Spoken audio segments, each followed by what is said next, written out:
said drugs are fine, lived in the band with glee. For years they locked folks in a cell. Now they're the dealers. Oh, what a spell. Yeah, numbing our minds, hiding the pain with distractions. I planned a cunning game.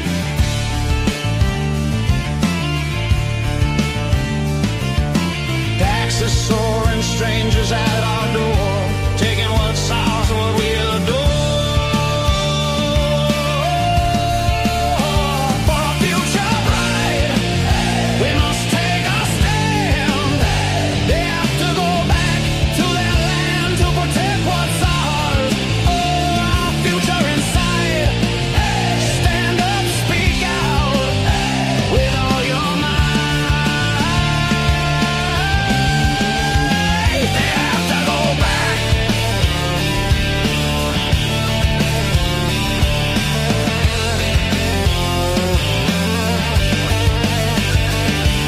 Stealing our heritage like a burglar in the night, leaving us to wonder where is what's right. An army of thieves in suits they stand, stealing our birthright like gold from the land. Sick and tired, we look for a change, yet those we choose repeat the same. We vote, we hope for change to come, but the cycle repeats, the damage is done. For a future bright, we must take a stand. They have to go back to their land to protect what's ours. Our future in sight. Stand up, speak out with all your might. They have to go back.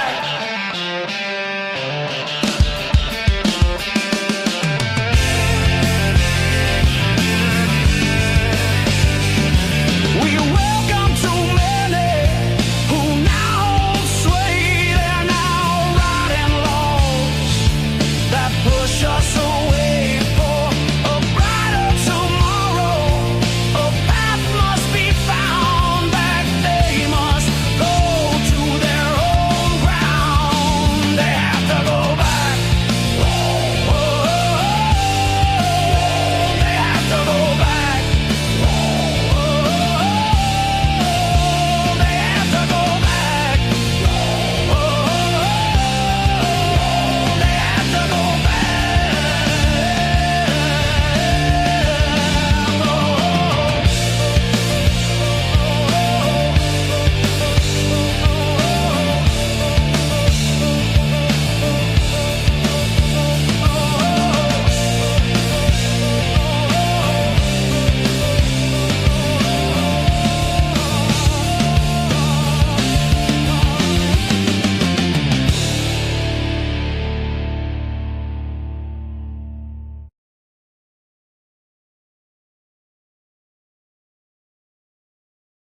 Warning: the following program contains jokes that may get you contacted by the RCMP.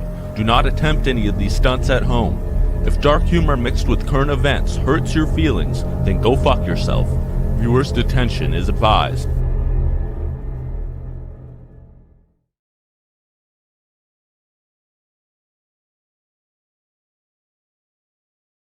All right. What did you do? You dirty dog.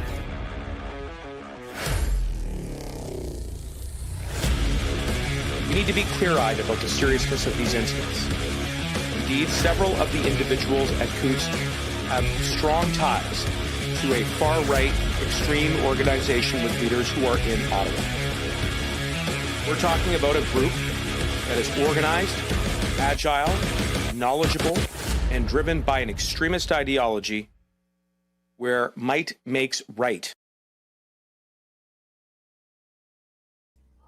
Welcome back, everybody, to another Plaid Army stream. It is Sunday, February 22nd. And before we go too far, can everybody hear me okay? I want to make sure before I just start fucking talking forever, everything's working right. We're not having any boomer mishaps already. We're all good. I'm using the backup YouTube channel tonight because for whatever stupid reason, I decided to stream one of the hockey games, and we knew it was going to be taken down. We just fucking waited for it to happen. And of course it happened. So I have another strike, but I have one strike that's going to be done there soon. All right, Ozzy. I think Ozzy wants to be part of the stream tonight. So we're bringing him in close. We'll get him there. How's that? Is that better? It's good. High five. All right. Yeah, Ozzy's in on it tonight. He's feeling really clingy, so he's going to be right here beside us. Tickle Grass with 5 subscriptions. Thank you very much. Appreciate those. What's that? You hope everyone but CRJ is having a fucking awesome weekend. That sounds like a Gen Scene thing to say. Or is that was a Quick Dub thing to say? Horrible. Yeah. I think maybe that might have been the reason Ozzy wants to spend some time up here. He misses his Rachel pillow. So he knows that she was talking about us again. She just can't help herself, can she? It should have been rather embarrassing to talk about us this time around, you'd think, but that's what happens when you're dealing with people with no shame. Like, they don't, I was going to say they don't get embarrassed, but they do. It's just they try to swing it in some sort of a win for themselves somehow. That does have to be kind of embarrassing there for Rachel. Hey. The very community that she tries to champion goes out and commits a couple of mass shootings in like 2 days. You just looking for a butt scratch, dude? What is this? What do you think this is? I'm not your butt scratcher. Huh? I'm not an African bulldog cleaner. I'm not an ABC. You can have head scratches. Head scratches are good. You turn that butt around on me, I'm not having it. You hear me? I will not have it. This could just be a puppy stream. Who knows? Cocaine Rim Job says, I fucked Gen Scene. It was like plowing a box of Smarties. Can't relate. Never plowed a box of Smarties before. Never even thought about it. M&M's on the other hand. Justice for Fathers says, Ozzy is Doug. Yes, Ozzy is Doug. Ozzy is Doug. Yeah? High five? You do high five, yeah? It's good boy. It's good boy. It's good. I love you. He's just being very, very clingy. Huh? You can't go sit by yourself, buddy. Dagtastic says, this is for dog food for Ozzy. He's a cutie. That's my boy. Why don't you look over here, Oz? Say hi. Ozzy, this way. Look. What's that? You're such an idiot. Zaniel says, bring back the kid or she'll cry. Only if she promises to date inside a race. Chica88 says, get treats for Ozzy. I will, most definitely. And not the cheap giant tiger type. We'll actually go to Pet Value, get him a decent one. We got some videos to show today. I'm not sure if I think Ferry probably is coming by. There's plenty to talk about. Actually, that's not true. There wasn't a lot to talk about this week as far as politics go, but there's some embarrassing stuff that went on down at Puck Daddy's rally again. CRJ says Ozzy loves anal Gen Scene. Is that a compound word? Oh, you have a period there.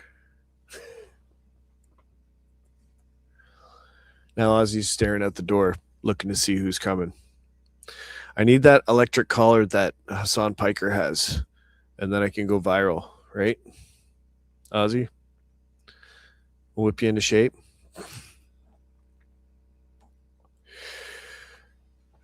Ooh, Big J, Michigan. Is that the comedian's name?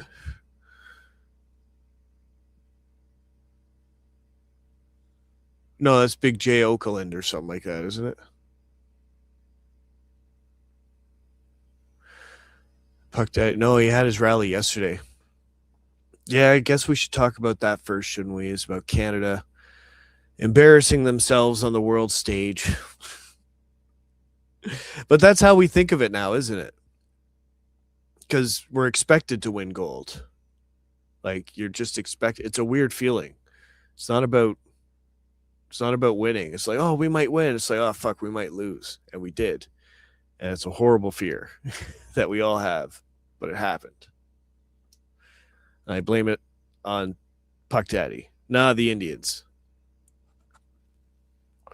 No, that's not true. Apparently the guy who scored the winning goal is a Jew.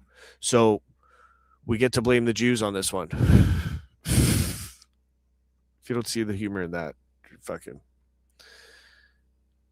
you're soulless.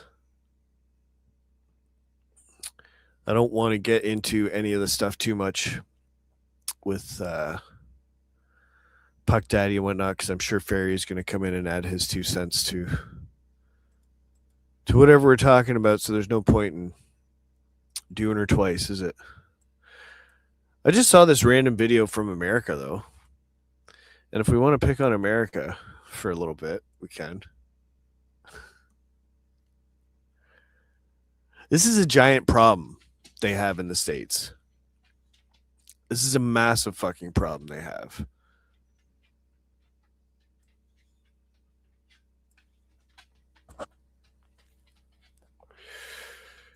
Ozzy's circling me right now. Now he's under the desk. Clingy little bastard. Just waiting for this one to load up. You know what? I got to grab myself a drink as well.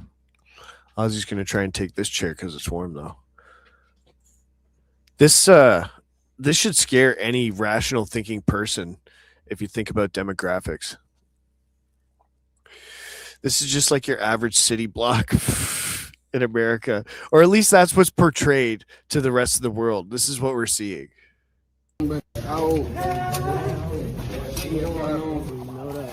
Damn, twin tops. Come on, cuz. Real J. Blood on that.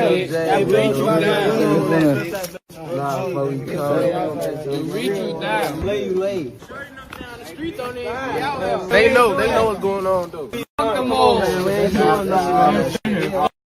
we just Quill block. We got from 85th Mesquite all the way down to 85th Marquette. We running both ways on my daughter, nigga. 89 really y'all shit. Through this bitch doing anything over 25, we find it up. We come our way, it's more than 150 coming. No, none with hiccups. I don't let my big brother nightmare though, you know that. You know that. Yeah, homie. You know that. Shout out my QB. QB 84 shit, y'all know how to fucking come. All y'all know how to come in there.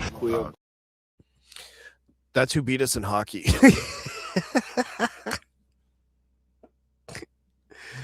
What do you think about that? That's who beat us in hockey. Fuck, I set my glasses down when I was grabbing my drink. I don't want to force you guys to watch that again. No. Instead, we'll watch this clip, and I'll grab my glasses. You don't have to watch the whole thing. Didn't Gaddafi actually mention something about Zionism in the U.S.? Oh, he did, yeah. What did he say? He was saying that the Zionist influence was keeping the U.S. entrenched in the Middle East to do their bidding, basically. And he fought against that. So what happens? The U.S. go in and bomb him and kill him. And it seems like just about everything we do, they have influence over. Mm-hmm. More than we would think.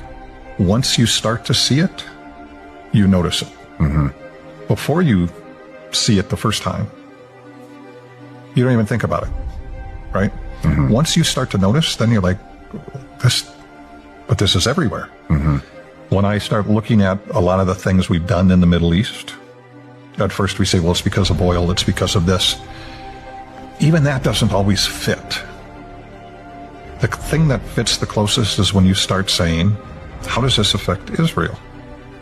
Iraq was building a huge military force. It would have been a threat to Israel. We need to get rid of that. Libya is growing a huge military. The country was growing. Then we bombed them. Iran? Now we've got Iran. Iran's building a big military. Can't have that, because if Israel tries to move in, Iran will fight them. Well, we'll get rid of it. I don't want to sound like a conspiracy theorist, but the more you look at this, the closer the parts fit. And you start putting all the parts together and you're like, call me crazy, but the data is showing this. And you start cutting things away and looking at it and you're like, this pretty much leads to one conclusion. Nuclear weapons. If you take out Saddam, I guarantee you, the first victory in Afghanistan makes the second victory in Iraq, Iran, and Libya are racing. This hits different when somebody like you is talking about it.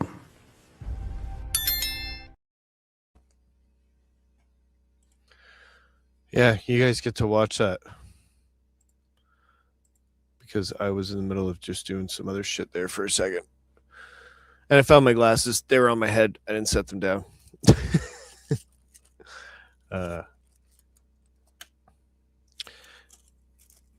So what do you guys think? Do you think Iran is going to be the tipping point for the USA to finally address their ethnocracy? Or do you think that they will indiscriminately just send blacks and Mexicans over there to do their bidding?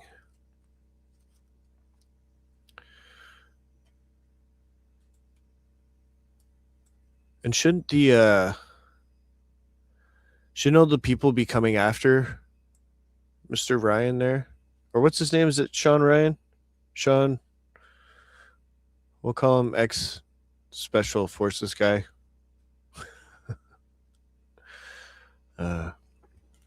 How come nobody's calling him out? How come Ben Shapiro isn't calling for his head and fuck get him banned? I'd like to see him and Ben Shapiro go head to head.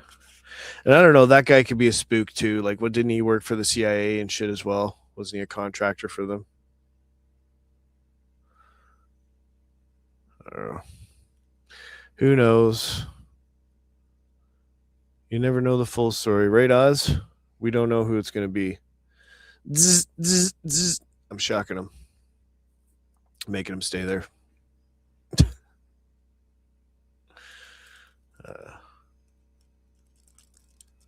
Or if Iran doesn't work out, do they just unleash the Samson option and decimate most of the North?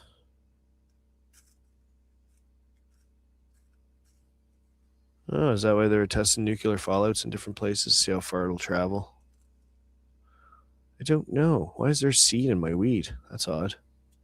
I'll save that feller. What else has been going on, guys? If Ferry doesn't show up soon, we'll go into those, what was going on at Joe's protest there. It's kind of embarrassing watching him do this shit. It's like getting into an elevator, or you're already on an elevator and the guy gets on and you just watch him and the button's already pressed, but he's just over there pressing it more. Fuck, maybe we'll get there faster if we keep doing this.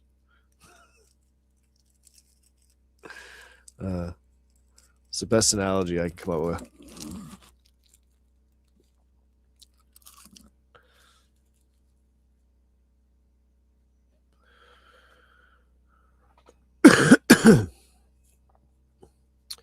Yeah, from what I saw, it was a very underwhelming protest.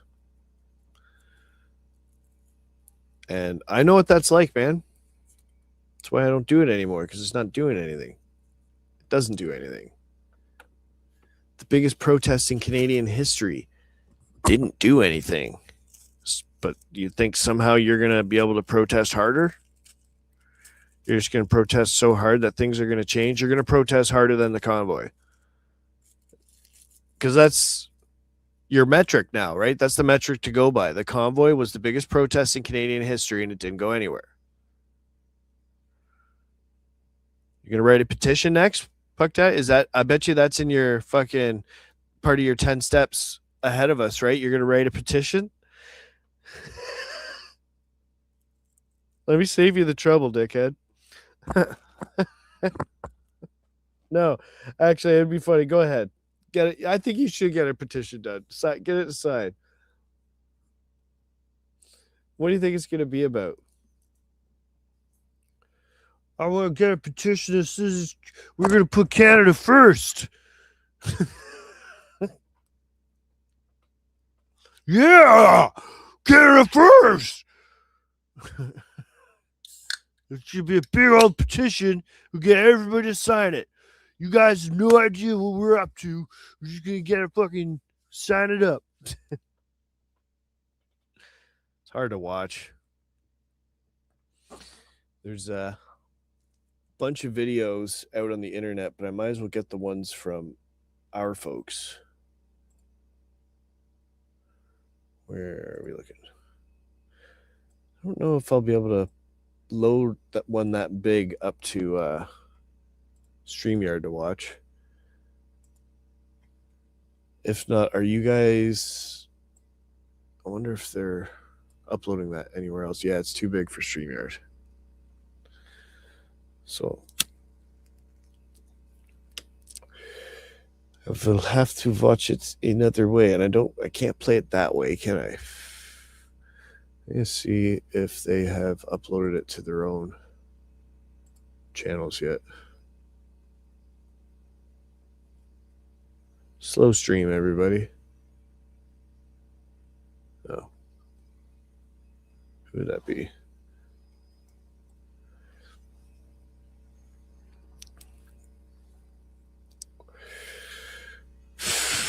Jesus Christ, I can't fight it. Just have to ask them.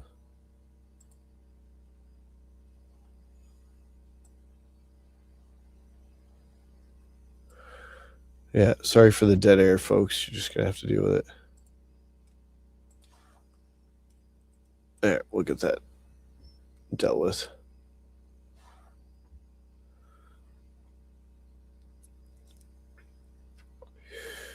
Because it doesn't look like it's being uploaded anywhere else where I could just play it and you guys will get the sound. That would be actually a lot better if I could do it that way, but I don't think I can without it. It's not my material, so I can't upload it to another platform just to be able to play it over the internet. StreamYard is tough.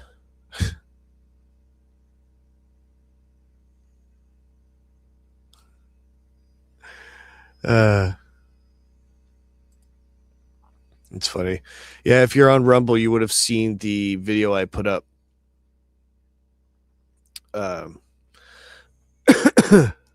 prior to this of the Cochrane torch lighting ceremony. And yeah, obviously we added some audio to the background, but I thought it was funny.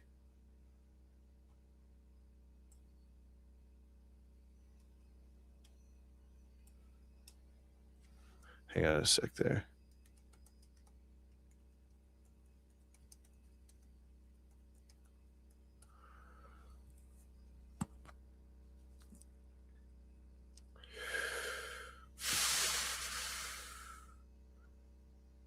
Because if they upload it somewhere, it'd be a lot easier for me to play it for you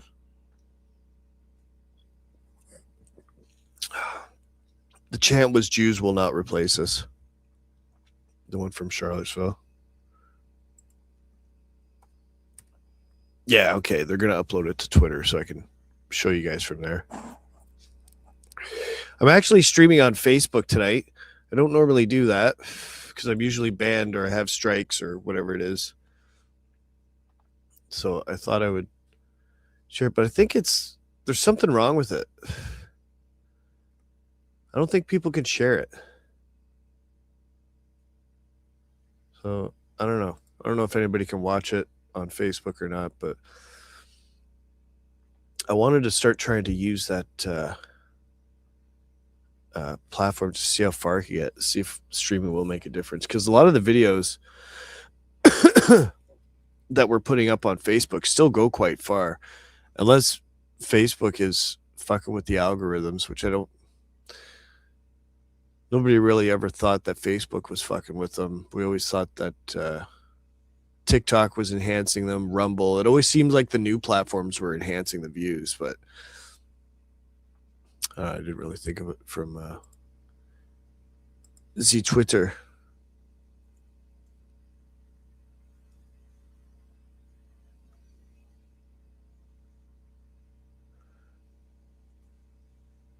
Yeah, when that's finished uploading, do you mind sending me a link to it as well?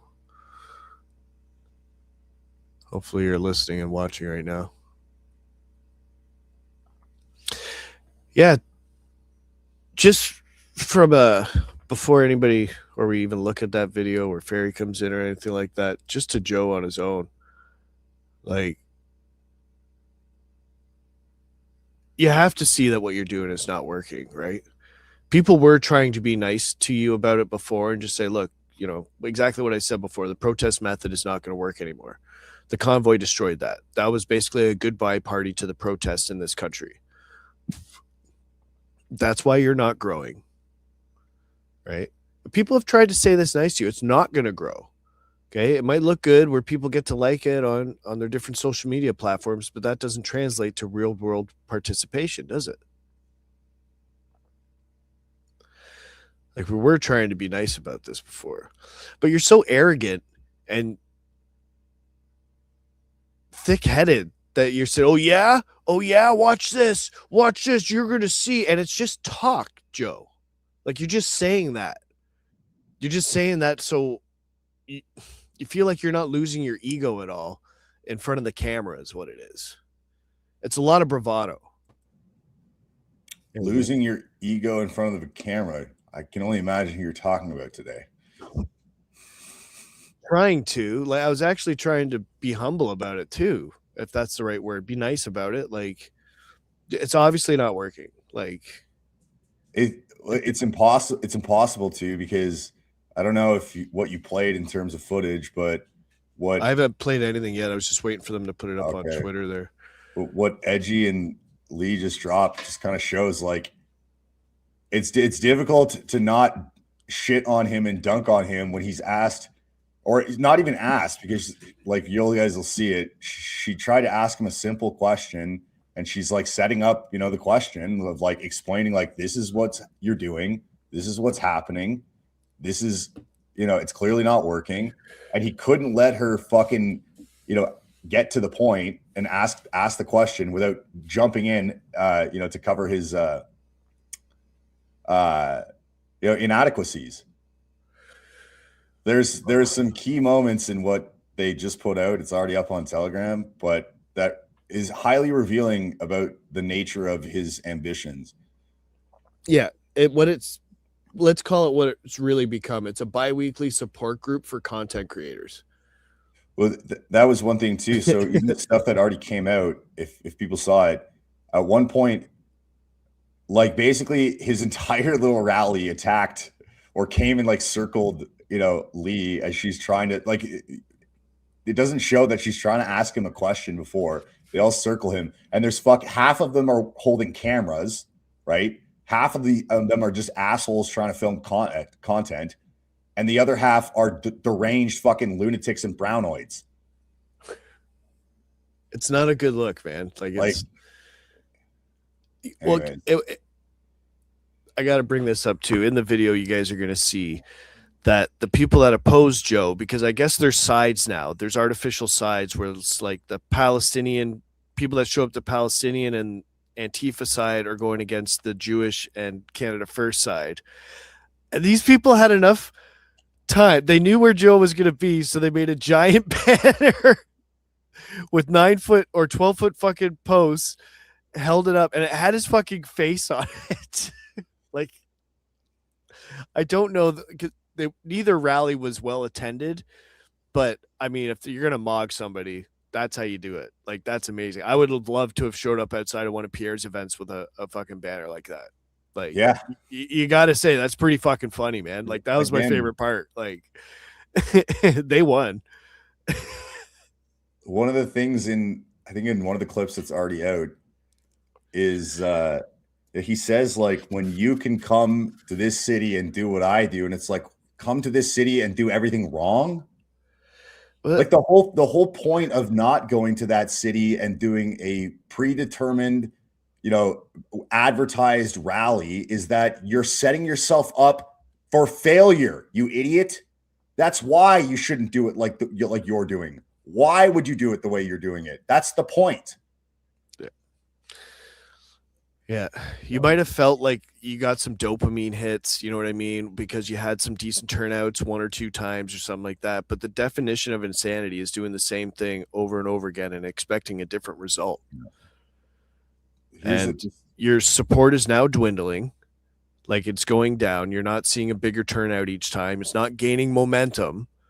You know, you're going to find out that one of your guys is going to get hurt now.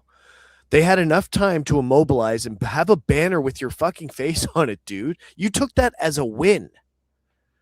Do you not see this as delusional? It's one of these weird contradictions where he knows that it's not working. Like, he admitted that. There's the clip of him going around where he says, like, I'm going to be honest, I'm disappointed with the turnout today. You know, I was expecting bigger numbers. And it's like, yeah, man. Like, why is it like, have you done any self-reflection on why it isn't working? Because we do that when something doesn't go correctly. I go, okay, what went wrong, or what didn't we do properly in that action that could have gotten it the exposure that we were going for? Like, why didn't it catch? Like, what was missing? Like, we're constantly like reviewing and analyzing whether or not our stuff is working, and then making adjustments to do other things.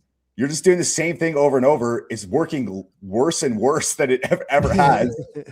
And you're like, I'm just going to keep coming back. Like, okay, like, I get tenacity, you know, a refusal to quit. Like, those are good qualities, but not whenever it's governed by stupidity and arrogance and ambition and a desire to be someone important.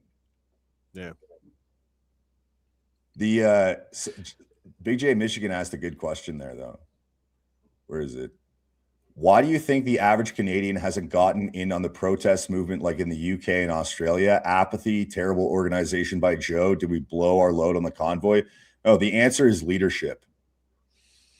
So there's no one organizing these protests that's capable, and there is an aversion to these protests to begin with. So the UK has a long history of right-wing organizers doing this stuff. Like, that's why they're able to put out on these larger protests. They have the networks built.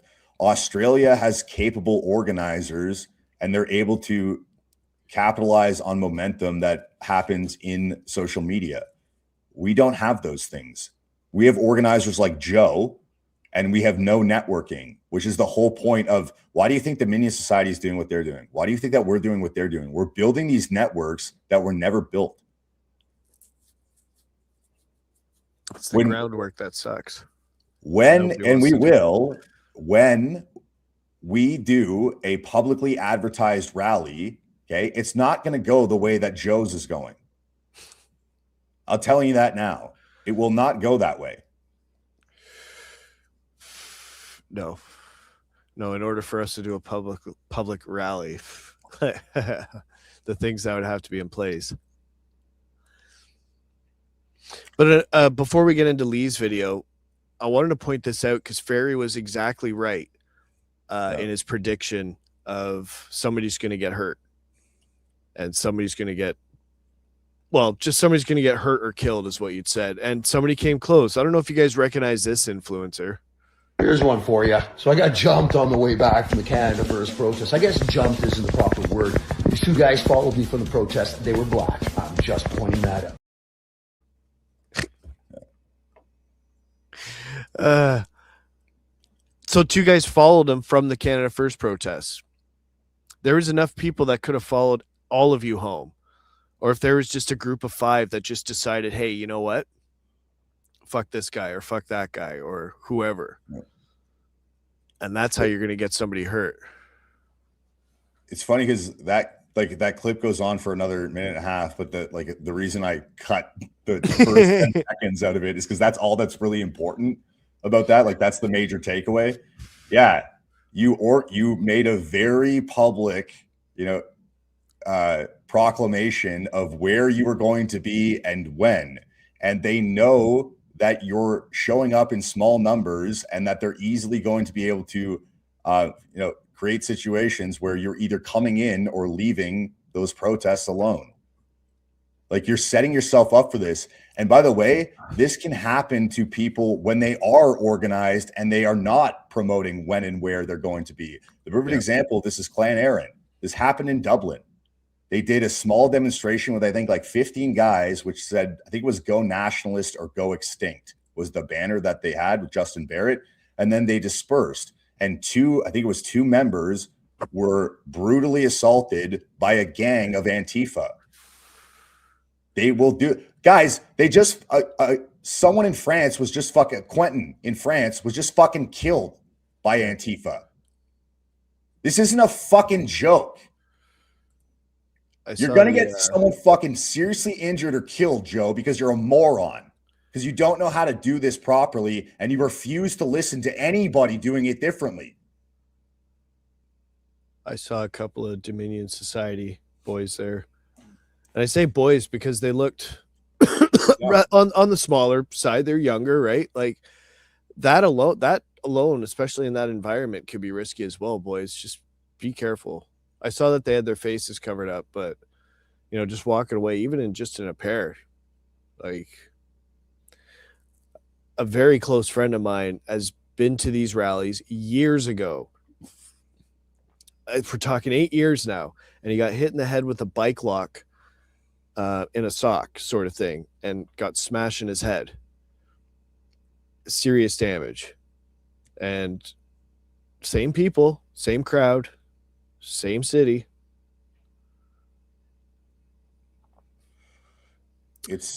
But something else to take away from this too is also you can't rely on people liking your post about a rally.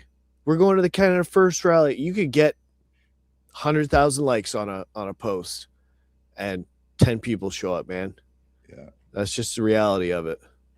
It could have gone around circles that in BC or in the States or in India, even, it's no way to gauge who's going to be there. Look, there is a reason why we organize the way we do, and there is a reason why we execute our demonstrations the way we do. It's so that, unlike Puck Daddy, we are never underwhelmed by the numbers who turn up because we know exactly how many of our guys are going to be there. It's so that, unlike Puck Daddy, we don't give our opposition an opportunity to mobilize against us because we're not interested in having childish shouting matches with Antifa and giving deranged lunatics an opportunity to commit acts of violence. We're not interested in giving law enforcement a chance to kettle us and, put us through fucking lawfare. So if people want to continue doing this fucking nonsense, this clearly failed form of political organizing, by all means, go for it. We don't do that for a reason, for good fucking reasons. Yeah. I mean, we've seen it. That's what I was saying. You might as well just write a petition, man. Go down that avenue as well. Why don't you start a political party or join the We've tried all of these avenues, man. Everything has been proven to us. It's funny too, because I had this a while back. I think it was after the Indian trucks banner drop in Aurelia. I was in a Twitter space and talking about it, and I was commenting on how I think protests don't work or something like that. Somebody's like, "Well, why do you guys do protests?" I was like, "We're not protesting. We haven't done a protest. These are not protests. Nope. These are public demonstrations. These are very well organized, thought out, and disciplined. It's basically a form of street theater or propaganda creation. Demonstration is the best way to express it. But it's a public action that is planned from start to finish. Everybody involved is accounted for. Everybody knows what we're doing. Everybody knows what we're attempting to achieve. And the difference is that I have metrics that explain why what we're doing is working, whereas Joe and people like him do not. So the best example of this is, Joe, explain to me in quantifiable numbers, in something tangible, what you have achieved. What is this achieving? Is there more people coming than there was before? No. Is it getting more attention from people? Like how many, politicians and stuff are reaching out to you to get behind you? Like, how many groups are coming to you that they want to work with you and organize? Like, there's no way of measuring the result, and that's the point. Is so that he doesn't have to change anything because he's not actually measuring anything. We can do that because I can tell you, if we go back and we look through the numbers, I can tell you, okay, after nationals, we had a spike in X number of recruits before we returned to median. After the CBC hates white people, we had a spike of 700 recruits, and then we returned to the median recruiting average, right? After the London one, we had 800 recruits apply within a week, and then it returns to the average intake when nothing has gone on. And then also I can tell you how it affects the areas that these things take place in, because we know where the recruits are coming from. So when we release a piece of propaganda that is guys training in New Brunswick, there will be a spike in recruiting from people in New Brunswick. So I can tell you, because of that, we had 7 new recruits apply from New Brunswick. There's a tangible measurement to what we're doing. We can tell you this is how much we're growing and in these areas because of what we've done. That's that's the difference. There's actual structure and organization to what we're fucking doing. Well, you can tell a lot of what he's doing is ego driven, because he hasn't even attempted the any of the traditional routes in changing immigration. He's just angry at immigration now. Before it was Maple MAGA, then it was Canada First, and it's I'm watching him change his so-called values to whatever's around him at the time. I've watched your interviews, different ones that you've been in, Joe, right? And that lady there, well, we'll play the video. The lady speaking there is actually a good example of your followers. Yeah, well, the whole thing is because it shows, like, the moment that he couldn't answer the question, Lee and the entire thing, they're swarmed by these, like, they're no different. The really important thing to understand here is that these people don't understand that they're no different from the leftists that are opposing them in any other way, but in their function and in their mentality. They're not thinking. No. You get what I'm saying? They're ideologues and they're automatons who repeat rhetoric the same way. They just repeat a different kind of rhetoric. And the more concerning thing about the ones on quote unquote our side is that because they've rejected the software that they're supposed to run from the state, they have this delusion that they think they're not running software and that they're thinking independently. You're not. You're a parrot that regurgitates information from a perceived to be better source than this source from the state media. That doesn't necessarily mean it's better information. That doesn't necessarily mean that you're the one who gets it. So I don't know if I explained that properly, but yeah. No, I think you did that pretty good. It just took me a second to take it in. It's people don't understand. So you can be smart enough to realize, and intelligence isn't even the right word. It's more like you can just have the instinct to realize that what you're being fed from the mainstream narrative is absolute horseshit. That doesn't mean you're then smart enough to go find the actual truth or get the correct worldview about what is going on. What they do is, instead of being programmed by the state media, they go and get programmed by alternative media that can be just as horrible of a source of information. Right. So that's not, it's like, and they don't understand this. So like, there's another level of arrogance to these people where they think that they're like, because they did reject the thing that they weren't supposed to reject, that somehow, that makes them leaders and insightful and critical thinkers. It doesn't. Nope, I've done it myself. You're right. People repeat the taglines that you're used to saying, but no follow-ups. Where does it come from? How can you prove that? That's a lot of the reason why I don't want to speak or have a speaking role with Second Sons, right? Unless it's about something I know. Yeah. Because I value the club's I value the club's voice, and I don't want to screw that up by any means. Thank you, Intrusive Thoughts, for the subscriptions. Very much appreciated. Jeremy said, I think the only thing he's actually angry about is he doesn't have as much attention as he wants. He's a midwit. It is about how much attention he can get. I've seen him do a bunch of podcast circuits, and you know what? Good for you. But again, in that, it's not like you're dropping any huge knowledge that we haven't heard before from a lot of different people over 10 years, I could say. It doesn't matter. Like, yeah, you're doing podcasts, but man, you're not actually, nobody's getting you to even, they're not even challenging you in a friendly way. You know, like a tomato can, like that term in boxing where it's like, here's great. Yeah. That's what they are to you. They're lobbing you fucking easy wins. And then, so somebody could be friendly to you and still draw out and get you to explain your ideology. And you're not even doing that because these so like, for example, just imagine if I was to talk with him and I could do this like calmly and rationally and say like a Twitter space or on here, like, come on, Joe, and just say like, how are you measuring your success? And he doesn't have an answer. What are you hoping to achieve with this? How do you go from what you're doing to success or victory conditions of some form? Like, what are those to you? Like, it's fun to watch how he reacts when Lee presses him on stuff. He just jumps into, he doesn't have answers, attack mode and slogan mode. Wait till you come and do what I do. Again, why would we do that? The problem with saying like, when you can do what I do, Joe, she was trying to ask you what you're doing and you couldn't answer the question.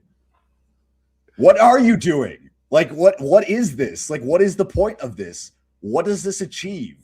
Where is this going? Like, how are you going to improve this? Because you've admitted that it's not working or you're not happy with the turnout. So how are you going to improve that?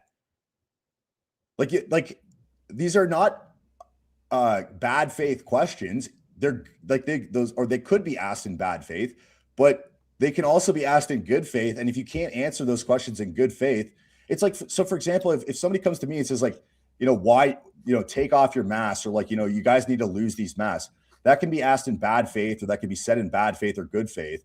And there's an equal response to both. And I can give you a response to both. So like when somebody comes and asks you, like, what are you actually trying to achieve with this? If you can't give like the good faith answer and the bad faith answer, then like, you don't know what you're doing. No. It's a shame to watch them lose support like this, actually, because there was a decent amount of people. I remember when Tom Marazzo was there looking around like, what the fuck am I doing here? Getting turned around. Those guys getting turned around on the different streets they tried to march on. Anyways, let's check it. Honestly, even giving him this much oxygen is probably a mistake. He doesn't need it, but this actually serves as like a perfect case study of why you don't do things like this.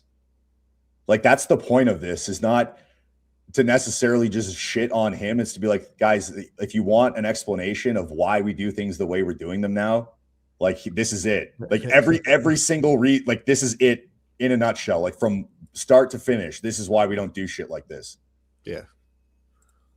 Yeah, it's been a perfect example, even right up to Buddy being followed on the subway, where he talks about him taking out 2 black guys and then a third jumps in. Actually, there was a little bit more to that story, I guess. Could have been yeah, but see, I don't talked about, but I know it doesn't matter in the context of what you're talking about. But a third black guy jumping on 2 that he doesn't even know is kind of a. But even the reason why I cut the actual, if you guys want the story, like, I don't know where that was from originally, Derek would be able to tell you. But the reason I cut that is because I don't know if any of that is true. I do believe that he was followed from the rally and like, accosted. That I believe. I don't know if it's true that he turned around and told them to fuck off and then fought 3 of them. I don't know if any of that. I don't know if any of it's true. So like, why would I? He's a weird. It's a weird influencer type, man. Every one of his videos is talking like this. If you're a Canadian and they're all like that. And the guy's in shape. Like, I'll grant him that. but he's like just sitting there with his chest to the side, and he's obviously talking a certain way to the camera every time. It's like, yeah, he's a weird dude. I don't know. Maybe he has potential. Maybe like no, he's maybe there's not Joe. Oh, the other guy, right? Muscle guy. Yeah. Oh, maybe I don't know, but again, like that's what I mean. I'm shitting on him because of his video style and like, but this, like we don't allow like when guys leave stuff that we're doing, they either leave in teams or they leave from a secure location specifically so that this doesn't happen. We have thought all of this through. We've observed what's been going on and continue to observe what's going on in terms of how to do effective political demonstrating in 2026 based on everything we've learned from the past, 10 plus years. So like, I feel like, has Joe learned anything? I would Like, and this is what I mean. Like the self-reflection, the self-awareness is important in people who are trying to lead, because if they're not looking at what's going wrong and actively trying to improve it, then you should not be following them. And if they're making mistakes over and over again, they should be fucking called out for it, because as we, someone's going to get fucking hurt or killed because of your retardation. Yeah. Like this isn't a joke. This happened in Australia. This happened this past weekend in fucking England. There was remigration rallies all over the place, and people were assaulted by Antifa leaving these demonstrations. That's how they operate. They're fucking terrorists. They wait for opportunity to prey on weak people or outnumbered people. Not even necessarily weak. You could be fucking strong, but if you leave as an individual and they have a gang of fucking 10, there's nothing you're going to be able to do. And their whole intention behind doing that is to terrorize people so that they don't return to the next rally. And so that's what you're setting yourself up. The reason they come and counter protest you and have that show of force is because they're trying to discourage you from doing this again. And you clearly have no fear. I don't know if it's a lack of fear or stupidity. Like, the line between bravery and stupidity is very close. So in Joe's case, I would lean towards it being stupidity more than bravery, but other people are going to get discouraged from attending this type of event because of the experience that you're putting them through. And I know that's true because I had, about a dozen people reach out to me after your one in October where you got kettled by, Antifa at Christie Pitts. And they told me like, I should have listened to you. I'll never go to, something like that again. So you're not helping the protest movement. You're hurting it by the way you're doing things. The reason that fewer and fewer people aren't coming to your stuff is because of what you're doing, man.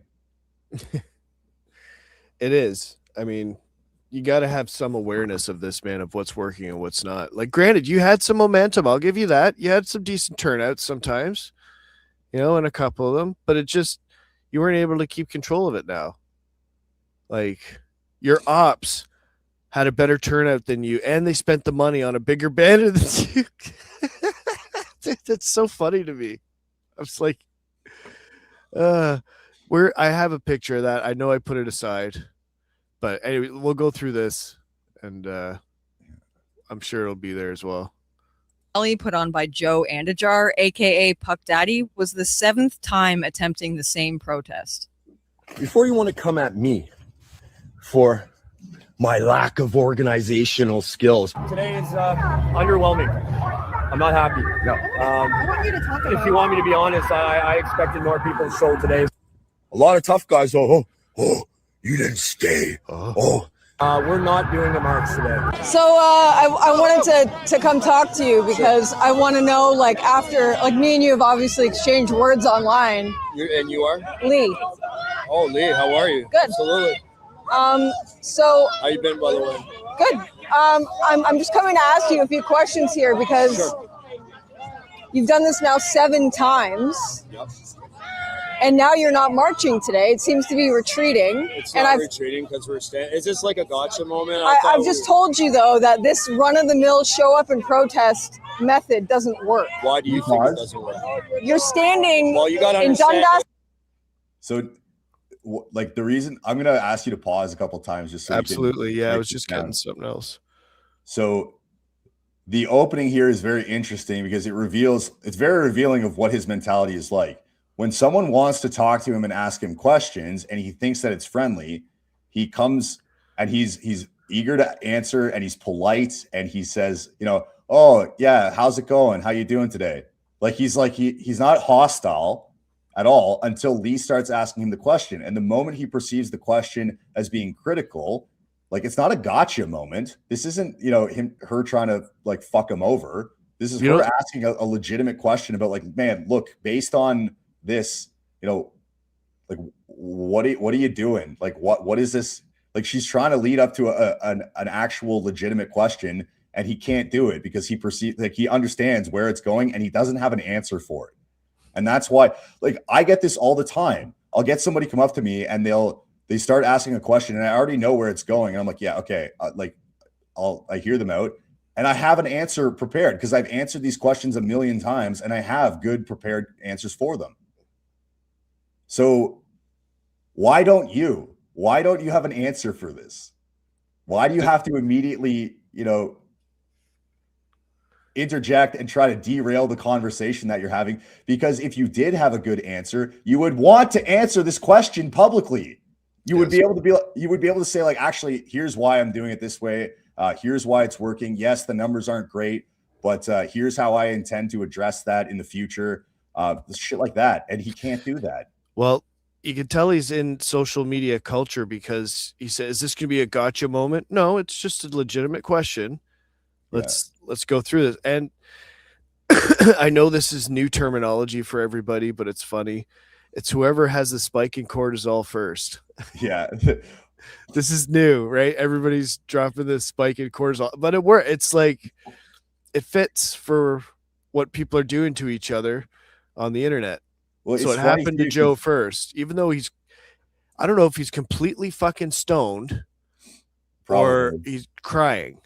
So one thing here too is that you'll notice in the video that they because he put out a video of this first, or somebody put out a video of this first, and it was cut so that this part of the equation was not into it, and it looks like Lee reacts, emotionally to the situation, but when you see it from this context, you realize no, he reacts emotionally, and all of his his merry band of fucking brownoids and booze bags, comes into the situation and starts interjecting and it basically surrounds, Lee and the camera guy. Yeah. So anyways, we could keep it rolling. And there's enough cameras around at that point. Well, you'll see that's all there is. Yeah. Hold on. I grew up here. But do you live in Toronto now? Let me finish the landscape? Let me finish my point. You don't know the landscape, so you can't really say. I do know the landscape.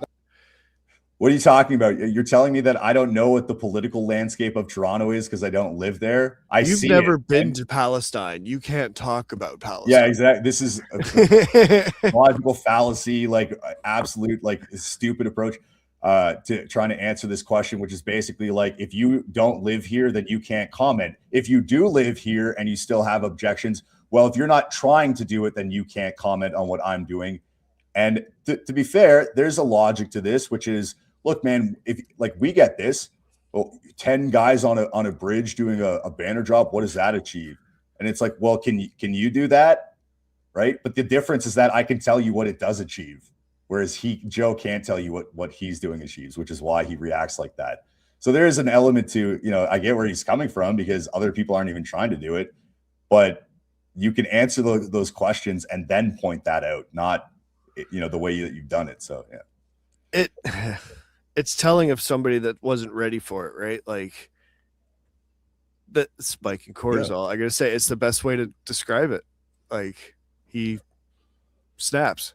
If you guys were to come to this, can I finish my point? Sure, you're gonna let me talk, right? You're allowed to talk, sweetheart. You keep talking over me, though. Because it's funny. So anyway, you're allowed to talk, sweetheart. What a wow. You're not gonna just listen to the question, okay? Okay,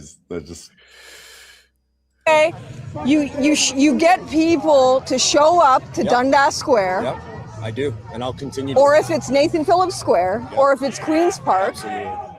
And you you corral them. You seem to be the only person surrounded. that has an issue with it, though. No, I don't. You came to this protest. Can I finish my point?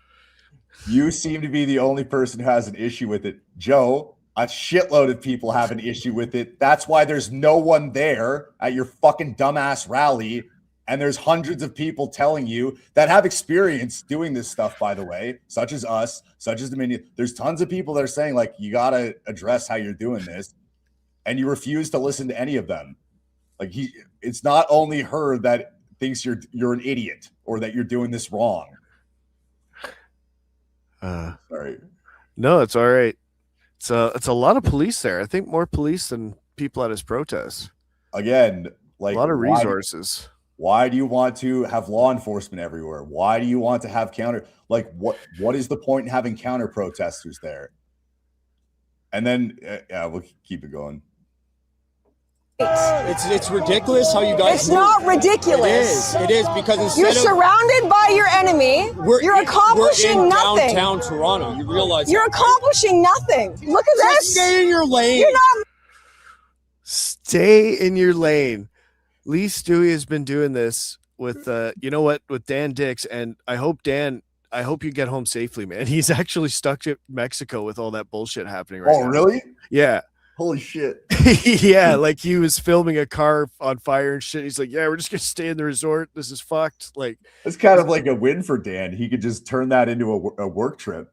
A little bit. Like, I'm sure there's a little bit of that, but like Cartel as complete, I guess a cartel leader was taken or something like that. So they're just fucking lighting everything up. So military helicopters are going by and like, yeah. So Dan, I hope you get home safe, buddy.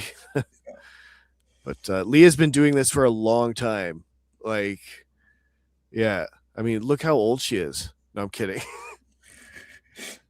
No, it's true though. Like, no, like the Hamilton heckler. She's been around exposing the migrant hotels in person. It shows how recent he is to activism because he doesn't know. Like if you had been involved with right-wing activism in Canada for more than 2 years, you would know who a lot of these people are and what they've done. And so saying like, stay in your lane to Lee is kind of insane. Yeah. Like this is her lane, idiot. She was already doing this when I went to and met her in what the fuck was it? Roxham Road. Yeah, like there you go. Goldie was doing that. You remember how long ago that shit was? Or 7 years ago? 7 or 8, maybe. Like it's 2019, right? I don't. Yeah, maybe 2019. Maybe 2018. So that's a perfect example of like Joe. She was protesting illegal immigration while you were still, doing fucking hockey card packet openings on YouTube. You fucking idiot. She was doing the anti-COVID lockdowns, anti-fucking immigration, insane state oversight while you were telling people to wear a mask and stay home, moron. Right? Dude, we were part of the original convoy that went to Ottawa. You remember that? Mark Friesen, the original Yellow Vest convoy to Ottawa? Yeah. Yeah. Anyways, we'll get back to Goofy here. Marching today. No. Where are your speeches? You have actually the biggest ego. You're right. You have the biggest ego. Right, you have to be the center of attention. Oh, you guys have the stupidest. Where are you directing people? Socialist rhetoric. I thought patriots don't wear masks. Who's that brown-eyed? I don't know, but he's not a patriot because he's wearing a mask. There's a bunch, by the way, there's a bunch of people wearing masks today at his rally. I thought one of your rules was no masks. I also thought one of your rules was no foreign flags. I think he's trying to get whoever he can at this point. Yeah, because nobody's showing up. He had Trump flags. That's not a good look for any Canadian. Like the Trump thing's just it's not flying here. Again, no coherent worldview, no cohesive ideology, no unity, there's nothing it's a bunch of individuals who want attention for their own purposes. And that's why in a couple seconds, you're going to see how many cameras converge around this situation because they're all trying to mine fucking content. Yeah. That's why they're there. Why do you think Karimo was at this? That's literally her shtick. That's her fucking gimmick. Protest mania. That's what I called it. It's a bi-weekly support group for content creators. Karima goes to these things left, right, it doesn't fucking matter, so that she can film the fucking insane lunatics that show up and the drama and insanity that they get up to and monetize it. Like it's entertainment. This is a form of entertainment.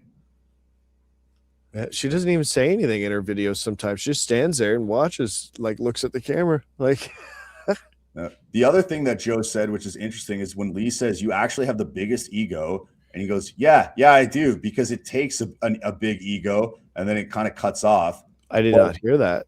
But the interesting, you could pull it back a bit if you want. But the interesting thing, it's another instance of Joe's actually not wrong. So to be a leader of something like this, it does take an ego. That's correct. But it has to be rooted in a solid foundation of able characteristics and skills and ability. It can't, like, you can't have an ego when you have no organizational skills, no charisma, no fucking political knowledge whatsoever. I know that your historical knowledge is basically nil. Like, you don't know anything about this country that you haven't been told from other people. You have zero insight. You don't have any vision. Like, what are you bringing to the table that justifies your fucking insanely inflated ego? What do you, Joe Anajar, have personally that justifies you being the leader of the Canada First movement? Nothing. Literally nothing. Maybe the one thing I'll say is, like, he doesn't give up. Like, that's something. He's tenacious. No. He's getting shit on and he keeps popping back up. So, like, that's kind of an admirable skill in a way. But doing the same thing when it's ego driven, it's about clicks, it's about content, it's about getting support online and the dopamine hits afterwards. And like, he was walking at the front of his rally at one point with a gay porn star with a tattoo on his face. Remember that guy? Where is he what the fuck happened to him? We were supposed to follow him to the promised land of conservatism, weren't we? He was the new Charlie Kirk. It's I guess that gig dried up real quick after that. Basically, this is, look, I know this is probably not fun for a lot of people to sit through, but this is your systematic, living dissection of Joe Puck Daddy Anajar, so that we don't have to do this anymore. Like, no, this should be the end of this, because this one clip is enough to just exactly everything that we've been saying is just confirmed in this one clip, and he'll never realize it, but. Carry on.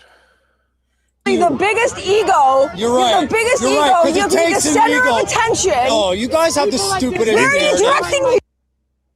You guys have the stupidest. Anyways, we'll get past this brownoid and past people. And the socialist Why don't you rhetoric, go about your day? the Where are socialist you rhetoric is directing destroying people? my Don't worry, I country. got people. This Stay in way your of lane. protesting is done. Okay, for you. No, for Stay in your everybody. lane. You're leading You people came into here- a dead end. you came here This is a with- dead end. Look, you're standing in Dundas Square. You're Did I say Canada's a dead end? I said this way. Make of sure you get my protesting. good side, Dick. I hope so. I hope that's good content, because you guys are going to be all over the goddamn internet. Yeah, that's right. We are. So you can see, first of all, Lee already is all over the goddamn internet. She's gone viral a bunch of times, so go for it. Second of all, the fact that he's saying, like, you guys are going to be all over the goddamn internet, it's like, again, enhances the idea that this is a social media thing to him. It's a likes and updo thing. And then lastly, just look at all the cameras gathering around. Like, this is what I mean when I said, like, Lee was trying to ask a question calmly, and then he reacted emotionally. And because there was, the heightened voices, all of his followers start gathering in around.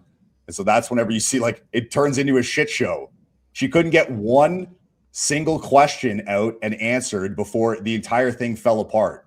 No, it's the mob rule at that point. It's just everybody yelling slurs and whatever else. And, oh, man, I got him. Did you see what I called her? I just can't keep my eyes off that Filipino midget, though. That's the state of what we're letting into this country. Ahmed Hussein, The hot tamale son of Somali lowered the immigration standards so much that we got that. He's got a wonderful Pierre Poilievre hat on too. This little. I wonder if that goose down jacket is from the Liberals as well. Lee says they are no different than the left, actually. Exactly. They're not. I don't know if you were here earlier. I was talking about that. They operate the same way. The difference is they're incapable of realizing that they're acting exactly the same. So the moment somebody comes in and they're not completely on board and just blindly follow, the collective ideology that which is funny because it's not even an ideology. It's basically, it's very similar to the leftist ideology in the sense that like, everybody is the same as long as you don't oppose us. And so, but they actually don't have a cohesive worldview or ideology, right? There's nothing like other than like small things. And you'll see this, like, so when Joe was asked, and it's not in this clip, what a Canadian is, he gave a completely different answer to when this woman who's coming up gives the answer. This is what I imagine a homeless shelter looks like in Toronto. Well, I mean, we can keep letting it roll here. Trust me, you think you're big, do you? Shitting on the camera guy. You think you're big, do you? When you guys come to this city, and do what I'm doing, then you can talk. Until then, see you later. That's the clip, isn't it? Do what you're doing. What are you doing? That's what Lee tried to ask you. What a dude. See you later. Get the hell out of here. You're a big boy, eh? You're a big boy. Eh? You're the one getting Why don't you get the fucking camera out of my face? You think you're a tough guy, eh? You have no idea who you're playing. Second sons are men, by the way. Right now. Why are you talking to me? By the like way, that, no, we're actually not with you guys. Yeah, right, buddy. So there, so it's a carnival now. It turns into exactly what the left does: shout and scream, get in front of the camera, don't answer the questions. Basically intimidate them and try to push them out of the event. Like, this is the exact same thing that the left does to right-wingers who go with a camera and try to ask them legitimate questions. They reacted the exact same way. And the other thing here too is that, because I assume it's because of Lee defending, Second Sons and our methods on social media. Obviously, she's a supporter of us and what we're doing. So now, somehow, because she asked him a question about what he's doing, she's Second Sons. Like she did mention this as well. We're a men's club. Like, Lee doesn't exactly look like a fucking man, does she? No. Like, she isn't in Second Sons. She doesn't represent Second Sons. Like, she's not there on behalf of us. We didn't fucking send her. Obviously, she's friendly to us and we're friendly to her. But like, is that your cope? Is this how you would talk to Dominion Society if they came up and talked to you as well? I don't think honestly. I don't know that it would go better. It'd be interesting. Jeremy wants us to pray for Cuck Daddy. I'll do it. He'll be in my prayers for sure.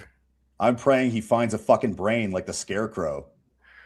And Justice for Father says for Stewie, it was fuck around, find out on PD 97. Applaud. They associate the Red Ensign with the Second Sons. Yeah, and Puck Daddy would much have an easier time yelling at a woman than anybody else. Like, you don't yell at the camera guy.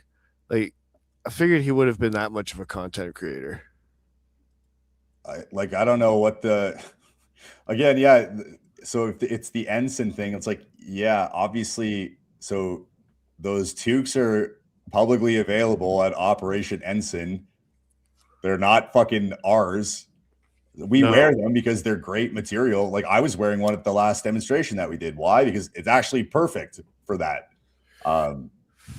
It's got an ensign shield on a black toque. Like, it's perfect for our purposes. So yeah, we use them, but we also use Will to Rise stuff. We also, that doesn't, like, anybody can go buy those toques. Maybe we should have our own then, if that's going to make a difference. But really, what would it be? Would it be a black toque with an ensign shield on it? Like, What's it gonna be? No, but we could obviously make it our own or something. But regardless of the idea, you can't fucking trademark the ensign, right? No, and well, it's becoming more and more popular anyways, in part because of the work that we've done over the last couple of years to really try to bring it back. Obviously, that people have been using it for quite some time, but I truly believe that a lot of the popularization of it is because of us. I don't see anybody else really don't realize it. Well, I mean, obviously more people are doing it now. Dominion Society is doing it now, but we were doing it like years before the Dominion Society existed, right?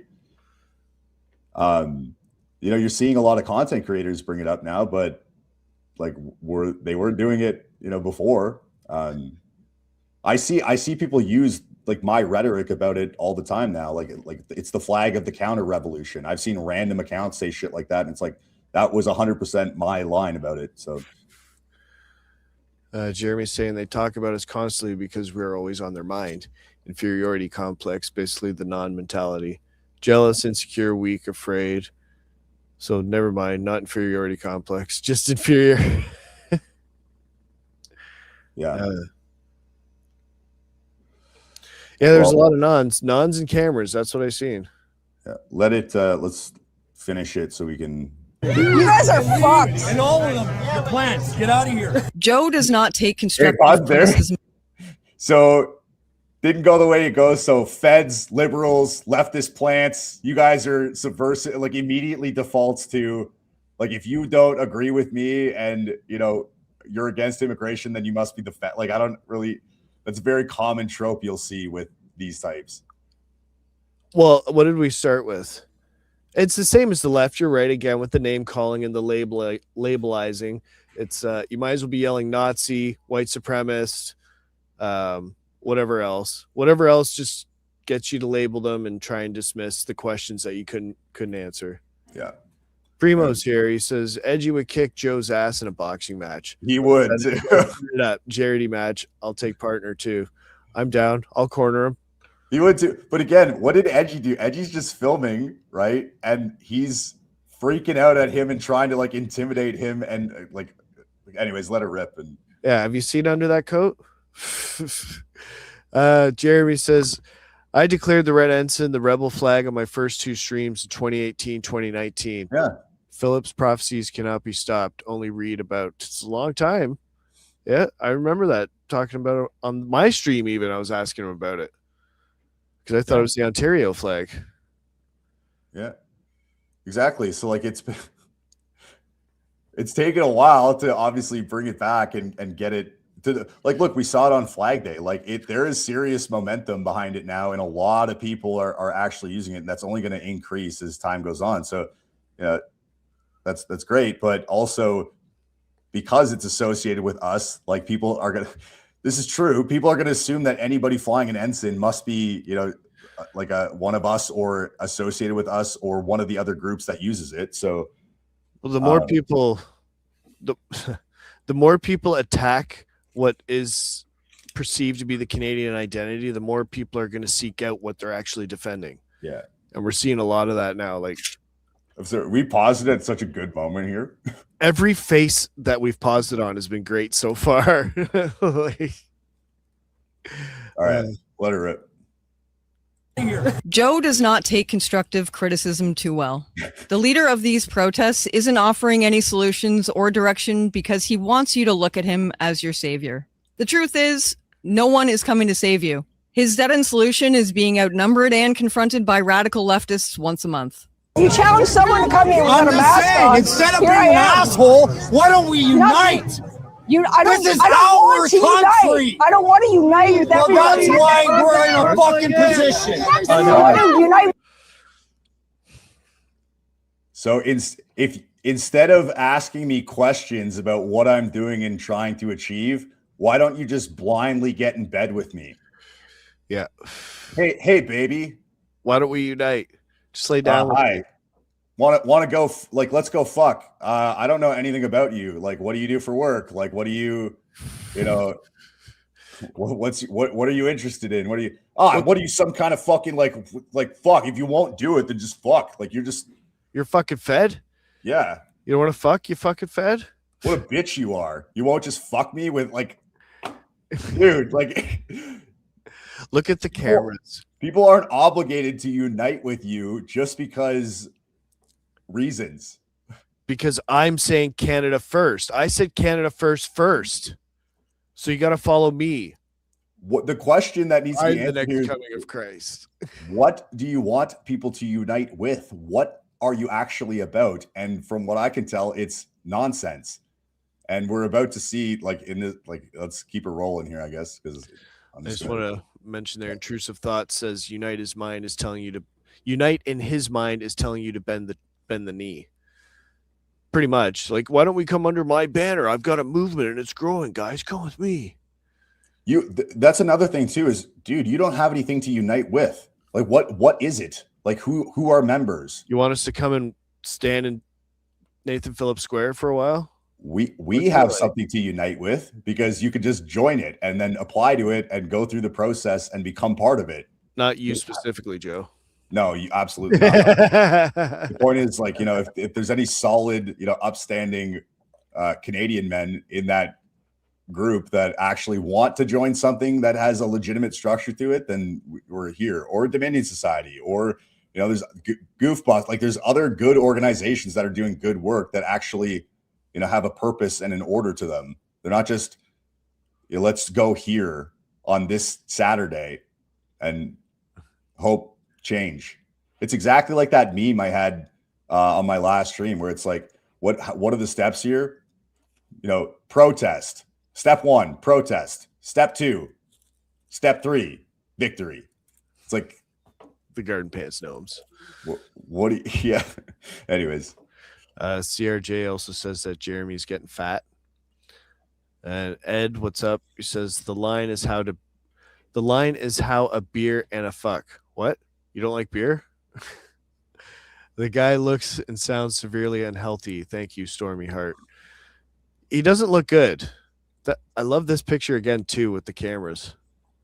Oh, look, 1 camera, 2 camera, 3 camera. Like, this is everybody around in the shot has their fucking camera out. Can't wait to see what's said. Yeah, that's where Joe starts. Oh, actually, the guy on the right here is Buddy, who got jumped or whatever. Yeah, that's him. All right, well, he's fairly tall. Sizing him up already. Is he that tall? Because look beside him and then look behind him. Jesus Christ, what is that thing? Look at the the size of that fella. That's a fucking ginger ogre that we fucking prod into battle and let him swing a massive, hammer at our enemies. I wish I was there right now. I'd look at the two of them and say, we're looking for some aggressive expansion. Toss them a stick. Canadians, actually. Puck Daddy believes that anyone can be Canadian as long as you're born on our magic soil or hold a magic piece of paper, and that simply isn't true. If you're Canadian, you are represented on this flag. Do you know what a Canadian is? What's I do Canadian? know what a Canadian is. Tell us. This country was built by the Brits, Tell the us Scots, what a Canadian the Irish, the French. We came here. We built this So is country. everyone here My Canadian? fucking grandfather and Is he a great-grandfather fought Is he a for this Canadian? country. Is Who he a the Canadian? fuck are you? Is he a Canadian? Yeah, You guys I am are a Canadian. pathetic. He's a You guys are Canadian. fucking little. Yeah, I am a Canadian. So, it's like, he's repeating stuff that he's heard from us, right? He's not going to be able to tell you the book that he read that in or how he learned 100%. And one thing I wanted to do this stream is get into influencers and not this kind, a different kind, taking rhetoric and then repeating it. So, like, I want to get into that after. But yes, 100%. The reason he's doing this is because people fucking spam the ensign at him and say, like, dude, this is what a Canadian is. And he's like, oh, shit, that's the original flag. And, oh, they're right. Like, that's, yeah. Oh. And then there's no actual connection between that and his ideology. So, yeah, he said kind of the right thing. And then what? Like, everybody around him is also Canadian. So I don't really, like, well, what's the logic? All he did was say how it was built. He's not talking about this becoming an ethnicity and a distinct identity. Because that's what it comes down to, is the bloodlines, right? What's the point of having those fucking things on the flag if it has nothing to do with the blood behind it? He's like a little Jar Jar Binks creature. Me's a Canadian. Me's a mucha Canadian. Fuck, that was good. I'm a person of color. I'm a person of color. He knows he's a POC. How long has that thing been in our country for? Oh, wow! Holy, he's just as Canadian as me! Look at him! Look at him! He has a magic piece of paper that says he's Canadian!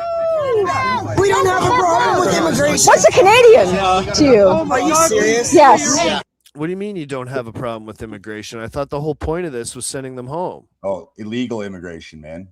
Illegal immigration and mass immigration. That's the real problem. It's not the immigration that got us to the point where, you know, we are now. It's the mass immigration and the illegal immigration that's the issue. So he doesn't know anything about the policies, the immigration numbers, anything. No. And then on top of this too, again, we've been over this a ton of times. Illegal immigration is not an issue in Canada. Illegal immigration is an issue in the UK. It's an issue in Italy. It's an issue in the United States. And even then, it's not the biggest issue at all in any of those countries, but it's much more of an issue in those than ours, because in Canada, it's like less than 1% of the immigration population is illegal. It is funny how that we thought that was the crux. Actually, me and Lee went to the Roxham Road thing, but how many really came across there? That wasn't the problem. That was something for us to look at and fucking, oh, look at what they're doing. Oh, they closed it. And no, they were coming in legally. That just had your eyes on that instead of the airport. Now, and how many of the TFWs and all the other programs. Like we do have an issue with illegal immigration in the sense that there's a bunch, like million probably, people living in Canada right now who are on expired visas. Like, they're living here illegally, but they didn't come here illegally. So, like, again, that's like a, you know, common conservative cop-out to deal with immigration, is instead of, you know, talking about it in its entirety, you just say illegal immigration is the problem. And then also, this next reaction here that we get is hilarious, because Lee says, "What is a Canadian?" And she goes, "Are you serious? Like, are you really? Like, it's so obvious." And then she gives an answer that's like, that was a completely meaningless answer that you just gave. And it was entirely different to Joe, who is your leader, by the way. So, like, why is, again, it just illustrates how there's no cohesive worldview behind this. Because if somebody was asking my guys what a Canadian is, or our guys what a Canadian is, every single one of them would be giving roughly the same answer, because we all agree on what the definition of a Canadian is. Other people might disagree with that definition. That's fine. But we actually agree on what it is, which is the point. So, anyways. A Canadian is a person who lives in this country legally. So, as a person who lives in this country legally. So that's the start. So if literally a Chinese person who lives to Chinese nationals who are here on a temporary foreign permit, like work permit or something like that, that makes them Canadian because they were born here and it was legal for them to be born here. Terrible metric or filter for what is a Canadian, but continue, I suppose. This is a liberal metric. Oh, of course. And provides for themselves, who work. They're born here legally and they work. Okay, so if you're born here in Canada and you're no longer working, then you're not Canadian, I guess. If you're so every child, every Canadian child is not Canadian because they're not, providing for themselves. They're not working. So they're not Canadian. Like, what the fuck? Like, this kind of fucking nonsense can be picked apart immediately for how retarded it is from 100 different directions. And like, they think that that's a good answer. Who provides for themselves and who works. So like, okay. So by that definition, anybody, I guess who lives in anywhere is that thing because they work. If they work, like, anyway. Look at this guy fucking giving Lee the fucking eyes. This guy wants to take her down. Hey, everybody else looking at this woman's answer. This guy burning a hole through Lee. Did that guy follow you guys home by any chance? It doesn't matter what color our skin is. Yes, it does. No, it doesn't. You know Canadians what? are Shut in for a minute. Our blood all bleeds red. No. Dog's blood bleeds red. Dogs are Canadian because they bleed red, or like they're human because they bleed red. Like, what are you talking? Every animal bleeds red, basically, you fucking moron. That's not a gotcha. No, that's being ridiculous. Chinese people bleed red. Pakistani people bleed red.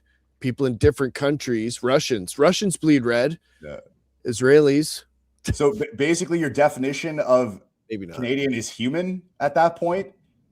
And so obviously, skin color doesn't matter. Tigers are Canadian. No, it doesn't. But bloodlines do matter because, hey, am I Algonquin because I was born in Algonquin territory? No, obviously not. Why? Because I'm not Algonquin. I'm not of that blood. Like, that's not again, if you could actually engage these people in a back and forth debate, like, they would get wrecked. And I know that because Transplender has much better versions of their arguments. And when we debated, I fucking wrecked them because his answers they're not definitive. They're based on emotions and feelings and not rooted in natural law. Whereas our responses to these things are, which is why when they're pitted against civ nattery, they always win out. Yeah. Yeah, I'm not sure if our the protagonist in that being Jump story, he doesn't look to seem too thrilled about the answer either. No. Jeremy says, no, Derek, Israelis bleed coins.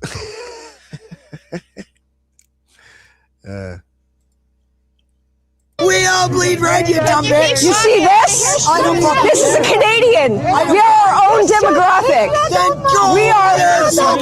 Go over there. Go over there and be a Canadian.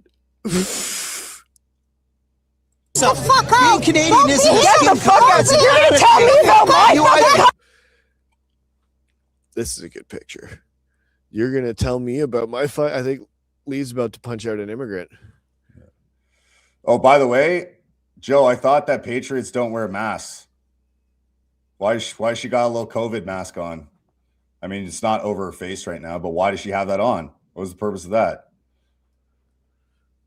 You're going to tell me about my country? You don't speak English. You don't speak English. Get the fuck out of here, man. Get the fuck out of here, man. That's the Hindu nationalist. Oh, this is my favorite part. Yeah. This fucking dude. This explains everything that you're doing wrong. Okay. Your people are able to mog you so bad. They went out and got an actual banner with your fucking face on it. And what is those 6-foot poles? They would be probably 10 foot. Or wait, did they extend to the, no, yeah, 6 foot. About 6. I thought they extended down to the ground. Yeah, that's impressive. Like they were more organized and ready for your rally than you were. They were, and that's embarrassing. Like, that is a clear embarrassment. Yeah. The messages at these rallies are not even coherent. They're a contained display of grievances with little being accomplished. She wanted to have a conversation with him. An Israeli flag, is that your problem? That's one of my problems. Yeah. Big problem. That's a problem compared to all these. They're dragging us into wars with Palestine. Palestine doesn't belong here. Yeah, they don't. I agree. That's the whole point. Neither does Zionist agitation or Iranian agitation. Iranian agitation? Excuse me, I can be a Canadian and a Zionist. Thank you so much. It's getting wild. But nobody wins in this, though. Like, Lee being able to break it down afterwards is fantastic propaganda to put out. To slow it down, but this just the mob mentality is like none of them look good here. The early part of, so this is why I brought it up earlier. If you saw some of the stuff that went around before, it kind of just looks like a shit show, and like people, like even like not to poo-poo on Lee, but like it was kind of like it seemed like hysterical, like shouting, right?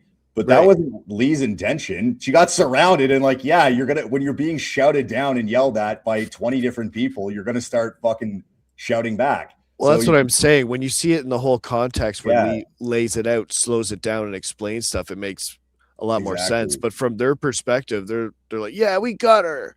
We shouted her down." You mean exactly like the left does? Yeah, when someone tries to come and have a conversation with them about the topic that they believe in, and they refuse to engage in civil conversation. They just have to shout you down and chase you away. It's nothing but wins on their side. They just win it all day. Chase out the racists. It has nothing to do with the other, and they don't contradict one another. Are you collectivizing?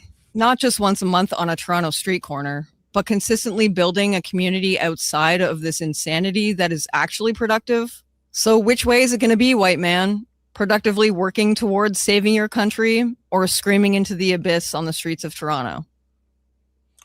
Yeah. Look at the face on that. Well done, Lee. Yeah, because like it's chaos, right? It didn't make anything look good, but it's I'm glad she slowed it down and laid it out, explained it. So somebody just asked, where are us men? Is Lee alone?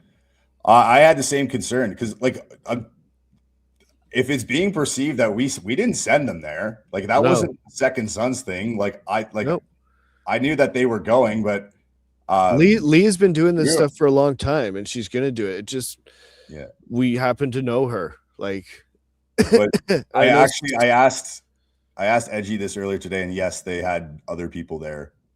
Well, that's good. Because that was one of my concerns too. Is like, holy shit! Like, if you guys are gonna do this, I mean, maybe we should send guys with you, not as Second Sons, but just to make sure that one, these fucking people don't react violently because they're not much different than the fucking deranged Antifa people, and two, that when you're leaving these things, that you don't get fucking jumped by the counter protesters. Yeah. Well, there's no need to show up to that shit anymore. I mean, I think that's pretty much been. That horse has had the shit kicked out of it and beat to death. Like that's enough of that guy for sure. But I mean, Jeremy's gonna have his piece now. So, is there anything left? No. Don't do it. He's already dead. Yeah. I was just gonna eat and watch you guys. Well, I don't know if Derek has anything else on that he wants to bring up. Just can we go over like through this? Why are you putting your these poor people have put up with this for years and years? And it's just one thing after another. Ferry's showing them Catboy gay shit, and Derek's like, look at the most embarrassing people in the world for a little while also, and let's just see how many people we can drive to commit suicide. I think Joe should be on a watch list. He needs a wellness check. I think he's very. I know this was probably going to be rough for him. Mentally unwell. Yeah. Just one thing I wanted to go over with this before we move on to something else is that fucking banner, dude. It's like,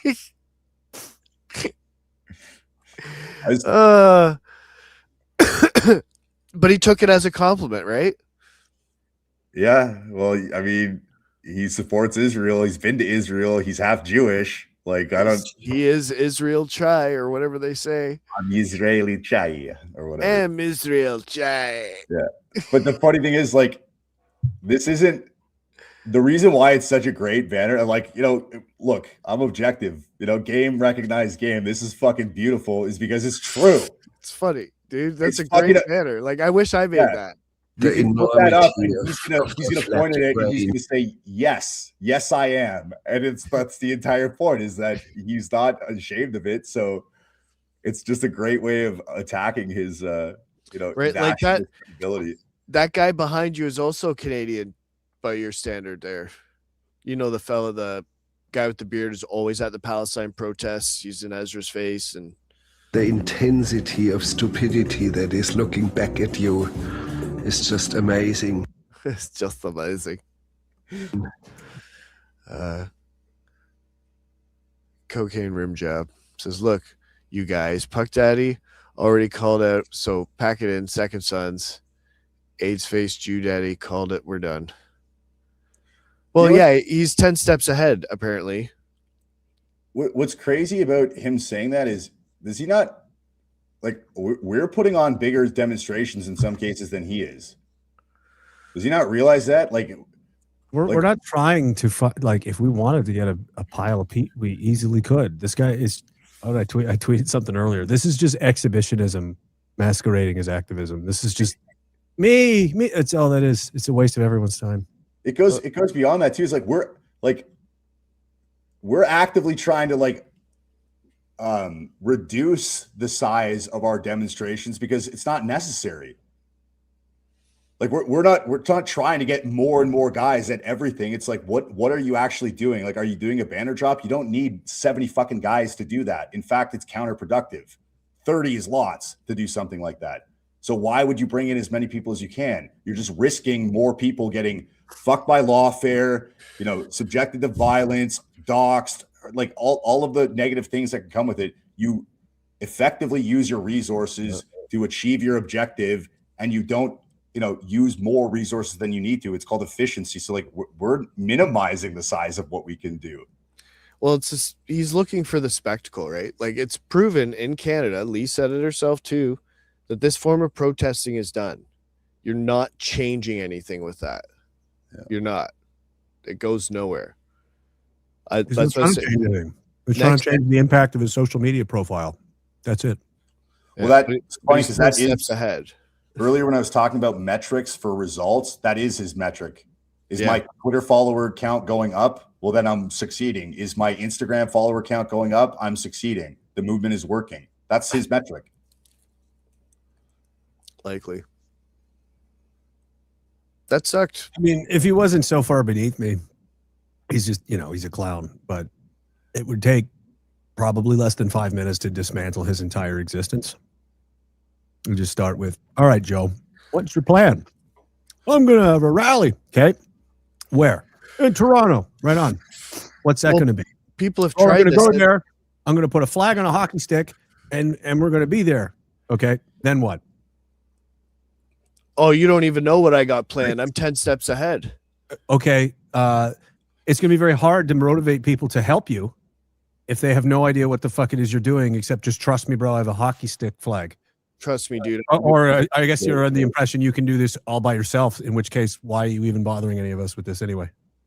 He's been doing it a long time. Has he? Oh, shit. I've never heard of him. He's going to take us places that we haven't even thought of yet. He's so ahead of the game. Where's the resume? Is his resume here somewhere? I'm 10 steps ahead. What are the steps, man? That's what I mean. Like, it's just always this continuous, like, you don't even know. Oh, you'll see. Like, but when I say, like, here's the plan, and somebody goes, explain it, I'll say, like, we're going to do this, we're going to do that. Here's why we're doing this. Here's the objectives behind doing this, the purpose behind what we're doing. Here's why we do that. Here's why we do this. Here's why we don't do these things. Like, I could give explanations, or we can give explanations for every aspect of what we do that are logical and make sense. He just says, like, I'm 10 steps ahead of you. All right, okay. What could you explain those steps? The enormity of their flat brain, the enormity of their stupidity is just overwhelming. It's overwhelming. No, I've gone over it. I've gone over it a few times. The last avenues that guy is going to try and go to from here, like the petition, and then the political party, and then trying to get a politician's attention, and that's as far as it goes. Somebody asked earlier too, if, like, I forget who they said, is he trying to be the Canadian? It was someone. And the answer is, he's trying to be the Canadian Tommy Robinson. He's trying to be the Canadian Charlie Kirk. He's trying to be the Canadian, like, he's trying to be the Canadian. He's trying to be somebody. He's trying to be somebody. He's trying to be someone. His motivation is primarily it's obviously that he wants attention. So did you want to move on to Rachel now? We can if you want.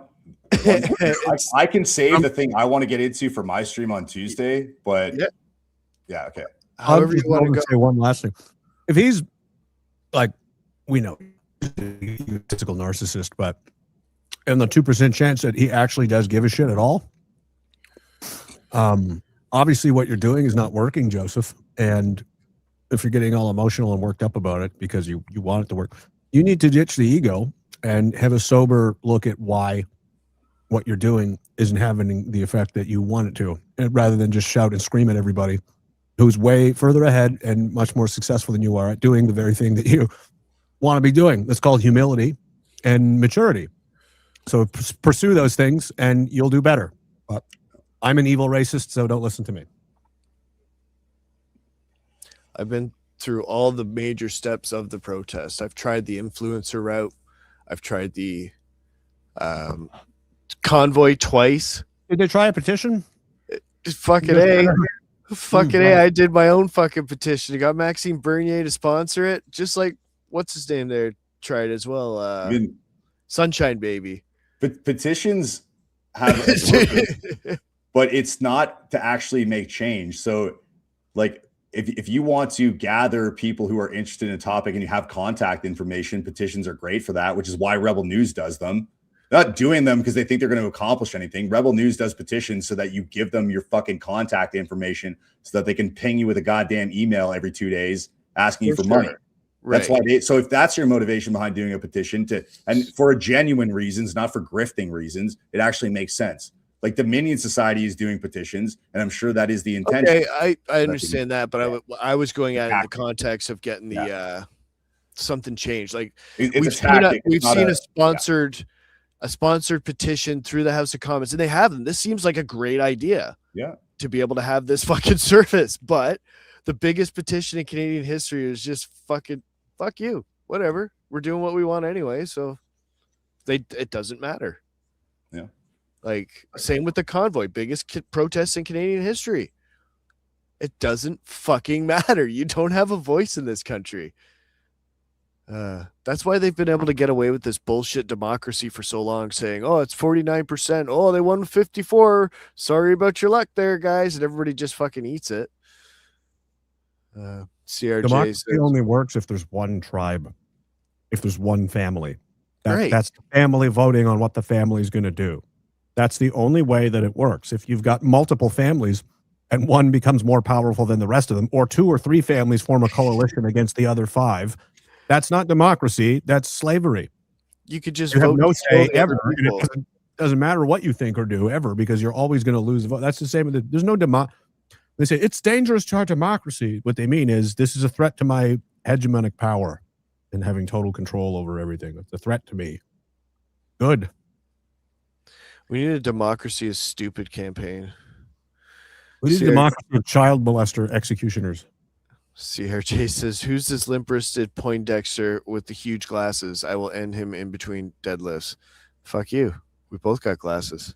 Ferry's coming back with a set too. Watch. I hope so. Grab some glasses. There we are. I don't have cool glasses like you guys. They work. These are shit and don't fit my face, so I'm just going to take them off. What were you going to move on to, or did you want to do? Well, one thing I would have just added to what Jeremy said. He's right. Democracy only works within a family, a single cohesive body of people. But also, the other element of that people don't like is that it also only works when the people that have voting rights within it are equals in terms of status of some kind. So allowing anybody you don't let the fucking retarded Down syndrome member of the family vote.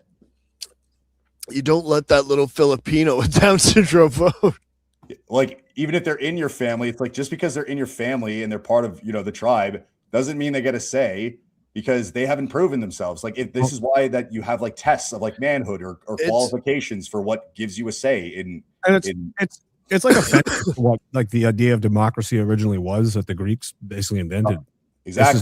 This is not what they meant at all. It's not everybody gets to say it's, like there are old aristocracy models and stuff like the medieval age. Like you'd have the nobility and the families like of the very successful, influential. That's why they are where they are. And amongst them, they will decide like, well, we're going to do the, as multiple families in a group. Well, Johnny the pig farmer who's drunk most of the day, he gets the same say as like Lord Batten, the guy who's employing everyone and running the whole county. and like managing the king's military and all that. Yeah, they're the same. They get the same input. Why? That doesn't make any sense to anyone. So it's like there should be a barrier to where it's earned. You have to do something to earn a vote, and then all those people are equal. But buddy that just got off the boat yesterday, well, why? You've put in no time. Completely deconstructed the hierarchy that we held sacred, right? And that's how you do it.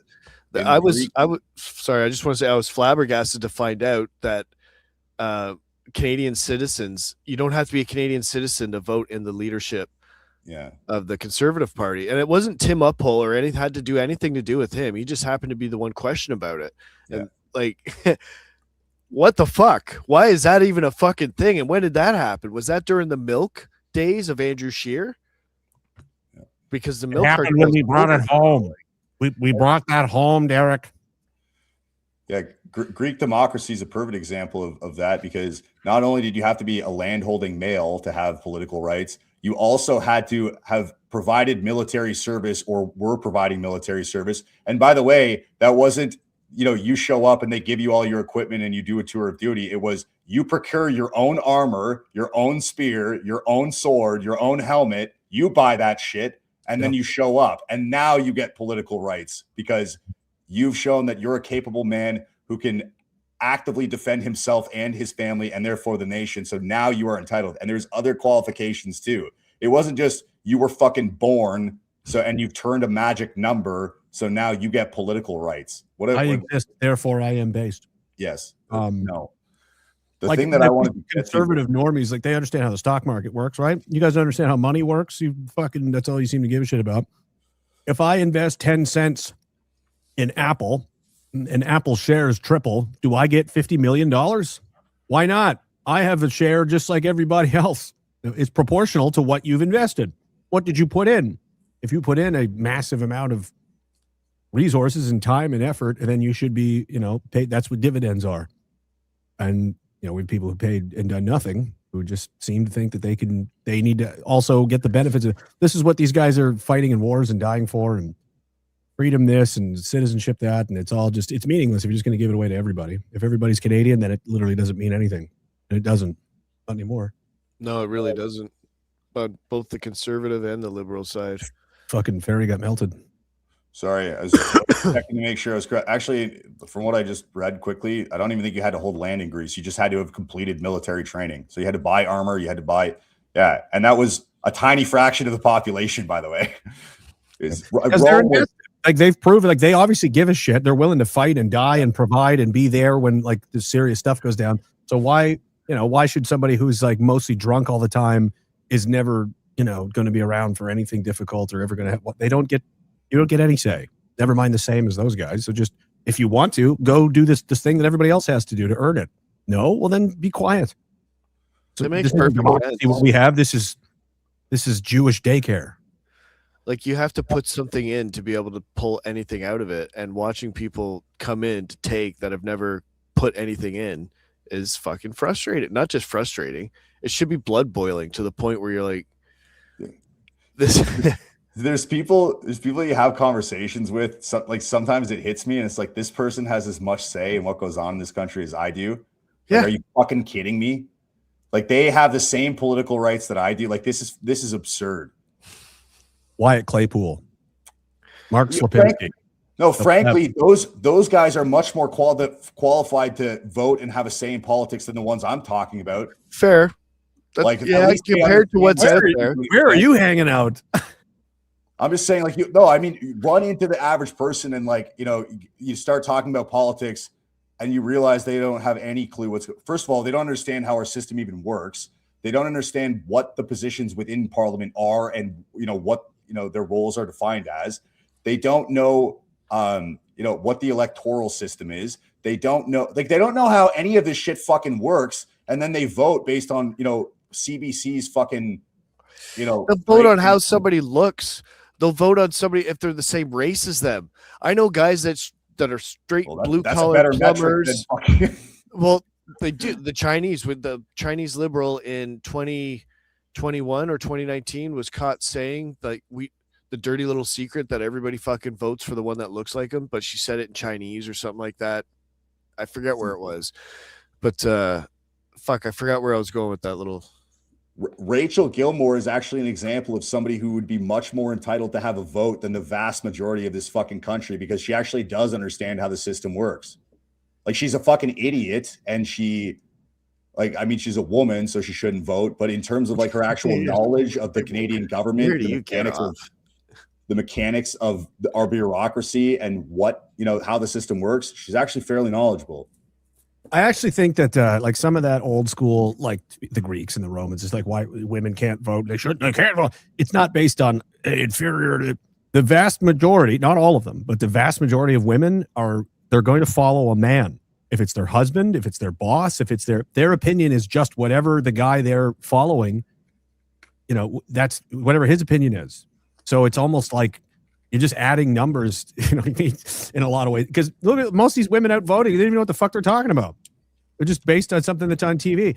They're just more like, and there's lots of men too that are fucking idiots and dopes and follow whatever. But I think it was back in the day based on more of a, observable reality that, do you even know what's going on? Like, I just do what my husband tells me to do, or like what he thinks, or what, some celebrity I like thinks. Like, oh, I really like Tom Cruise, and I'm a Scientologist now because, like, Jesus Christ. Oh, right. That's what I was saying, is that the average plumber and shit in the city, they vote NDP because their union tells them to. Yeah. I know guys just as racist as us that said, well, fuck, I'm putting it towards this. I like that there was Trump flags there. I'm like, you're at a Canada rally in Toronto. Why do you have it? There's just people that are just angry. You're just upset. You're just upset and looking for attention.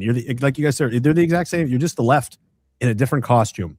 It's just a circus of children. It's adult daycare, Lord of the Flies, and the police have to be there to make sure you idiots don't hit each other over the head with a pan, and not find any of the missing people or do any of the real crime solving that we need to deal with, because this is fucking going on. And anything, I think the police should arrest Joe as a public nuisance because he's draining resources. It's a lot of resources drained, right? Like, put him in jail for a year and watch the city's police budget. Like I saved 20% of our operating budget just by not having to go downtown every third weekend. No wonder Olivia Chow is fucking asking money for migrants, because Joe is fucking. It's like, it should maybe there'd be some more homes for homeless there, Joe. If fucking there's some metrics we could go by. Don't march next time and see how many less homeless people there are. It should be, what he does should be considered like cruel and unusual treatment of the mentally disabled. Fuck. They're probably happy that they're keeping them corralled and they know where they all are for a little bit. Yeah, the police resources. A lot of them smelled like booze. Yeah, like we know that they drink at those rallies. We've seen them do it multiple times, so it doesn't surprise me at all. Just a social event for people that don't have lives. They don't have. If they had families, they would be out with their families on the weekend. If they had anything else to do, that they're there doing this. It wasn't any way, shape, or form a real movement. Like I said, it was a support group for fucking content creators. It's sad, and it's all like this is. They think that like this is the whole. 99.9% of the country is paying no attention to any of this. They don't give a fuck. You exist in a little echo chamber of freaks and weirdos that people like us are the only people that even know you exist anyway, and don't respect you and don't care. How many people were even down there? 100, couple hundred. It looked like way less than 100. So 80 people in Toronto that just had 200,000 people come out for an Iran protest. No, today was significantly lower. I would say it was like 30 people at best showed up. I'm not being an asshole here. Like, I wonder if he'll go till he's the only one that shows up. It's just Joe. He'll be the only one, because it'll be less like people. If there's value in it, if they had some kind of positive experience, or they will come back, but they're not coming back, and there's less and less because it fucking sucks and it's stupid and pointless. It's demoralizing what you're doing to the people. It is. You're demoralizing people. They come out and see this, like, what the fuck? And they probably end up moving out of Toronto. I've been through it. I went through this during the COVID. Like, the people, they organize this stuff, and hundreds and thousands of people say they're going to fucking show up to these things, and then you do, and there's 30. And it's the weirdest fucking people that are not very, like, they kind of get what's going on, but they really don't seem to actually be very lucid or capable of having conversation. And they don't actually want to talk to you. They want you to listen to them. That's a huge part of this too. Antisocial weirdos. I get this all the time now, where somebody starts talking to me about, like, whatever, the JQ or immigration or things like that. and they're talking at me, and I'm just like, yeah, man, I know more than you. And then they're like, what do you mean? And I'm like, no, like, I'll explain this to you. And they're like, well, and then there's like, I had this like literally the other day, somebody said, you know, I know more than you. Like, look, no, it's true though. I know, but it's just funny it's to like, say. like, look, I know you're trying to like, I don't need you to explain this to me poorly because I can explain it to you correctly or at least much better than you can. It's like, I get it. And like, this is not like a shot, but I had a guy do this the other night and say, you know, did the Jews have been kicked out of 156 countries? And I'm like, it's 109. Like you don't even know. Like, that's the meme. It's a fucking meme. It's 109. Well, technically, it's you walking into Home Depot to the guy saying, "I know more than you." Exactly. Just let me show you where it is. And so, like, you go to one of these things, and it's a bunch of people trying to talk at you about things that you have a better understanding of than them. It's like, well, it's also the speaker problem at these rallies, right? Where you get everybody that wants to touch the mic gets up there and says, guys, I came here 3 years ago, and this person, I had cancer, and this person fucking whatever they're talking about. Like, it's so unhinged, and it just goes off the rails from there. A good, like, so during the clip that we watched of Lee, like a perfect example of that is I can't stand when multiple people are trying to have an argument at the same time because it's just noise. Like, you're not having a conversation or a debate or even like a real argument. You're just fucking yelling nonsense at each other and nobody's listening to any of it. So what is when you guys were playing that, I was still finishing my my workout, and I just threw my head. I don't know why, because I've just been watching it again. I said some of the guys earlier, like, I'm going through a Roman Empire phase again. So that means World War II is coming up next. I just finished the Renaissance and the medieval time. We just cycle through historical time.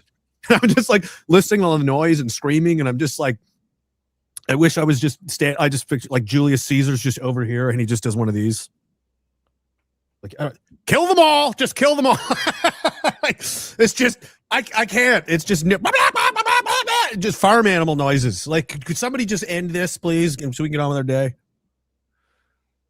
It's like, you know what, a good comparison to that is like Twitter Spaces, when nobody will let each other talk. And so it's just like 3 or 4 people trying to talk over each other. And it's like, well, why are we doing this? Like, you guys don't actually want to have a conversation. You just want to shout each other down. So what's the point of doing this at all? Whereas, like, if people would just say their piece and then let other people respond, then it would be a lot more productive. But that's not the point. They don't want to be productive. They want to be heard. They want their voice to be part of the conversation, even though it's not a conversation. I would never have known how rampant like malignant narcissism is in society until this stuff started to happen. Yeah. Even during COVID, when it was like, that's why there's so many big crowds of people. The only ones still left doing that are the malignant narcissists. All the regular people have gone off to, because like, what is there to do? But there was a real threat. There was a real problem that brought out regular people. And all these freaks were, finally I can, and it was just, I remember the first couple of rallies I went to that Morgan did out here, and there's just people just like, give me the microphone. I'm like, who are you? And they would just, like, what, just incoherent nonsense, screaming about nonsense. Like, this is about you. And there's a lineup of them down the street and around the block. You're like, oh my God, man. Like, these are all the antisocial weirdos that they live at home on the internet because no one will tolerate them in real life. They don't have any real friends. They don't have any social network, and they'll try to say, shit like that about, yeah, it's you guys. No, I worked a full-time, I did almost 2/3 of a full career in the military. I'm a real boy on the internet pretending to LARP as one of you freaks, and you freaks are pretend, boys LARPing as men. You're not. We're not the same. Just because I'm also on the internet now, we are not on the same playing field. I didn't need to be here. I had a whole successful life going on before any of this. Where's yours? You're 50. You're drunk. You smell like cat pee. You know what I mean? Like, you're showing up screaming at strangers in the street. Why? Like, you're basically a homeless person. You're the crowd of maniacs that RoboCop is walking by in the destroyed ruins of Detroit. That's you. You're just off to the sort, like, smoking crack, screaming at cats in the alleyway. That's essentially you.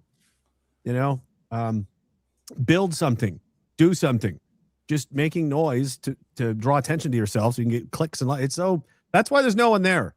No one gives a shit. I think we've kicked the shit out of that horse now. Yeah. but it'll be back another. I don't know. Back. I'm interested to watch, like you said, Schadenfreude. Hey, it's great opportunities for us though, because we're getting pictures and photos of all the Antifa freaks that show up and where they go and what cars they go back to and what bus lines they take and who they show up with and who they're all that stuff. Yeah, that's also being recorded. I'm more impressed with the counter protesters. I'm just glad they keep showing up, oblivious to the fact that they're fucking just big banner, Joe's face on it, everything, sticks, ready to hold it in opposition. Like, that's hilarious. It's great intel. Well, it's also a perfect. By all means. It's also a perfect case study of like, this is doing it wrong, and then we can explain how the way we're doing it is correct.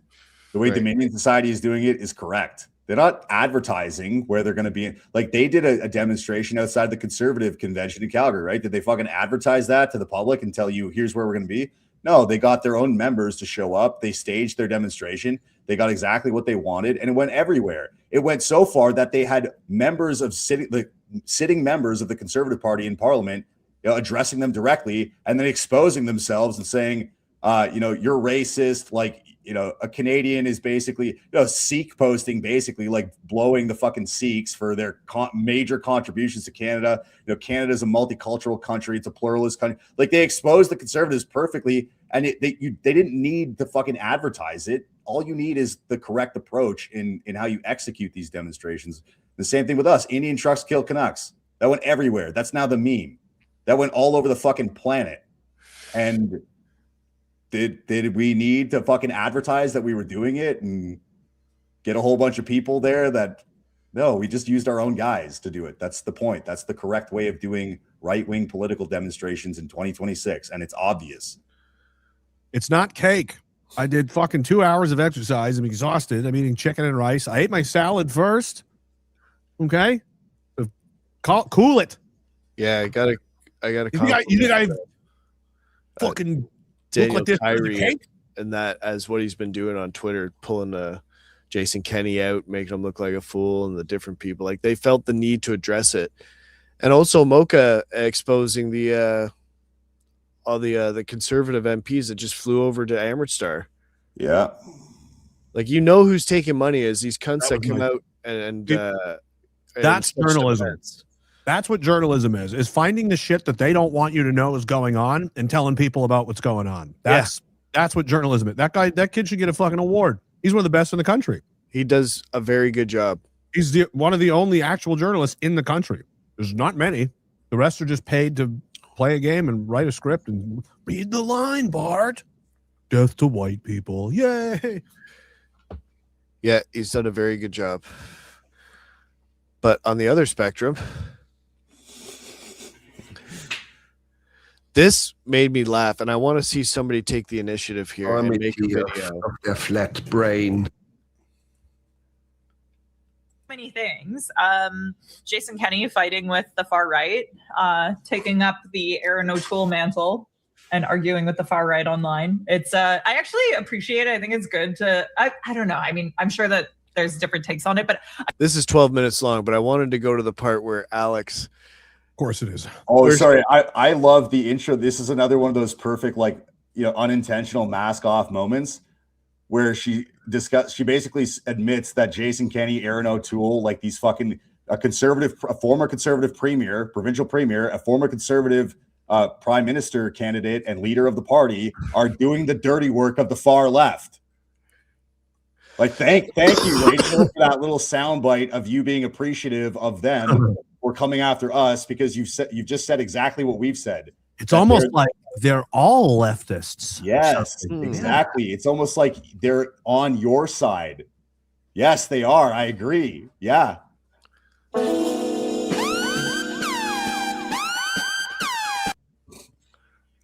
I do think it's good to have prominent conservatives like calling these dudes out and being like, you guys are like shitty. What you're doing is shitty. Oh man. Shut up. She sounds like a South Park character. Is it shitty? Who does that benefit, Rachel? Having prominent conservatives come after us, who benefit? Well, actually, we benefit from that. But you think you're benefiting from that. which is very revealing about, what you think about them. And clearly you don't think that Aaron O'Toole and Jason Kenney, conservative members, are the far right fascists and the Nazis, right? But that's what you call them. That's what your supporters call them. That's what the left calls them. Let's go, chat. I just love I've been fucking terror. I've done a few the triple black slash. That's a cool gang sign. And then when she fucking started getting uppity, the O underscore. That is known across the Canadian internet as that's her. That's wherever she shows up, that happens now. It is funny whenever she talks about anybody, they just come out, the entire country comes out and dog shits on her. Just respond with that, It's cool to see. But yeah, I don't know, like whether or not it's like, I think from Aaron O'Toole. Do we got a like counter? Someone get a like counter? Well, it's legit and he actually believes it. Jason Kenney, I think, is a little more doing, he might believe it, but I think he's also like being very calculated right now with the things that he's saying out loud, like on social media and stuff, because I think he wants Pierre Poilievre's job. He's really positioning himself carefully to be like a different voice from Pierre Poilievre, specifically like criticizing him for not being hard enough on Trump and things like that. So I think Jason Kenney really wants Pierre Poilievre's job, is working very hard to like carve out a space for himself and make himself seem, I don't know, like a different option that's still conservative. So I feel like this is all kind of a part of that. And it makes me wonder how genuine any of it is versus being like, I'm sorry, affiliated. Introducing Craft Story. No, I wanted to show the part with Alex. Like, he was just so maniacal, laughing about Indians. Dude, I think he's a little more calculated. She thinks Jason Kenney is like a Machiavellian schemer, plotter. That guy is a donut with legs. Are you kidding? Like, he's a moron. He's a fucking moron. So is Aaron O'Toole. She thinks that they're like, oh, they're smart. Oh my goodness. No, whoa. She's fucking right, dude. What are you talking? What do you mean? What she described is exactly what they're doing. They're full of shit, and they're pretending that, oh, we're not racist and we hate racism and blah blah. They're doing these things because that's what they're supposed to do. They're following the line. They're playing the game of like, this is what we have to do to toe the party line. I think she's actually accurate. They're not scheming a master plan to take over they're fucking. No. If they had two brain cells to rub together, like anybody. I mean, there's no one with integrity in the Conservative Party, but if there were, and it was like, I'm going to fucking take this place over, and that would have been done a long time ago. No one like that is allowed in there. They are sniffed out and punted before they get anywhere. You step out of line 1 second, you're gone. Yeah, it's just your Israel tattoo, and then you can stay. But I'm just saying, what she described is another instance of her doing an unintentional mask-off moment where she admits that conservatives kowtow to the leftist, moral framework. And that's why they put on these, song and dances about calling out and disavowing racism. So the reason that they're doing this is because they're trying to appeal, to the mainstream and make themselves seem like suitable figures for future, political positions. So like that's what she said about Kenney in particular, that she thinks Aaron O'Toole actually believes what he's saying, and Kenney is just, saying what he needs to angle towards the conservative. Why does the Conservative Party need to disavow like random far right fringe groups? Because we're more influential than they are. I know, but the point is like it kind of shows that she's expecting the conservatives to attack us for them, which is good for us and bad for them. Like, yeah, I agree. We are. I'm not kidding. Like, you guys were talking earlier about the red ensign is popular because of us. I agree. All of this rhetoric is popular because of us. I agree. We are more influential than the Conservative Party. We're the only influential right-wing thing in this whole country. Everything that has moved is because we moved it. What has the Conservative Party ever done? What have they introduced, changed, fixed, pushed? They've been playing defense and trying to counterpunch and failing for 30 years. The PPC say we are going to do the same, but in a purple suit. Yeah, no one is doing it. It's just us. One thing that's definitely measurable is the rise in South Asian hate. Well, that's their fault. Because they keep bringing them in. Well, they keep killing people and stealing and pooping on the floor and stuff. So It's funny because what Jeremy was just describing, that is the topic that I wanted to get into, but I might save it for my stream. But it's essentially that we're the ones that are fucking moving the needle, and it's fucking irritating that like Puck Daddy, or sorry, Mr. Sunshine Baby, Tyson Hockley, the pleb. Have you guys noticed that all of these people are starting to sound a lot like we did, or a lot like we do? Like, that's not an accident. It's because we've changed the narrative in this country, and now it's not only socially acceptable to say it, or at least, considered something that is part of the conversation. It's fucking profitable. It's gotten to the point where people don't want to hear some cuck conservative on YouTube, give them the same old song and dance about how, a Canadian is anyone from anywhere that has to, have our values and assimilate. They don't want to hear that shit anymore. And they're starting to figure that out and realize that the line we sold them 4 fucking years ago, by the way, we're talking about 2022 when we talk to these guys like Sunshine Baby, like fucking Pleb, like Cuck Do Nothing, like Tyson Hockley. We fucking were talking to these people and told them exactly what they're saying now. Why do you think they're doing it? Not because they genuinely believe it. I'll tell you that. It's because they don't have the integrity to admit that. Yes. Or accept that. If they'd be like, fuck, you know what? I've done that. We've all done that. That's the big thing. Yeah. I am not this. I don't believe the same things I did 10 years ago because I had to go, fuck. Well, this is just wrong. Whoops. Well, what are you going to do? Got to fix that now. Sorry about that. Guess I'll have to pay more respect to the people I thought were dumb because they weren't dumb. They knew more than me and I was being a dickhead. That's just being a man. They're not men. They're children. And that's why they're always going to lose. It happened often to me. They want sincerity. They want real shit. This is the fakest world we've ever had. And everything's fake. Everybody's full of shit. They want real shit. They want new music. They don't want cover bands. And all these people can do is copy badly a shitty knockoff version of whatever the real sincere thing is, which is us. They're just being the President's Choice discount Diet Coke version and failing.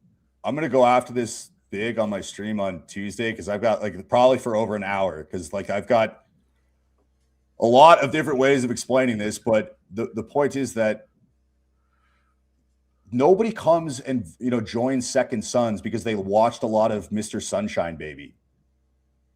Nobody's joining us because they were listening to the Pleb and they figured these guys aren't the ones. When people talk about awareness and they'll say things like, well, the reason these kinds of influencers are useful, especially when they move in our direction, is because they're bringing people in our direction. And I used to kind of believe that. I used to think like there was a logic to that. It's not fucking true because the guys who are coming to us aren't going like, oh, well, I listened to a lot of Sunshine Baby and I started, finding other things and I realized what's going on. And then eventually I saw your guys' stuff and I want to get involved. No, they're saying I got radicalized and found out a bunch of shit from, anonymous TikTok edits and Instagram videos that were made by accounts that were deleted after 4 or 5 days.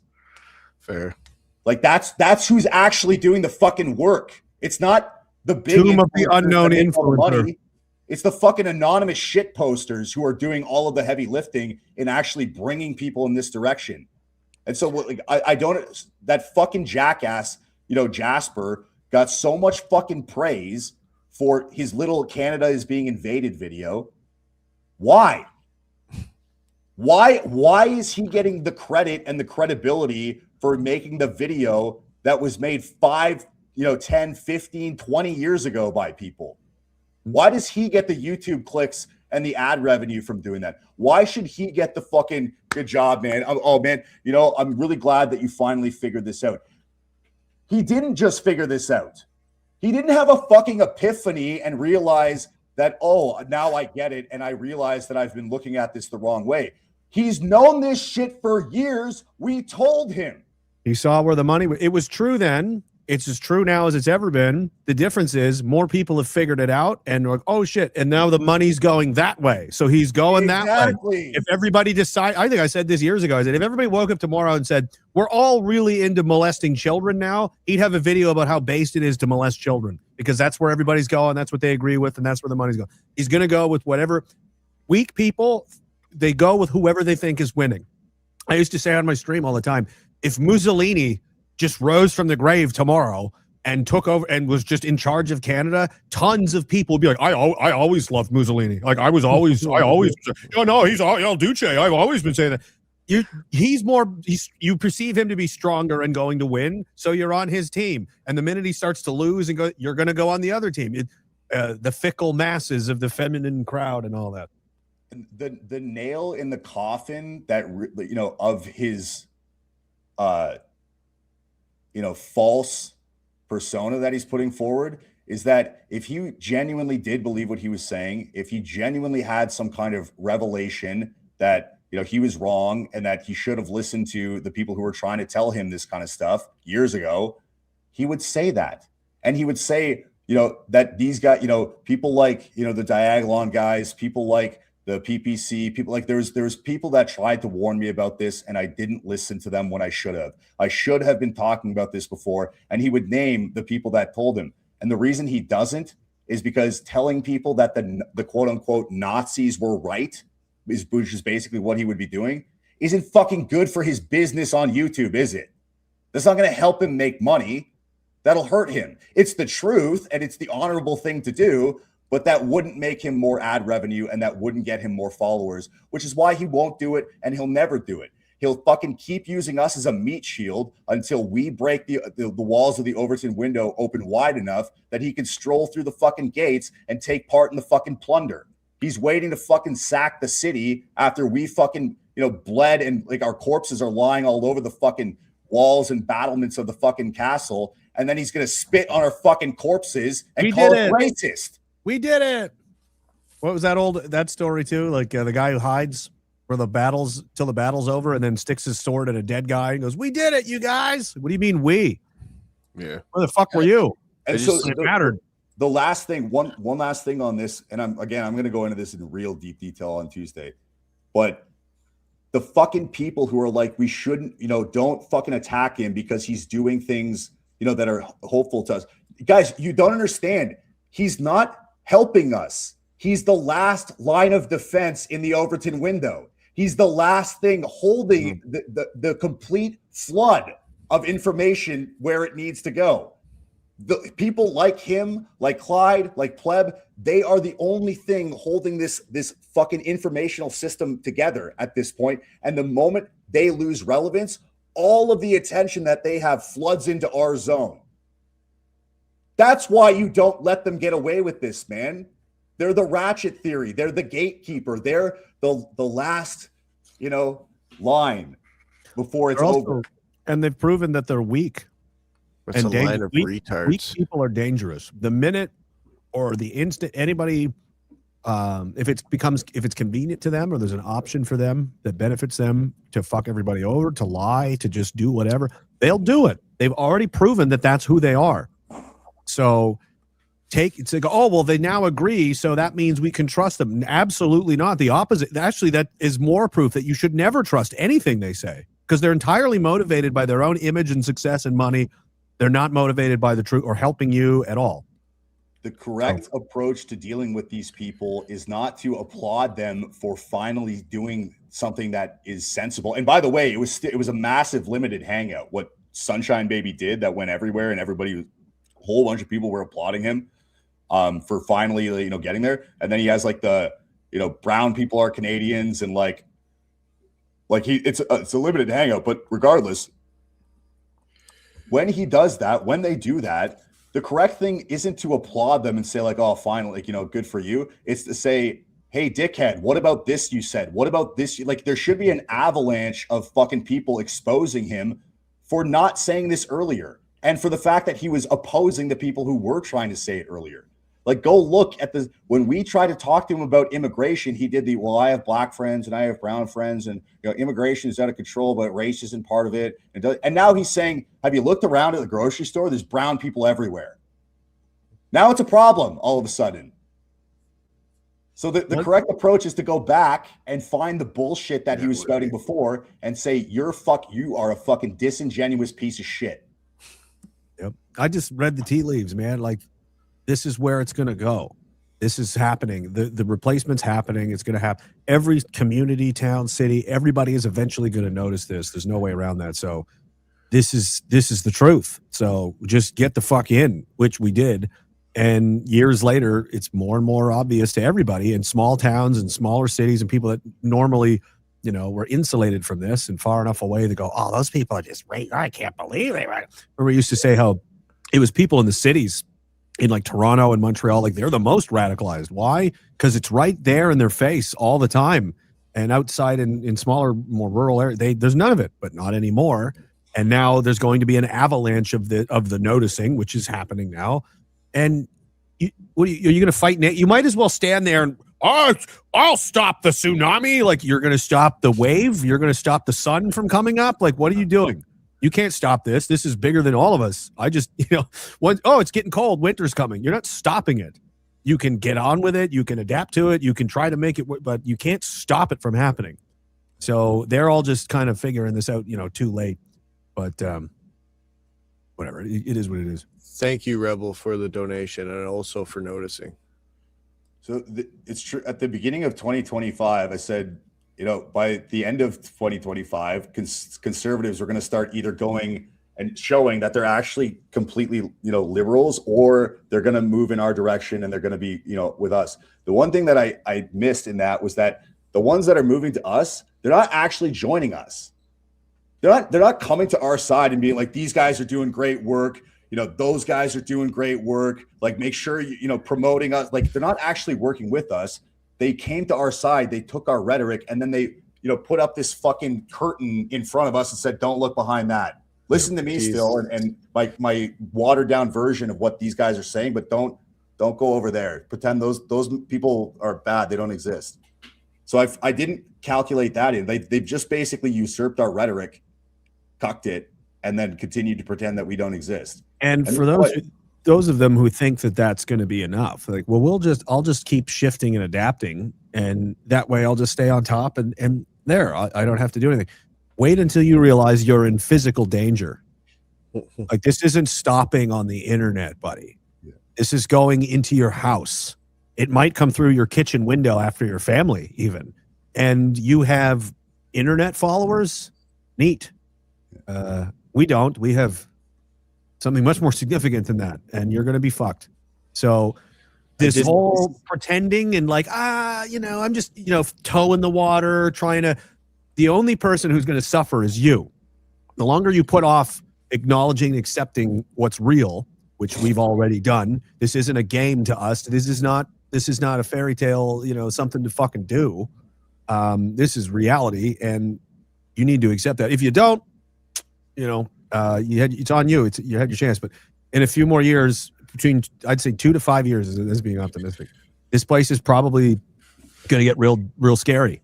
And you're going to be, no one's going to want to listen to your hot takes on YouTube. People may not even be on YouTube because they're, busy sheltering in place or doing, family organized convoy runs to the store to get food so they don't get carjacked because you can't go anywhere in groups of less than 5 anymore. That's crazy. That could be where we live soon. Hopefully not, but I don't see why it won't. Does anybody have any faith the police are going to all of a sudden get their shit together and triple in size and funding and effectiveness? And no, why would that happen? So all the worst, all the bad things, except getting worse and escalating. And these people, their plan is they're still doing what they were doing in 2018.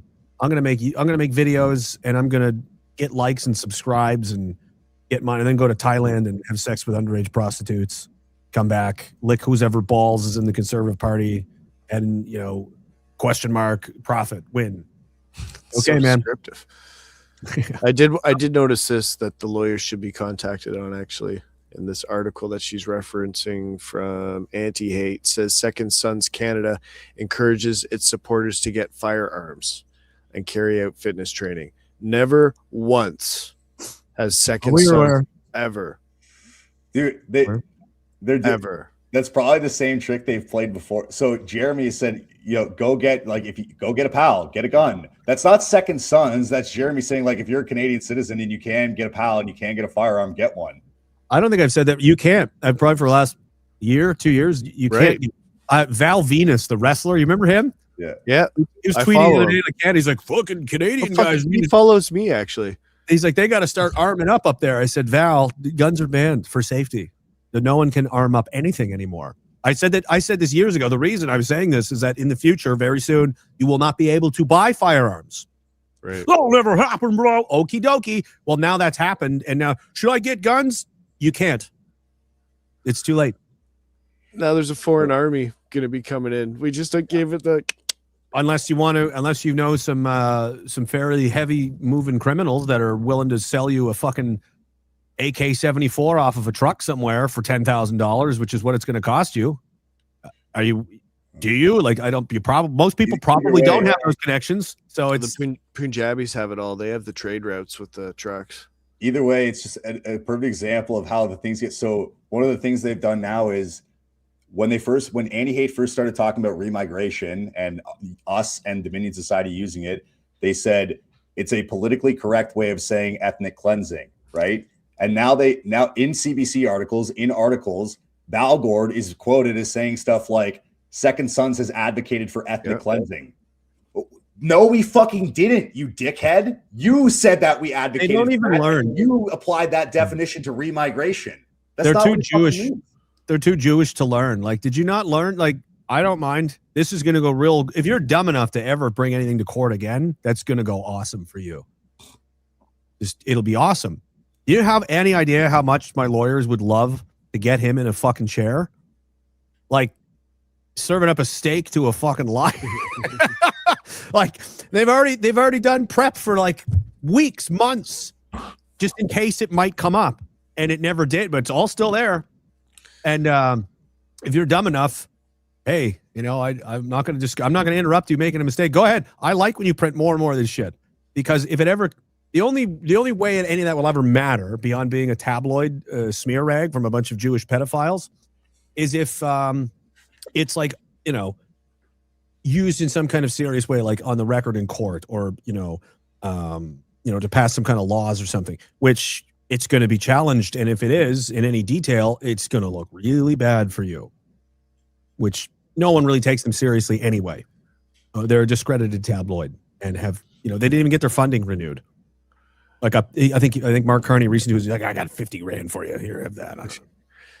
Like, preposterous. Ed's saying foreign army. When was the last time you looked at the cadets? It's all foreign. Yeah, fair. Last time I saw the Lawrence Scotts, the armories I was a part of, it was just straight. It's a shame, man. I mean, I grew up. I was the army. I loved it. It was my whole world. It was my whole life. I tweeted about it the other day. I was like, imagine it's like a little universe of its own, like a planet. Like, I'm a refugee from planet Canadian military. It doesn't exist anymore. It's destroyed. It was a big part of our upbringing. Like, a lot of our culture was reverted back because of military standards of something. All of your friends, your family, like everybody your social circle, your coworkers, your girlfriends, wives all know each other. Your kids play together at the family rec center. Like, everything's contained in this army bubble. And now, like, that was my whole world. And it's like a self-contained, it's like a little country of its own. Where it's everything's different. The culture's different. The expectations are different. The language is different. All this stuff's different than it is in regular society or any other. And looking at it now, I don't recognize any of it. That's not home. I don't know what that is. It's completely gone. And now it's the last, if it's ever going to be used again in any real combat capacity, it'll be here in Canada against Canadian citizens. It's not capable of doing anything else. That's how I know that's what it's for. Like, I tweet, like, the reason that anytime they'll use Canadian soldiers to shoot at anybody will be us, the Canadian people, because any real commitment would be what? Russia, Iran, China, Korea. We don't have the capacity. We don't have the troops. We don't have the manpower. We don't have the weapon systems. We don't have the logistic. We have nothing. It's a pipe dream. Even 10, 15 years ago, it would have been like, you're really asking a lot for us to even show up and handle you. We might be able to bring you 1,000 guys, 2,000 guys. We're really pushing it. So that's not it. So they want 300,000 reserve soldiers. Why? In case they need to put you down, because it doesn't require a lot of training to just, have gun, shoot those people. That's all they're going to be for. You can't train 300,000 people. It would take us 30 years to do this. To train them to a level that you would need. Like, imagine you're trying to bake cookies, right? How long does it take? A couple hours or something? These are cookies that are going to be baked. Yeah, these are cookies that are going to be baked for about fucking 5 seconds, and then go. So, what good is a mass conscripted, like, just have guns and shoot who I tell you to shoot? What are they good for? Domestic suppression of people. That's about it. That's really all they can do. They can't do any kind of complex combat maneuvers. They can't do anything like that. They don't. Did anybody look at the fine print and what they were talking about? Like, sure, they're saying they're going to bring in specialists and whatever else, but what's to stop them from just hiring foreigners that are already here? They specify, like, these are the trades that are open to everyone. Almost every single occupation in the military is what they've opened it to. Now the politicians are saying, "Oh no, it's trained professionals." They're just wording it in a way all that of those people that are lined up outside the liquor store for a job and all those other people, they can apply while they're here, right? I don't understand. I thought we brought in all these immigrants because they're going to do the jobs that aren't being done. I thought, why? We're not going to get fresh coffee for our tourism, and they won't be happy. That woman said they're doctors and she literally said they're going to be doctors and engineers, foreign military doctors and engineers. I'm like, oh, like the other doctors and engineers we got everywhere else in Canada. So trash. Oh, that's what we need is the engineers in our army to keep us safe. I'm a second lieutenant. We need the restaurants. We need the restaurants. You can't have the restaurants. I am definitely not a CCP planned. They're already familiar with how we train in the snow. Yeah, I'm sure like the CCP is not going to take advantage of that. The Indians aren't going to take advantage of that. The Israelis won't take advantage of that. Everybody who's not necessarily an open enemy, but is clearly not, serving our interests. I'm sure they're definitely. You remember how shocked everybody was when those Sikhs walked downtown with those fucking with their cold completely improperly, but it's a shit. What are you doing? Like reserve unit, they're clowns, and that you're not like everything they did was wrong. Everything they will always do is wrong. Picture that again. Those people had access to those things. So when they have the same commanders or people in charge of the armories, like this goes south really quick. Everyone. Here's another thing. This is my schizo conspiracy, but I don't think it's that schizo. There's no way to prove it, and who knows if it's true or not, but it could be that Mark Carney and the Liberals are deliberately like handing Canada over to America on purpose. They're doing all this on purpose to give America the pretext to just take the country. And they're getting rich to do it at the same time. So now we're just openly becoming a domestic security threat to the United States, which they will not ever tolerate. So it seems on purpose, doesn't it? Yeah. I think you might be onto something here, just because look, if Alberta separatism was actually of concern and they want it, look, it goes beyond it just being realistic or not. Part of the problem with Alberta separatism is that when it eventually fails, and it will, what you're going to end up with is basically the equivalent of a husband and wife who fucking it's not a real marriage. It's a sham marriage where they live in the same house and they eat at the same table and they go to the same functions as a couple, but they fucking despise each other and they don't actually want to live together. They're just staying together because of financial reasons or for the kids or like for something that's what you end up with if Alberta separatism isn't addressed and like in a way that is acceptable on both terms, that like reunites. Like there has to be some kind of like positive solution. Basically, do you want another Quebec? Do you want somebody who's constantly going to have this like resentment towards the nation and the governance of it? And so the reason I say that is because Carney could get rid of it like this. Yeah, he could say, "Here's your pipelines, and they will be built, and we will fucking get rid of these fucking protesters if they try to block it, and you're getting your fucking pipelines, and you like you're getting your coal plants back, and you're getting your fucking all of the conditions that exist on tapping the oil reserves. Those are gone. The shit that we've done, that the Trudeau era did, to basically hinder development in the oil sands, yeah, that's all out too. And that's all it would take. Those three things, that's it. It's over." And Trump already tipped his hand after he got elected. I spoke about Canada. He's like, we're going to acquire them economically. Actually, we're going to economically acquire them. What's going to happen? He said it 4 or 5 different times. It didn't just come off the top of his head. He's obviously had discussions with people about this. That's how that's not good. The only thing Alberta would be a beachfront. They don't want Alberta. They want the whole country is the intention. Alberta is just a wedge issue to like Jimmy it loose. Jimmy, kind of get it, like busting open a safe That's what Alberta is. And when he said that we're going to require them economically, and they said, well, what do you think about the election? Do you want Pierre Poilievre to win, or do you want? He's like, oh, he's not going to win. It's not going to be that guy. He was very confident. Trump said before, Pierre's definitely not going to win before anywhere near, and everything Carney has done has empowered Trump. It's like a bizarre. I don't know. Maybe I watched too much pro wrestling. It's like the kayfabe thing, but like there's clearly something more going on here. I don't like if you were trying to destroy the country, I don't know what you could do faster. And they're just giving the Americans every excuse in the world to just you're driving the country into an economic disaster. There's going to be widespread civil unrest. There's going to be security problems. You've got the military is falling up. There's 17,000 regular force soldiers now. You need at least 40,000 to even maintain anything. So we're well below that. So we can't even maintain what we have. It's in free fall collapse. It basically doesn't exist. So now we're just going to mass recruit Indians and whoever, terrorists, like whoever. There's no aptitude test. There's no physical standards. There's none of that anymore. Just get in. Can you breathe and chew gum at the same time? You're in. You could be an officer. You could be a major. This is funny. And the Americans are not just going to sit here and like, like they want a crisis to happen. So then they have an excuse to save us, and they're never going to be going away. There'll be more. They're going to inherit all of this money and the trillions of dollars of resources. And meanwhile, the Chinese are trying to make a play. As they basically have a colony in BC. They own half the government. They own half. Again, the Americans are not.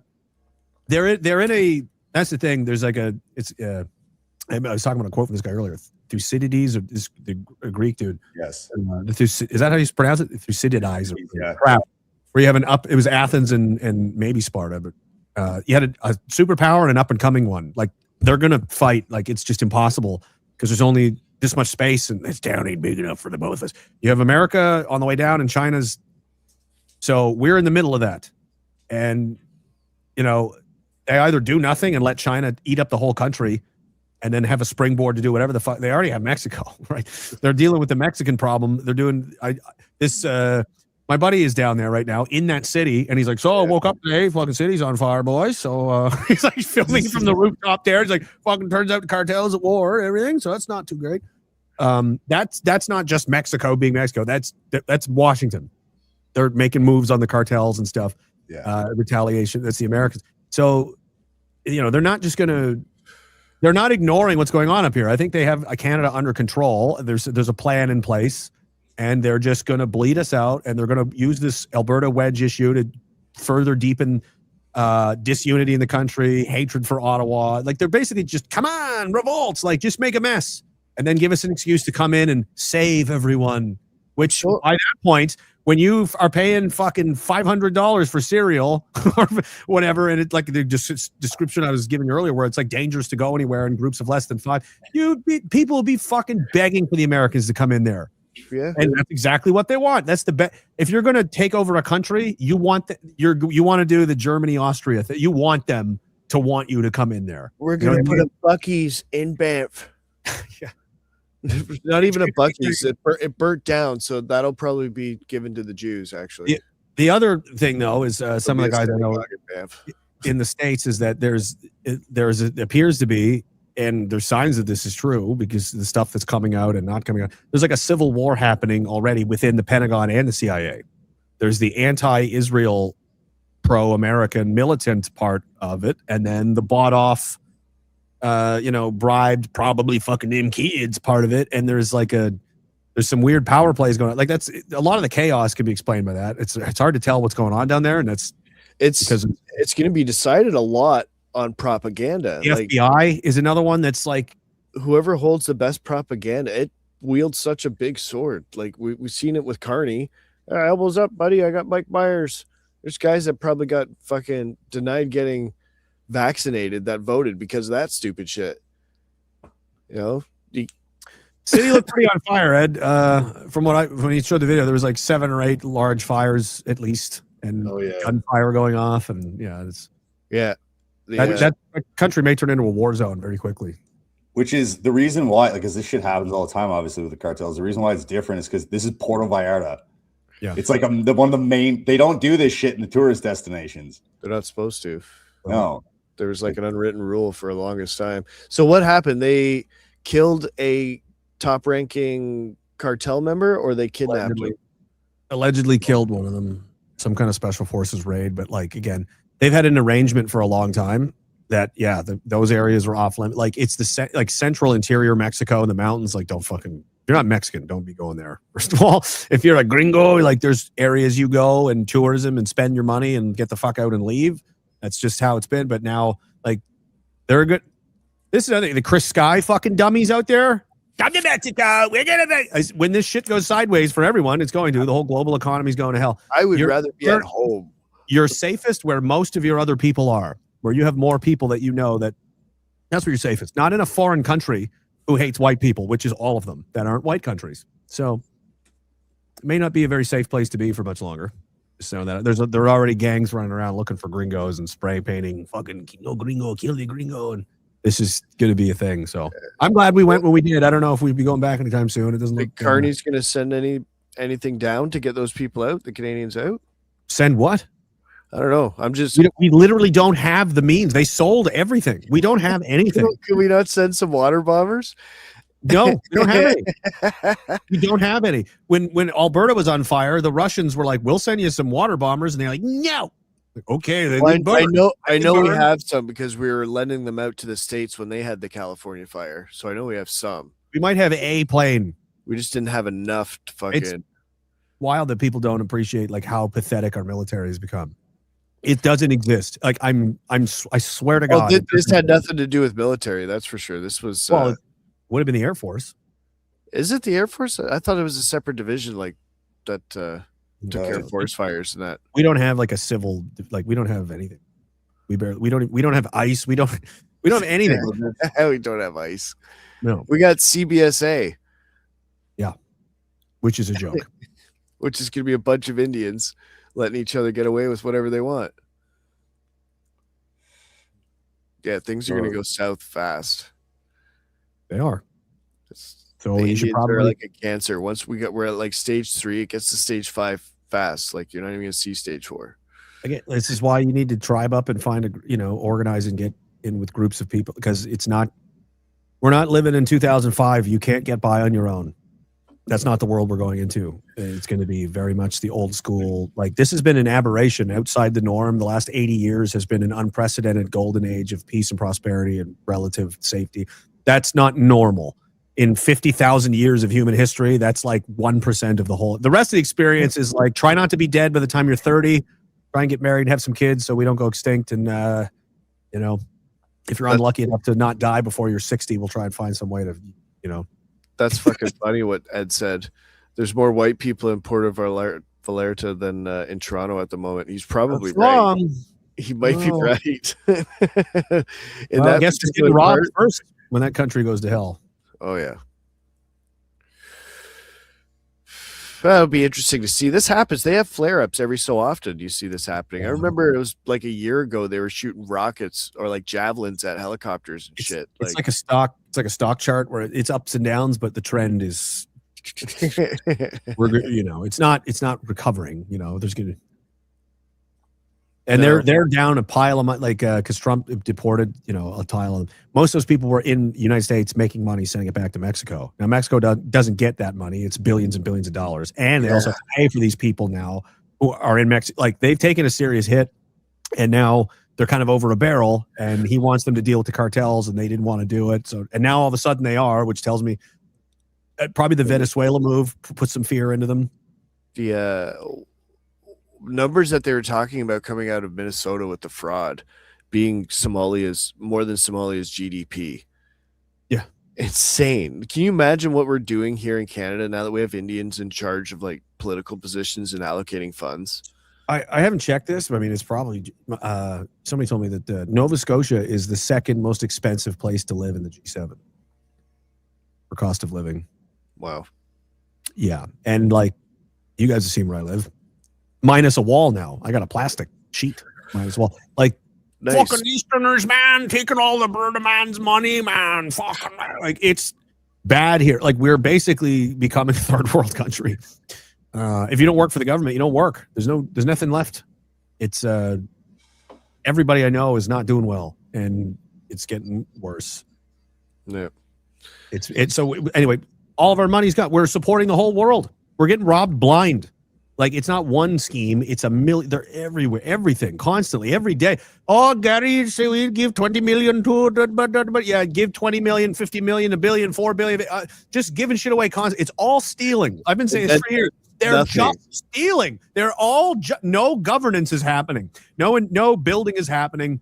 No maintenance is happening. No repairs are happening. Only stealing is happening. That's the only thing that has been happening in Canada at the government level for 20 fucking years or more.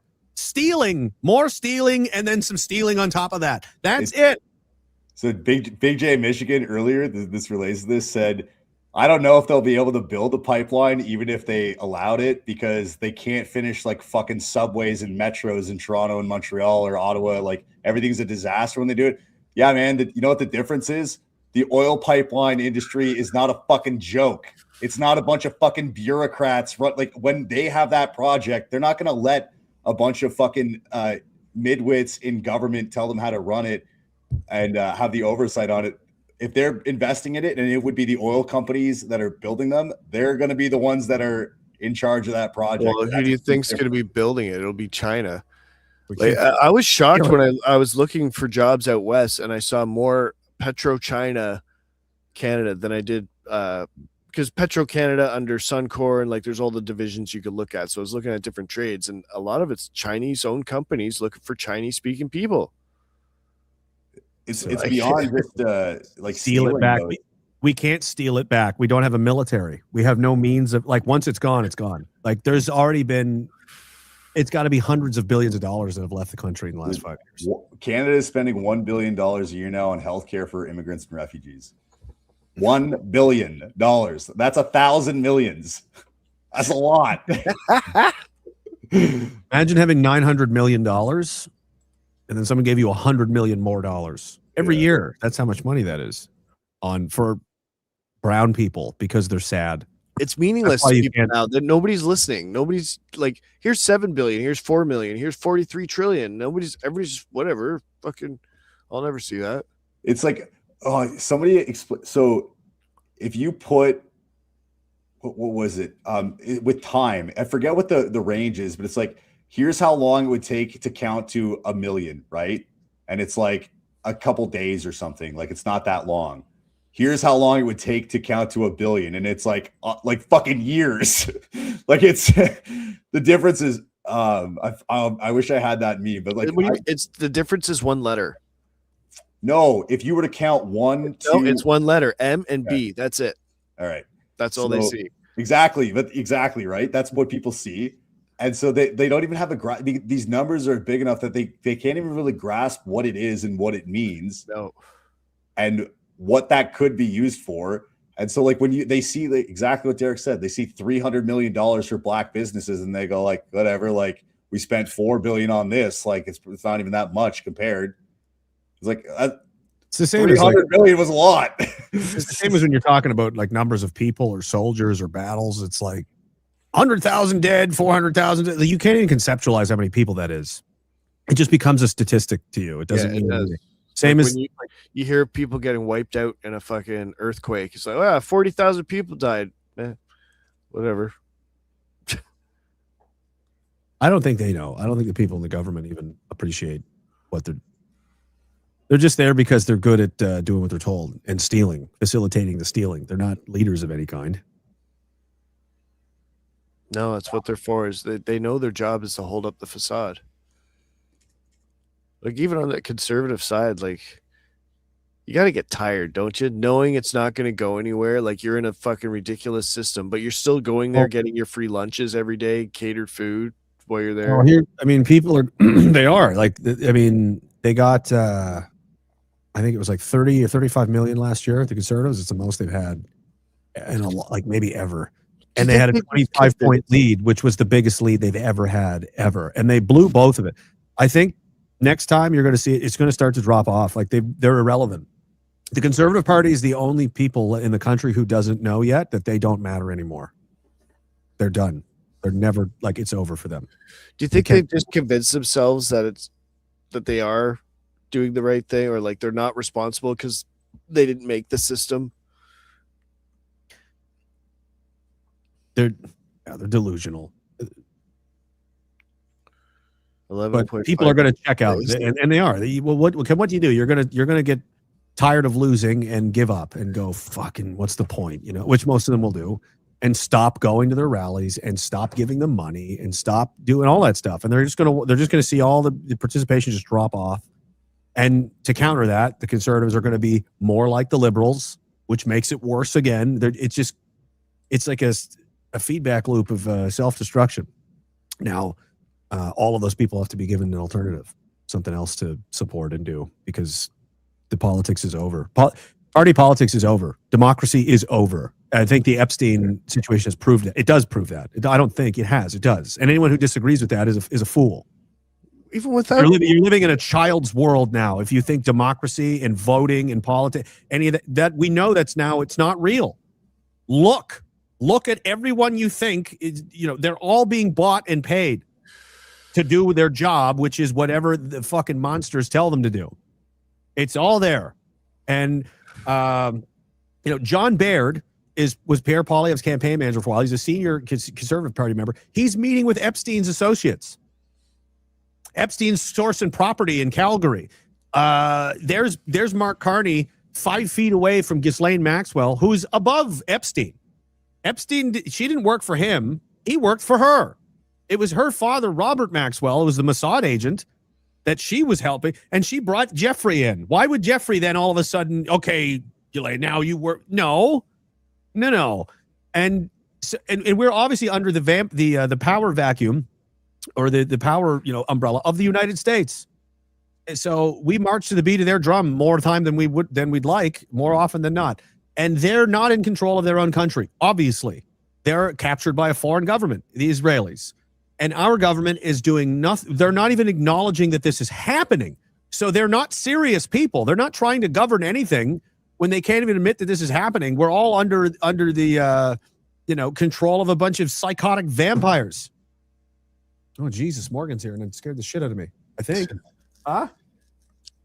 I didn't hear you come in. I was yelling about stuff. But, there's what democracy? What are you talking about? Vote for pedophile 1 or 2? Or they're all compromised.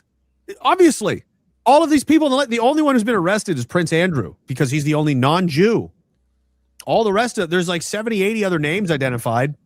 Nothing. Andrew, though, oh, yeah, get him in there. I wouldn't be surprised if he dies by suicide or some accident happens as well. I don't imagine why he wouldn't bring people down with him, but maybe they've got gun to somebody's head somewhere. You better shut up, Andrew. Do what we tell you. But this affects that hurts to when you finally come to the realization and take it in about the royal family, right? It's just my aunts and uncles. They were right into the royal family, right into that stuff.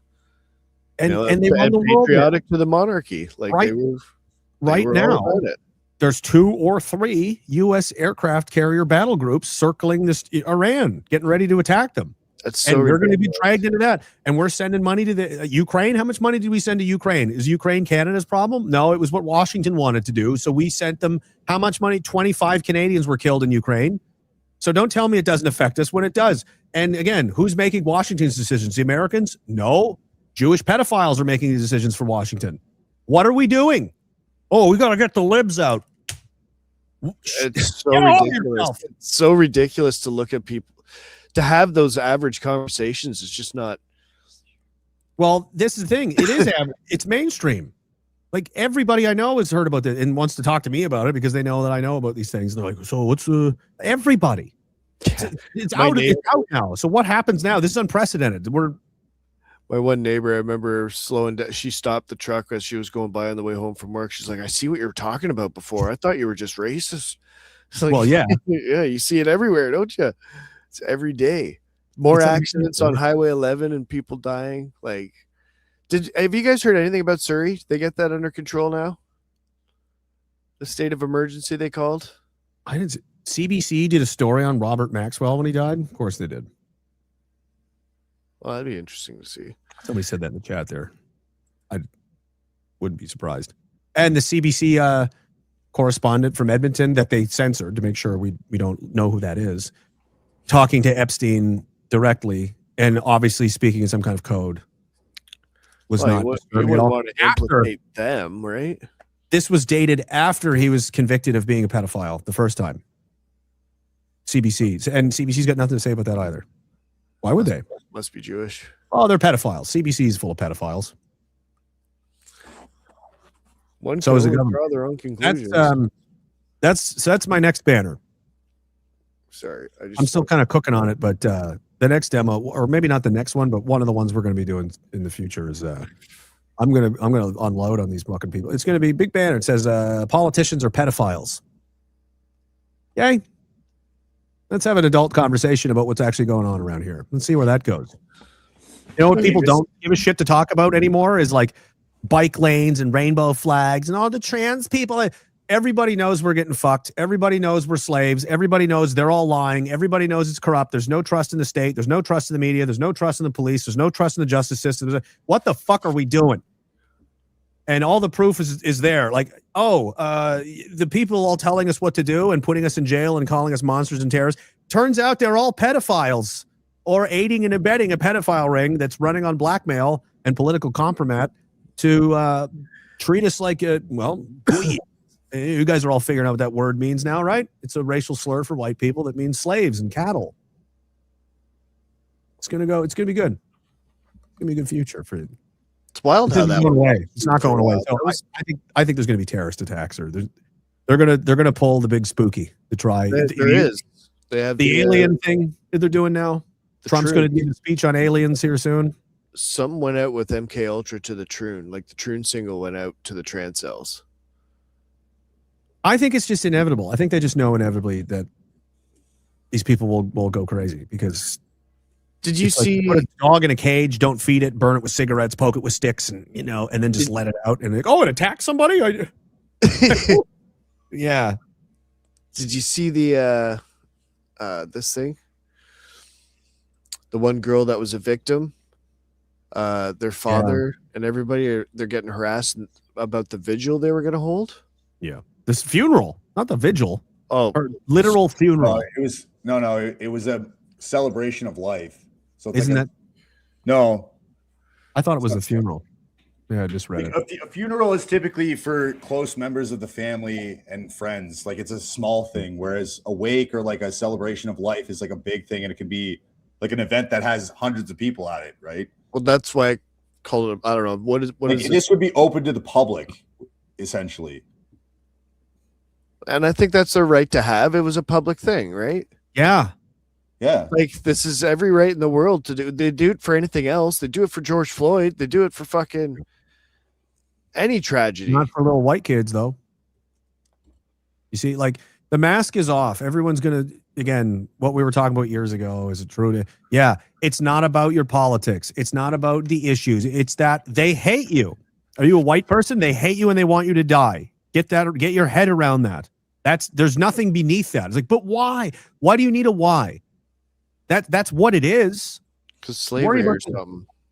Worry about why later. I mean, there is a why. It's not sane, but none of these people are sane. So, and that's why they call you these. You're far right. You're a bigot. You're a Nazi. These aren't what you are. This is targeting you so that they can kill you.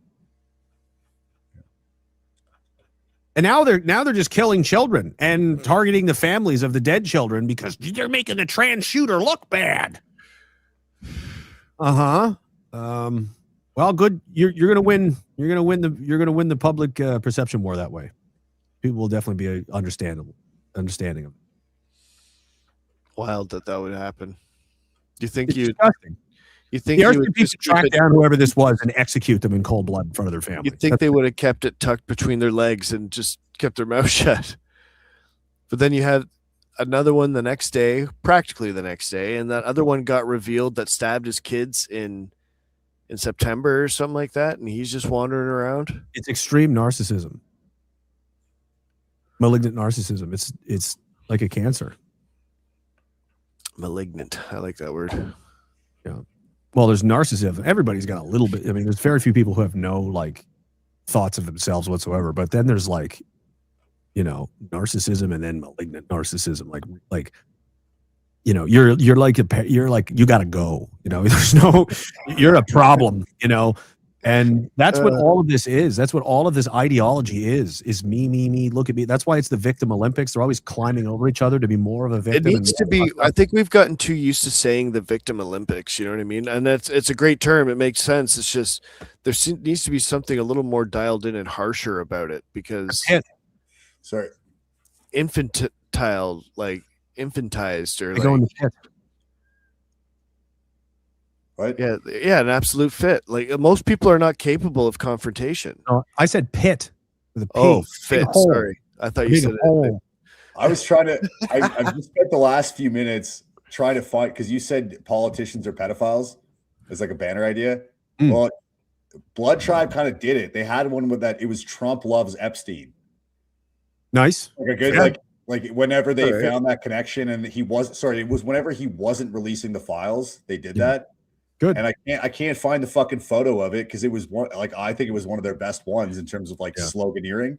So you'd have to be careful with that because Ed Jam has said politicians are baby eaters. What are you going to do about it? See, I wouldn't go with that as a slogan, the baby eater saying. You got to be no, it has to be bad enough. Yeah. It's like everyone's like, but also it's like pedophiles, death. Like when we've already reached except dude, should these people die? Yeah, they should probably die. We don't need to then spend more time but they're even more awful than that. We've already agreed that they got to go. So why are we wasting time? Like I know they're horrible. What color stripe either? So the people saying like, oh, what about the conservative? Yeah, the conservative pedophiles too. Like, where do you want to start? Do you want to start with John Baird and the Epstein connections? Where? What do you mean the conservatives? Dude, I used to know these names. I used to be able to name the 4 people around Trudeau, and it's been a while. Ingvildson? Ingvildson's one. There was Paul McCarthy. Peter Daglish. Fuck, you got it, yeah. I'm autistic, buddy. Him and Ingvildson were the 2 big ones I found back in the day. Yeah. There was a third guy. Yeah. There's convicted. Not like Paul McCarthy was working for the UN or whatever it was. Convicted, but Stephen Harper's drummer also got convicted. There's two, I'm going to take off after this. Morgan, I got a shower, but there's 2 big things that are unifying the country, which is this is how it's actually done. What brings people together? What are we all? The Indians, the mass migration, and the destruction of the national identity. Like that's a big problem. Obviously, people have noticed that. Number 2. It started with the convoy, and this is like, is the government really corrupt and full of bad people and fucking? Well, now we know. Yes, they're pedophiles. A lot of them are pedophiles and fine with it. So, what else is more important? Like, why everything else is a waste of time to me if we don't deal with this. So, have you guys seen the one like the shit lives in Canada love doing this for some reason? It's like, the Americans are obviously having a good gloat about. Different shit in the Olympics and beating us in women's hockey and whatever. It's like, yeah, you won there's so shitlibs are saying stuff like, yeah, you did really good in the Olympics. At least we don't have a prime minister a leader who's a pedophile. Like, yeah, we don't have a president and I'm like, what are you fucking talking about? Like, yes, we do. Like, yeah, we totally do. Reply with that photo. Literally a pedophile. He's fucking in the same, like he's controlled by the same people, you fucking morons. Yep. Like, how do you get that Trump is associated with the Epstein shit and he's involved in it? But you can't connect that also applies to our system and the people who do you not? I might even go as far to can we bring a big portrait of Epstein and an Israeli flag and burn them in public? Would that be illegal? I mean, that would be fun. Death to the Epstein empire and everyone around it. You want to have an us and them, you're either with us or against us. You're either pro destroy everyone. And I don't mean they need to have they're going to have apologize. No, they need to be fucking destroyed. Everyone involved destroyed. If you knew anything and you're just like, you just drove them around, but you destroyed everyone or you don't want that to happen and you want to protect them. There's no middle ground here. Yeah. I see. Go look at you want to see some pictures of some little kids nailed down, arms and like being burned with magnifying glasses and shit. You think it's funny? That's what we're talking about here, guys. And you're like, I want to get the limbs out. Go to my YouTube channel. I don't know. Destroy the Epstein empire. Destroy all of it, whatever it takes. Like, well, the whole world will fall apart. Good. It's their world. Do you want to live in their world? I don't. I'd rather burn it all down and build our own out of their fucking bones. I saw Alex Alexander Fed posting. Yeah. That's a scary Fed post. He does that. What did he do this time? Just about what was it? He said, oh yeah, the Epstein Island thing, I got it all set up over here. If you guys want to get involved, so fucking send me an email. No, there was one that was more Fed posty though. It was like, how long are we gonna take this? Like,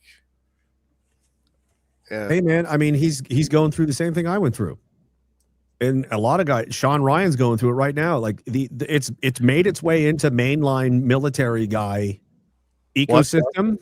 Watching Sean's, you know what? Somebody should make a post of that. The same one you've been using with Jack Nicholson. Yeah. Right? Do that with Sean Ryan's face every time, because right after he's hearing about cattle and Goyim, and then emotionless. Just and zoom in, slow zoom in with a ringing that gets louder and louder as you get closer. Thinking it That's might what it get feels to like. him. And, yeah, That's dude. what it felt like, because pre knowing about any of this stuff, the whole like you're anti-Semitic and you're racist and you're that it works. You go, well, fuck, I don't want to be any of those things. And then you see all of the things that they've done, and they go, you're anti-Semitic and you're racist, and it just goes. It's just no, and you. I don't care, and that's like ripping its way through. Well, I don't know, the 6 or 8 million American war veterans that they have, or 10 or more. And the rest, the British, the Australians, like we all did, we all suffered because of these motherfuckers, and they're still walking around. And you get shot. I was telling Morgan, like, I gotta work on some like obscure impressions that no one does. Like Sean Ryan should be one. I want to do a Sean Ryan. I would dress like him, just like half like you're going, like most military guys, just dress like you're going camping all the time, and set up the chairs in here the same kind of way, like he does his interviews.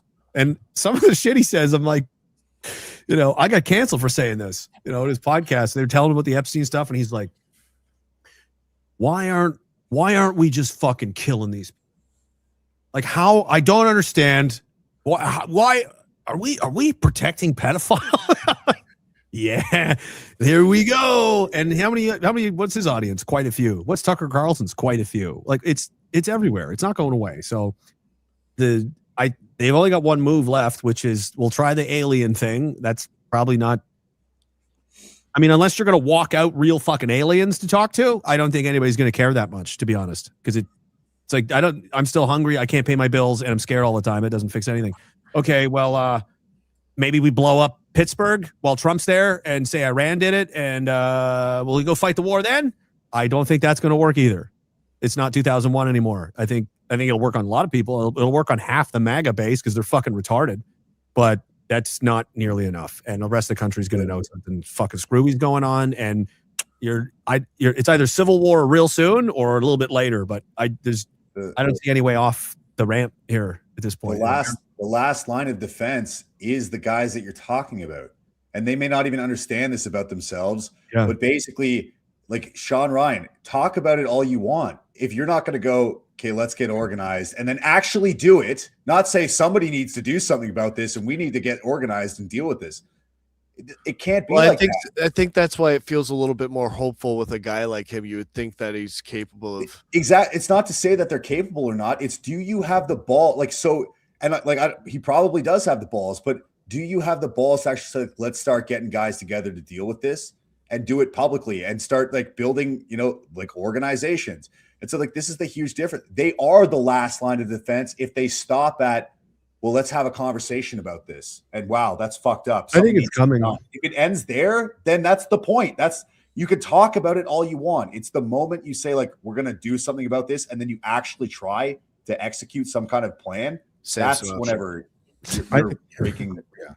I think it's coming. I think because these guys are, it's not, I mean, Tucker Carlson's not going. He's getting fat, by the way. Morgan pointed that out. He's chunking up. He's fucking stress eating over there. He's fucking got no neck anymore. What? Yeah, maybe. What do you mean by that? Am I getting fatter? Possibly. But like guys like Ryan though, and Alexander and all these guys, like it's personal. It's almost religious. It's like I had a job to do. was protect my people and now this is like it, it's going to wear the shock of it has to process first, which I'm watching a lot of them go through. It's like the stages of grief, I went through this by myself, like, I don't know, 2014, 13, 14, and just kind of, but I'm just watching it happen in real time now. And I'm just like, I'm going to be like Matthew McConaughey with, that from True Detective, great fucking show, by the way. If you guys have first season, second season's pretty good too. Woody Harrelson's looking at the fucking child abuse stuff on the laptop from the governor, and he's just like, oh god damn, he's losing his mind behind him, and then Matthew McConaughey's just there like, yeah. I told people be careful of what Take you your go and time. look at from this Epstein stuff. let me know when you've calmed down and we'll get to work. But like it's going to compel them. They're going to feel morally compelled. And especially like, I'm not going to, be a Christ bro and pump their tires or anything, but guys like Ryan who have really leaned into that, it's like their morality and their honor is important to them on a spiritual level. And I said to this, I don't know when he was going to put this up, but he recorded it. Pete Quinones, I was on his show yesterday and I talked to him about that. Like honor as a concept is like atheistic people don't care about that. Like they just, there's a means to an end. It doesn't matter. Like it's just stupid people. You know what I mean? A lot of the ways. I don't know if I believe that statement. Not really, because it's rooted in morality, right? That's where it comes from. And if you've got like it's important to these people like Ryan and these other guys that, especially if they're now doubling down and leaning into some kind of religion that is telling them that like what did Dallas post today? He's like, or yesterday, he's like, is this some kind of a test? And he's like, they're just showing you, look at all the horrible shit going on. What are you going to do? Are you going to do anything about it? Like, that's what he means. Like, I think, are we supposed to do something about it? Like, that's going through the minds of everybody right now. Just let them cook for a little while. You'll see. It's going to get wacky. Well, that might be the purpose though. And then there's a trigger. Well, I think there's going to be an attack or something. I don't know what else they can do. See, I wasn't raised with religion.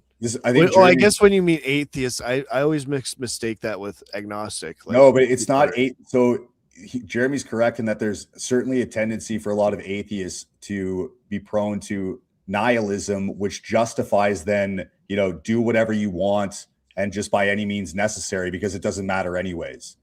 So it's not even morality necessarily. It's a lack of morality because, if you don't believe in anything, then none of this really matters. And you might as well just pursue hedonism and materialism and your own ambitions to whatever degree you desire without, thinking of consequences because so it's not even, but an atheist can absolutely have morality, right? Even without like Ryan Dawson's an atheist too, where he says exactly. And it's because they don't believe in a higher power doesn't mean they don't see the inherent value of living a moral life, which is other people don't suffer and you don't suffer as a result of their actions if people live morally. So there's this concept that, it doesn't really matter if there's something else that's judging you. It's just you do good because it's objectively good. It's like it's good for everyone else. And and it's like it's just a lot easier for them to be like, well, I'll just do it because nothing matters anyway.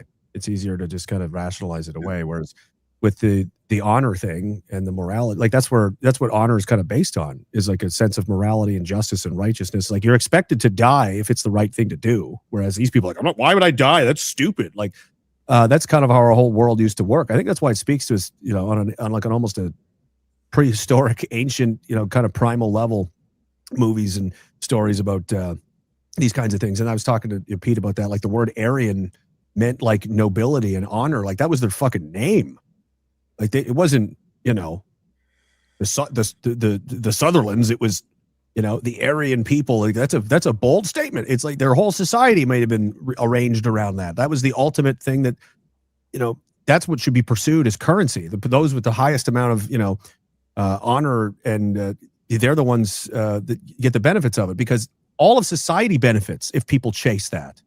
Everybody does better if that's the main value. What's the main thing? Our honor is the most important thing. That's all anyone's trying to chase and do, and that's what gets you notoriety. That's what gets you a statue. That's what gets you paid. Is that kind of stuff? Then watch everything go. But that's not what we have. It's the opposite, and that's why we're failing. We need people that like. There's no like how many clicks and likes. Like there's no honor in what Sunshine Baby and these fucking people are doing. But there is for the people who are like, I'm going to do this even though I'm not going to benefit from it. I'm probably going to get hurt from it. Maybe it even kills you because it's the right thing to do. And people our guys, yeah, like that's our guys. That's what they're doing. And when those guys, other men see that, they just, let's go. You can feel it beating in there. Like that's pretty real.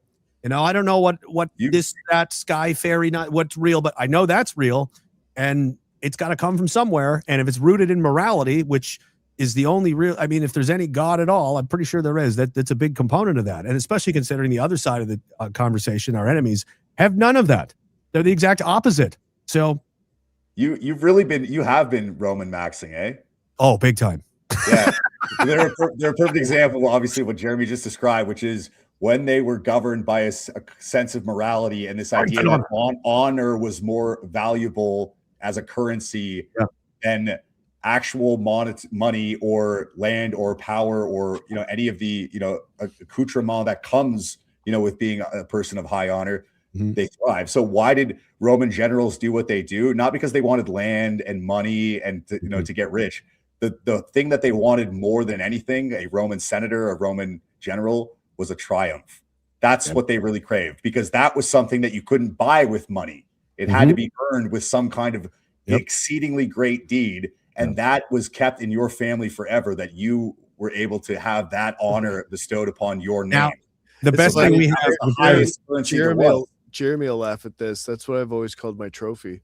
I suppose it's honor. Well, I mean, that's the best thing we have is like the Stanley Cup now. Like, whoa, my name's on the cup forever. Like, that wasn't something you just got. Like, you couldn't buy it. It was the whole point. Like, yeah, you wanted to be a big shot in the Roman Senate or whatever. Then it was like, well, you're going to have to go do some hard shit then. And then go, fucking, all right, I guess I better go risk my life and fight some enemies and win.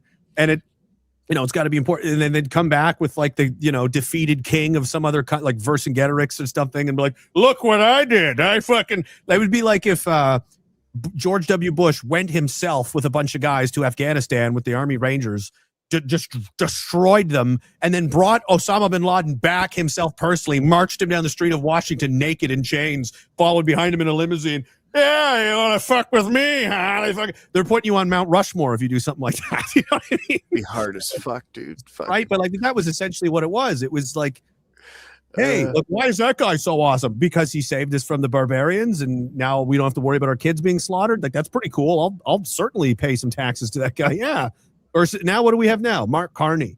Bring it home. That's I too can. I'm going to make a fitness video that cuts abruptly right when I'm beginning to fail, pushing an average weight of dumbbells. I can look.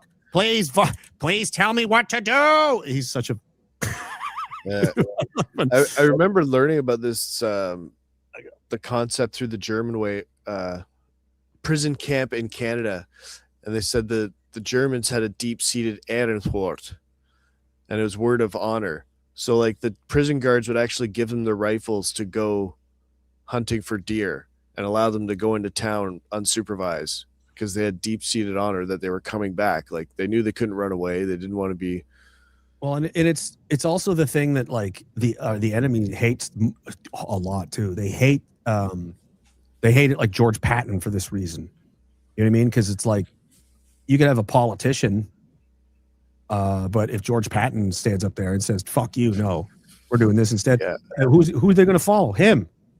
They hate guys like that. They want to use you and throw you up and use you up and throw you away. Don't come back ever again. They're very afraid of that. Because they have something that these people can never buy, and the only way to get it is to go do it. And that's why, like I was listening to a podcast with Mike Tyson the other day, and they were talking about like he's still super duper famous everywhere because he's the modern version. He's basically like Achilles, modern day. Like, he's a legendary warrior fighter, and everybody knows about him, and everybody's heard about him, and that's impressive to people. That's real shit. And you'd be like, oh, that guy's a billionaire. Who cares? You know. Whore women care and like sycophants care, but like no, he was a gladiator, man. Like men don't really care. But if you see Mike Tyson or like back in the day, like Rocky Marciano or somebody comes through the airport, they're like leaving their job to go talk to them in the middle of the workday. That's like, oh my God, that's where does that come from? That's doing scary shit like, you know, at the level they did. It's impressive to people, and it should be. But that also happens to some entertainers that don't deserve it either. Well, yeah, you know. But Elon Musk is a good example too of the billionaire who breaks the mold. Like you're talking about, and people don't like him because he's fucking rich as sin. They like him because he says things that are controversial and he has a personality. Like that's what people are drawn to, right? Do you think it's contrived though? Like, oh yeah, of course it is. It functions because of his money, but it's not because he has $1 billion that people like him. Did you see they treat him like he's a celebrity? It's because of what he says and how he behaves. I think he was on Rogan. I now realize you got to go. It's late. He was on Rogan or something a while ago, and they were talking about other like Bezos and like, you know, he's clearly doing juice, and then like Zuckerberg's doing like MMA and stuff now, and Rogan's like, we got to get you into that. Like, that's what we got you doing. He's like, yeah, so I should start go to the gym. Yeah, and learn how to fight, maybe. Yeah. He's like, yeah, we got to get you on testosterone. We're gonna get you. And like, Elon would be super popular if he just like disappeared for a while, came back. He's just jacked. So, and his stutter's gone entirely. So I've decided that I'm just going to take over. Yeah. Turns out I don't have to pay women now to harbor my children. Yeah, and then there's like Zuckerberg. You can't do that. Silence, Mark. I said, shh. He's just you. He's wearing a mech suit. I don't even need it. I'm pretty huge. Yeah. But yeah, it's pretty awesome, and it's got a flamethrower. Yeah. So, shut up, and everybody on the island surrender, or you'll die horribly. Yeah. Tweet. Yay! All right. See you guys. Yeah, have a good night. Wow, 3.5 hours. Haven't done that in a while on a Sunday. Yeah. You said you're doing a stream on Tuesday? Yeah, I was going to do one about specifically the topic of conservative influencers and how we should be approaching them at this point. But the way you described it tonight was actually very apt. Like they are how you said they were the one holding it back. I forget what they're like analogy you use, but you're like, Jesus Christ, yeah, they really are the ones stopping everybody from finding out the truth. You're standing in the way.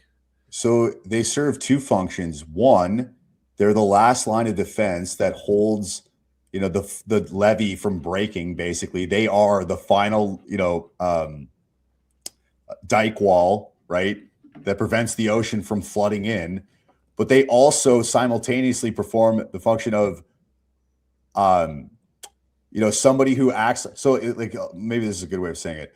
So there's somebody that you have to fight through, right, to get to the enemy, and then once you've fought the enemy and you've killed them, they come to you behind you, and they say, "Oh, wow, we did a great job."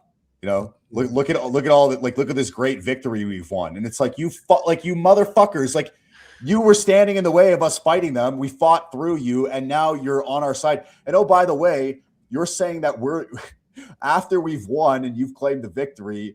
Now you're going to tell us that you're in charge, and basically people shouldn't listen to us and don't like just ignore us and spit on that guy's corpse because he was a racist. Like we're a meat shield for them. So I'm getting sick of it. And I'm tired of people making excuses. Like, I'll give you an example. Tyson Hockley is a good example of this. Have you seen what he's been posting lately? No, I haven't actually. Well, I mean, a while I saw some pro-white stuff. It's almost worth pulling up just so I can demonstrate this. And was he saying conquered, not stolen recently? Yes. Yeah. Well, I would expect somebody to be listening, to his age to be listening. This is a good sign, isn't it? No. And you're angry that he's capitalizing on it? This is a perfect one. This is one of his most recent ones. It's not about capitalizing, but yes, he is doing that. Well, that's why I meant it in the literal sense, and like making money off it. White people are being replaced. Care a little bit about. Hey, Tyson. I didn't see that. Remember Tyson, 2 years ago when we tried to talk to you about this? Remember fucking 4 months ago when you were talking about how, you know, you shouldn't give a fuck about your race and race doesn't matter? Remember that, Tyson? I fucking remember that. We have a fucking longer memory than a goldfish or the idiots who follow your live streams or Sneeko's audience or Tate's audience or all the other, influencers that you're trying to ingratiate yourself. We fucking told you this shit and you called us dumb. Remember Hermes? Remember you had a debate with him about this? That's right. He did. It was right after we talked to him. And you fought him on this idea that white people are being replaced and it's a problem and that we should have our own, you're using our talking points. And the reason you're using them is because you've understood that actually this will get you more attention and this will get you more credit in influencer circles than doing the bullshit of we're all just humans who bleed red, which is what you have been doing. I understand you, Ty. I get what this is, man. I'm not fucking dumb.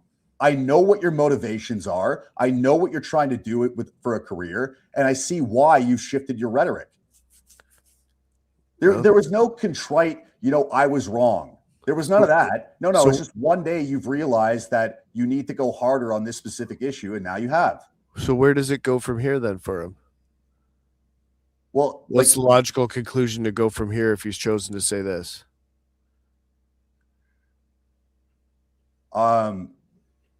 Sorry, say again? What's the logical conclusion for him to end up in if he's saying this now? Where do you think he's going to be?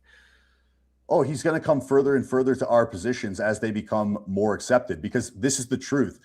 People like Sunshine Baby, people like Matt Walsh, people like all of these people, they're not the ones who are making this rhetoric something that is, one, acceptable to say by, the majority of society, and two, they're not the ones who are actually fighting for it. They're just adopting it as it becomes acceptable. So a year ago, it would have been acceptable to say like mass immigration is an issue or something and maybe make an Indian poop joke, right? but you wouldn't say that these people wouldn't say white people are being replaced. They wouldn't talk about how, everywhere you look is brown people and like why is it okay for white Canadians to be replaced? They wouldn't be making these kinds of arguments. And the reason they are now is because of the price that we and many other people have paid to make it acceptable and normalize the rhetoric. So it's people like Mark Hallward. It's like Tyson's your son. No. Sure. Whatever. I'm kidding, dude. It doesn't matter. No, but Tyson's I was trying to say what the logical conclusion for him to end up in is starting to join an active club at some point, and maybe a year. But they won't fucking do that, man. That's the point. That's the whole point. But look, Sunshine Baby is not. Look, do you think that he doesn't know Second Sons exists? Do you think that he hasn't seen what we're doing? Do you think that he doesn't realize that we've been right the entire time? So he's not oblivious, man. He's not stupid. He's a piece of fucking shit. Sure. Do you think he's just there to keep it masturbatory then? Yes, that's exact. He's there to give people what they want to hear when they want to hear it, not to tell them the hard truths that they don't want to hear and have the hard conversation. That's for us to do because that's not popular and that doesn't get him paid. So they let us have these difficult conversations about hard topics, take all of the fucking attacks from the state and the left in order to do it, have our lives fucking ruined, turned upside down, and we push forward and the narrative changes and the rhetoric is finally accepted, which, by the way, this is what Antifa and the left are super concerned about, and we talked about this recently. They're aware that the shift in rhetoric is because of a small organized group of people on the fringes of the right that are pushing in the right direction. Remigration didn't come from, a conservative influencer. It came from basically fucking Nazis, or what the left perceives to be Nazis, which is just nationalists who don't want to be replaced in their own countries, right? The identitarians, Martin Sellners, the Dries Van Langenhoves, the Steve Laws. That's where that rhetoric comes from. And they would never admit that or say that, even if they're using the terminology or the rhetoric associated with it, because that doesn't benefit them, because now they are part of the group that can be attacked by the left and said, you're using, you're praising Steve Laws and he's a fucking racist Nazi. You're praising Martin Sellner and he's a racist. And now you're one too, because you've credited where it came from and why you finally got into this rhetoric. So their whole position is not to actually embrace us and work with us. It's to let us get the shit kicked out of us and then take our position because now it's popular because we took the beating to make it popular. Antifa knows this. The left knows this. The government knows this. And here's the kicker. The fucking influencers in the conservative circles know this. This isn't ignorance that they're operating in. Again, do you think that Sunshine Baby forgets that 4 fucking years ago we told him about this stuff? No. Do you think the pleb forgets that I told him this stuff? That I had these discussions about immigration and how it is related to race and it is related, and that does play a factor in it. And he said, I don't know, Filipinos are hard workers. I like Filipinos. You think he forgets that conversation? No. Do you think that Tyson we still forgets have the that conversations we've had? We still have that conversation. So why Tyson? No, he's not forgetting that. Another example, even Candace Malcolm, right? She hosted Daniel Tyree, right? Do you think that Candace Malcolm doesn't understand how grave the situation is? She's not stupid, guys. Do you think that she doesn't realize that millions and millions of people need to be deported if Canada is going to survive? Of course she realizes She that. could be having an epiphany right now, to be honest. No, she's with dude, you don't think she's so? known this forever. They've all known this forever because how could they fucking not? I don't know. There's some fucking pretty big bubbles out there. Even if they haven't known it, they've refused to talk about it until now it's become socially acceptable to talk about. Oh, I'm not denying in any sense or form that we haven't kicked the Overton window over for people to be able to talk about these things. Even Rachel is fucking. Actually, Rachel was mocking Candace about her interpretation of the Overton window. Anyways, my assertion about these influencers is not that they don't know or they're ignorant and now they're finally realizing something and that's what's changing their minds. What I'm saying is that they've known these arguments, and whether they admit it or not, they knew they were correct long ago. They were just too fucking cowardly to say it themselves because they knew it would cost them. They knew they would pay a personal price for doing it, or it would limit their ability to attain more and grow as a content creator and somebody who's a professional political commentator. And so in the case of Candace Malcolm, I don't think that she didn't know that this was going on and now she's realizing how bad it is. I think she's known for a long time and she's seen exactly the same things we have, but she's too much of a fucking coward to say it, because if she did, there goes the support from the conservatives. There goes the support from, all of the pundits that, comment on her. Like anybody who's associated with the establishment that she benefits from, now she's not going to benefit from them anymore. And now Juno News isn't, the premier outlet or whatever, or True North, whatever outlets exist like that. Now they're no longer the premier outlets of conservative media. Now they don't get access to the politicians. Now they don't get, access to all of the big, up and coming, political celebrities like the Billboard Chris's and like all of that stuff, because they've admitted that basically the Nazis were right. And that's bad for business. That was a great headline, by the way.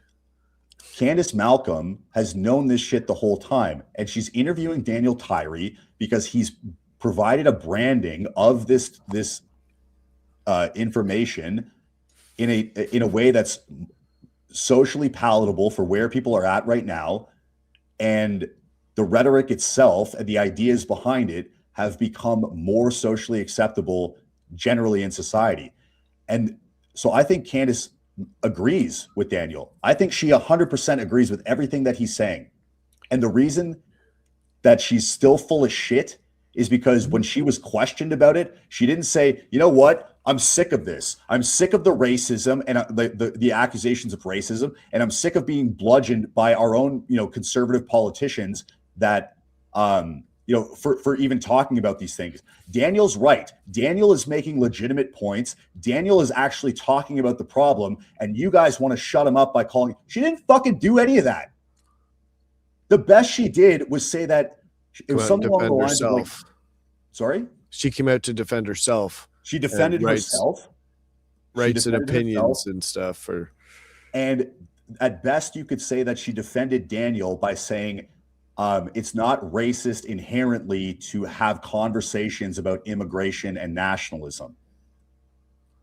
And If anything, she benefited from getting the controversy. Absolutely. Out on this. And in lies the crux. So even sometimes when these people are willing to help you, these fucking conservatives, and by the way, it's not just conservatives, it can be people who are ostensibly nationalist influencers.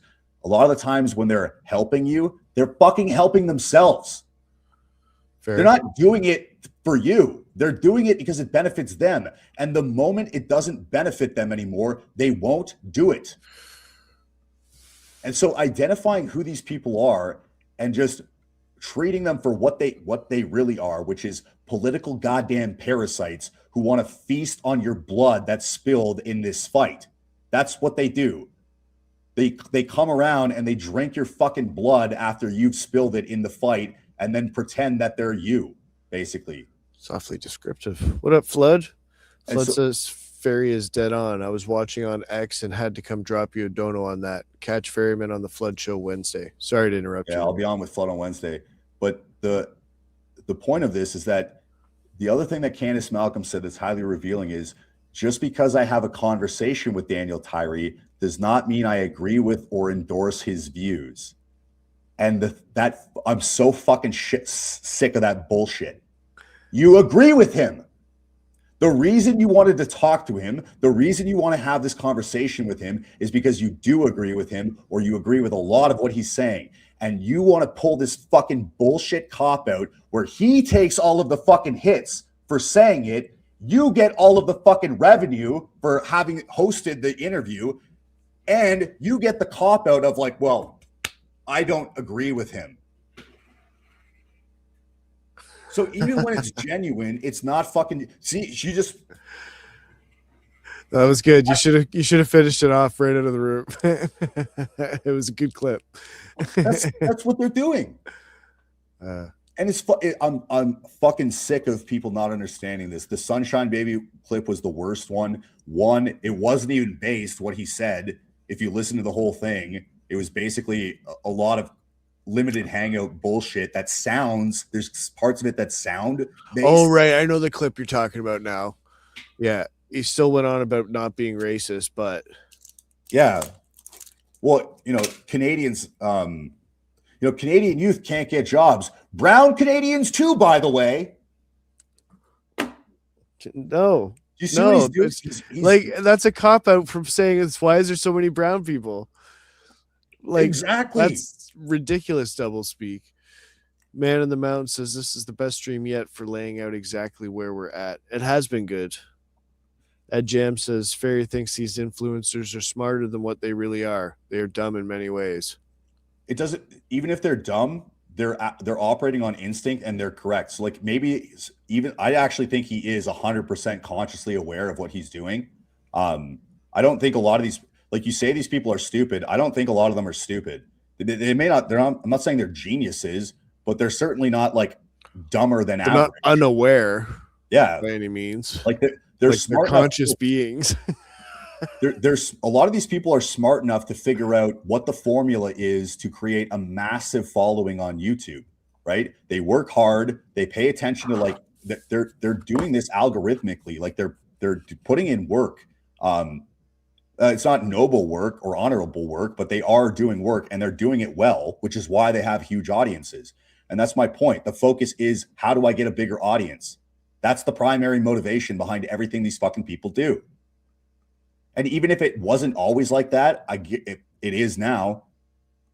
Even if Sunshine Baby genuinely, when he started that channel, was not intending to make that a career or something. Well, that's no, what it he's is now. admitted that it's about the income. He relies on the income.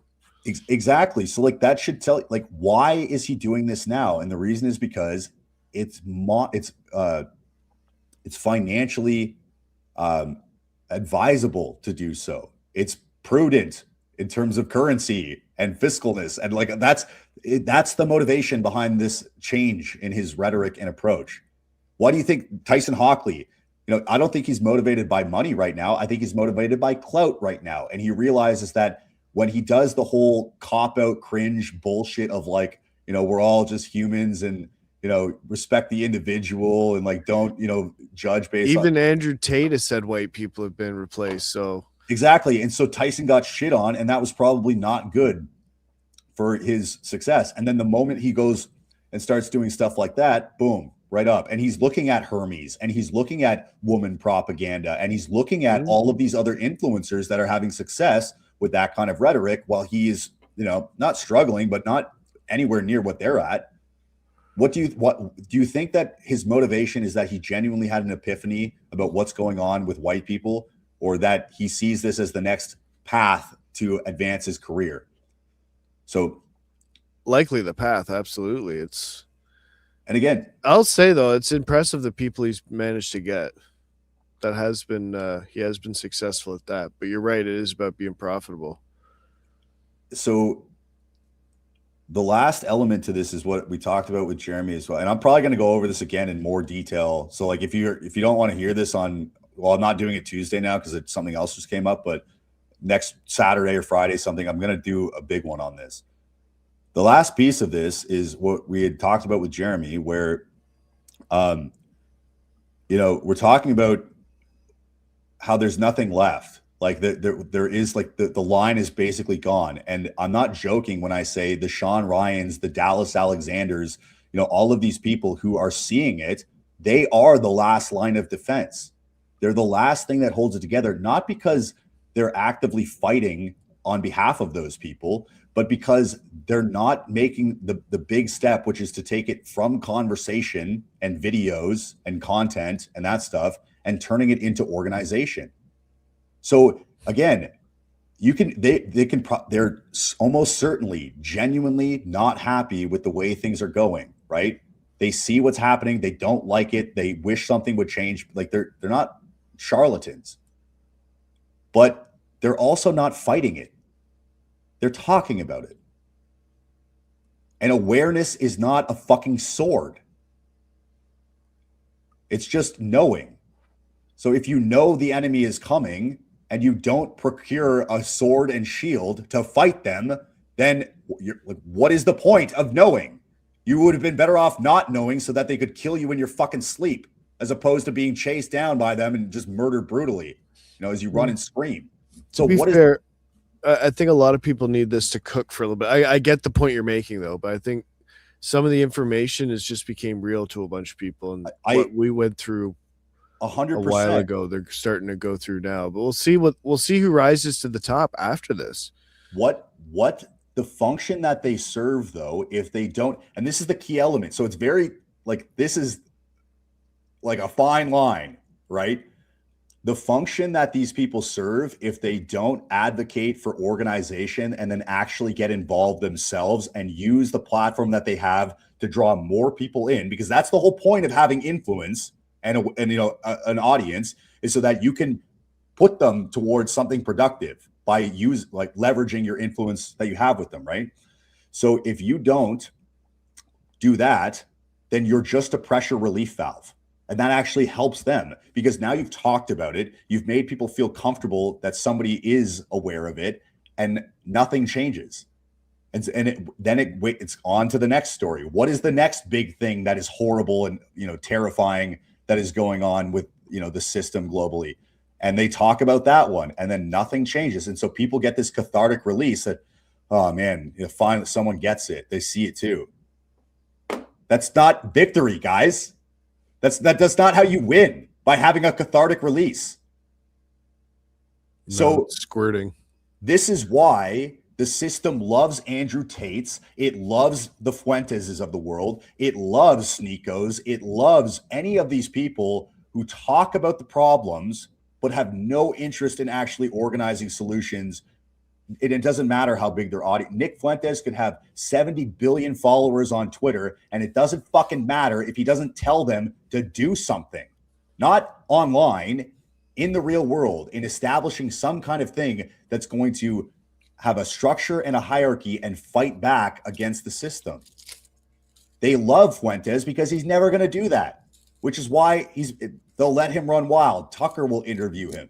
Right? He can go on Piers Morgan, all of these things, because he's not actually a threat. He's perceived as being a threat by a lot of people, but there is no real substantial threat. He's just a guy with a voice and no sword. Do you think Russo would sit down with Tucker?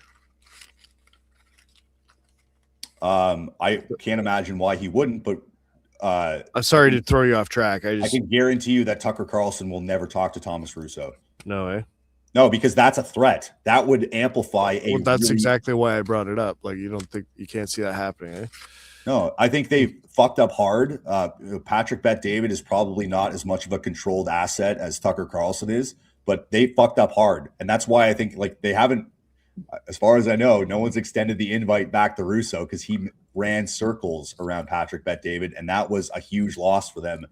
And it totally exposed them. So Man on the Mountain was saying, how do you know that Sean Ryan isn't organizing? We have no idea what the guys are up to. We don't. I think he's just mainly using them as the prime example. Like, it's the best example to. So maybe he is, and if he is doing that, subtly and clandestinely, then fine. But here's the problem with that. I can't stand this bullshit where people say like, oh, I am organizing. And I'm like, well, what are you doing? And they say like, oh, I can't say because it's super secret and obvious reasons, right? I can't talk about it. Then what fucking good is it? The problem that we have is there's a shitload of awareness and there's nowhere for people to go with it. So if you can't say, hey, we have this thing, and if you want to be a part of it, here's how you come join it, then your thing is basically fucking useless because it will never be able to scale to the degree that it needs to actually be effective. Because how are people supposed to find out about it? Word of mouth? I think Man on the Mountain must have got offended. He must look at Sean Ryan as a hero or something. I like Sean Ryan. I'm not. I like that podcast. He could be organizing. No, I'm kidding, Man on the Mountain. I wish he was, but this isn't about shitting on Sean Ryan or anyone else for that matter that is talking about things and probably a good person. It's saying the talking doesn't work, guys. It only we're a perfect example of this, right? So we have a ton of guys coming to us now, and the reason that they're coming to us is because awareness, right? Awareness is part of the equation. Awareness without a vehicle that you can pick these people up with is fucking useless. Because what were they going, if it wasn't for us, what were these guys supposed to go to? We're getting them in the dozens now, guys who are really figuring it out, and they're not figuring out part of it, they're figuring out all of it very quickly. Where are they supposed to go? If we didn't exist, there would be nowhere for them to go except the Dominion Society, and that doesn't really appeal that much, or at least to a lot of the guys that are attracted to what we're doing. That might not exist without us either. I just mean the path that we created prior. It's a fair point, like that they're, filling in ground behind us, and they're providing an option that may not have been available without, people like us doing what we've been doing. But the point is that if you don't provide a vehicle for the people who figure it out to jump in and, move in the same direction with, then what was the point of them knowing it at all?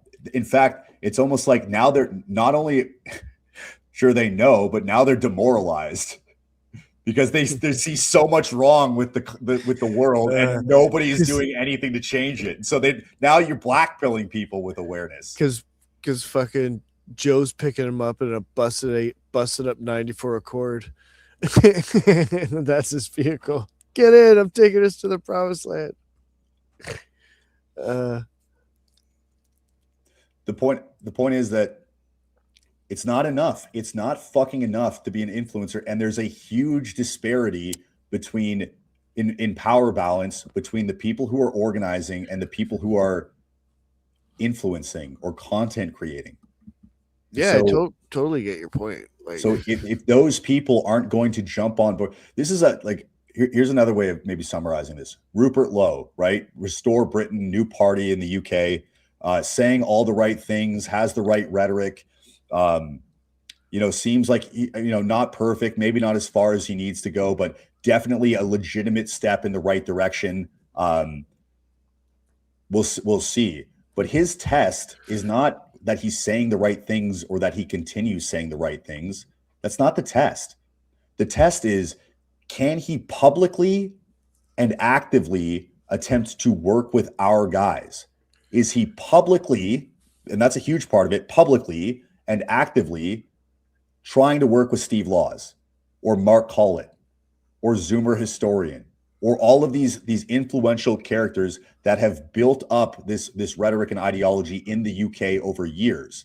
If he won't work with those guys because he's afraid of what the media will say if he does, then it's all for nothing. And if he won't do it publicly, because some people are saying he is talking with these guys privately, well, that's fine. But why won't he do it publicly? Is he going to make Mark Collett an MP candidate? Is he going to get Steve Laws to run for office? Is he actually going to use the influence and bring these people on board and listen to what they have to say because they've been saying it, for years and he hasn't? That they're the ones who took the point. Is he actually going to work with them? Or is he just going to take what they've built and then pretend they don't exist because that would be, a potential bad media PR scandal or something? That's the real test. So when these people do come around, like Sunshine Babies or whoever, Sean Ryan, do they one, realize that the people who tried to tell them this stuff were right? And then two, do they actively work with us to fight it? And most of them won't, because they're fucking cowards. Well, the thoughts in my head, does anybody have that clip of Colette and Blair speaking recently on the source of Jewish power? I really enjoyed that clip. It was Blair just explaining it. I couldn't find it. I looked for it, but I couldn't find it. I'm not sure where to find it, but thank you for laying that out the way you did. Hopefully I didn't get in your way too much. No, I've had that on my, I've been thinking about this since earlier this week when that shit happened. And I have more. I'm going to probably do it on my Saturday stream because I just found out that I'm doing a Thomas Sewell stream on Tuesday. So, oh, very good. Yeah, 8 p.m. on Tuesday is what it's penciled in for. So cool. And you're doing Flood Wednesday? Yeah, I think it's 8 or 8:30. Look at you. Yeah. So, yeah. Well, we're almost going on 4 hours now. Oh, and I guess I could have said one last thing here too, which is, hey, Jasper, Mr. Sunshine Baby, if I'm fucking wrong about you, then come talk to us again. If you've genuinely had a realization that immigration is destroying us, and that, because the way you said it, everywhere you look, you see brown people, right? That's what you fucking said. The grocery store, the Home Depot, everywhere you look, it's just fucking brown people. So you admit that this is a racial element to it. So you've kind of conceded that we fucking told you. Then come talk to us again. And don't run away when someone uses the word faggot this time. You fucking faggot. The Reverend Chad Kruger says about 75,000 pensionable police officers in Canada. Just saying. Influencers are not resistance. Nothing ever happens. American hockey team and Chinese horrors will save us. Trust the plan. We didn't even talk. I actually did watch the gold medal final today. Did you? Of course. Yeah. I got right into the fucking thing. I know you did a stream for the semifinal. And the fucking, damn it, they were looking shaky though. They were looking it's ours to lose is what it is. It's not, that's the horrible feeling about it. It's not, yay, we won. You know what I mean? In terms of the actual game, Canada clearly outplayed the absolute fuck out of them. It was I don't even, how often were they even on defense aside from whenever they were killing a double minor or some shit like that. So aside from power plays, the puck was almost always in the US end, and I blame the goalie. It's always out of the letting in one goal in the entire game, and then one goal on a 3-on-3. Well, to be honest, I'm blaming my buddy's wife because she was late for the game. Okay. And she was supposed to be watching it, so So the other thing is that sucks for as soon as it went to overtime, I was like, they're gonna lose, and they're because it's 3-on-3. I hate that 3-on-3. It's not like that's if you're not a hockey person. 3-on-3 is a fucking luck show. One bounce, the game's one. Whoever gets the best lucky bounce first is basically the winner. Yeah, it's just 2-on-1s and 3-on-1s and breakaways until somebody puts it in. So basically, it's do you get the lucky bounce or do you not? So like that was not good for Canada right then because they were destroying them whenever it was 5-on-5. But I don't like the 3-on-3. I don't like it.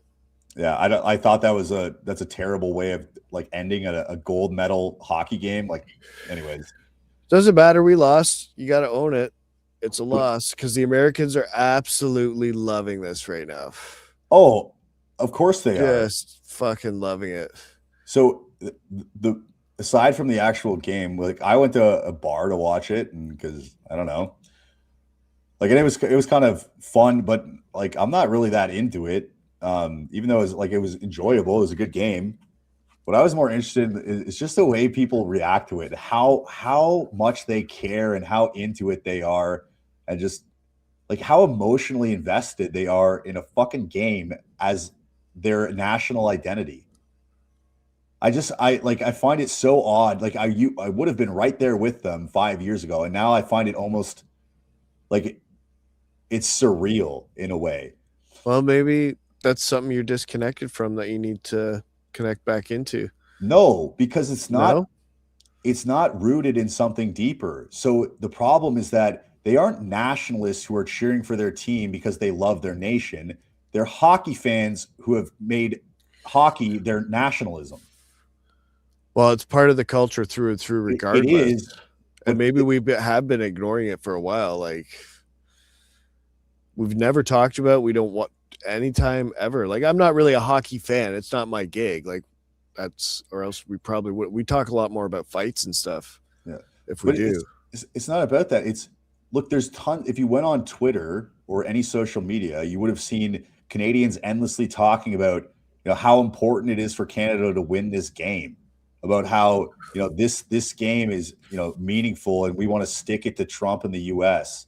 And how and the Americans are doing the same thing too. Like, it was completely political this time around because of the last game. And if we beat the Canadians in the men's hockey gold medal final, then we've taken the only thing that they have left. And it's like the way they're framing it, yeah, it's just like really. And so, like, I find it mind-boggling that they can be this invested patriotically in a fucking sporting event, and then absolutely, because it's not just that they want to win, it's that it clouds their judgment and the way that they're thinking. Like I saw this in the bar. So when the double minor happened? Yeah. Okay. A double minor for high sticking is the stick hit it's a high sticking penalty and they bleed. If it draws blood, it's a double minor, right? A 4-minute penalty. That's that's the rules. That's exactly what happened. It was a high stick and it drew blood, a pretty nasty cut, actually.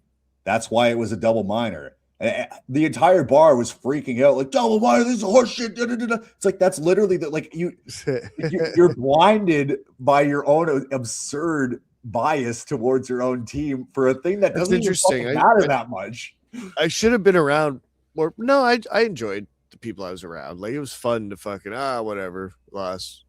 And then, because shortly after that, the Americans got a high sticking penalty, right?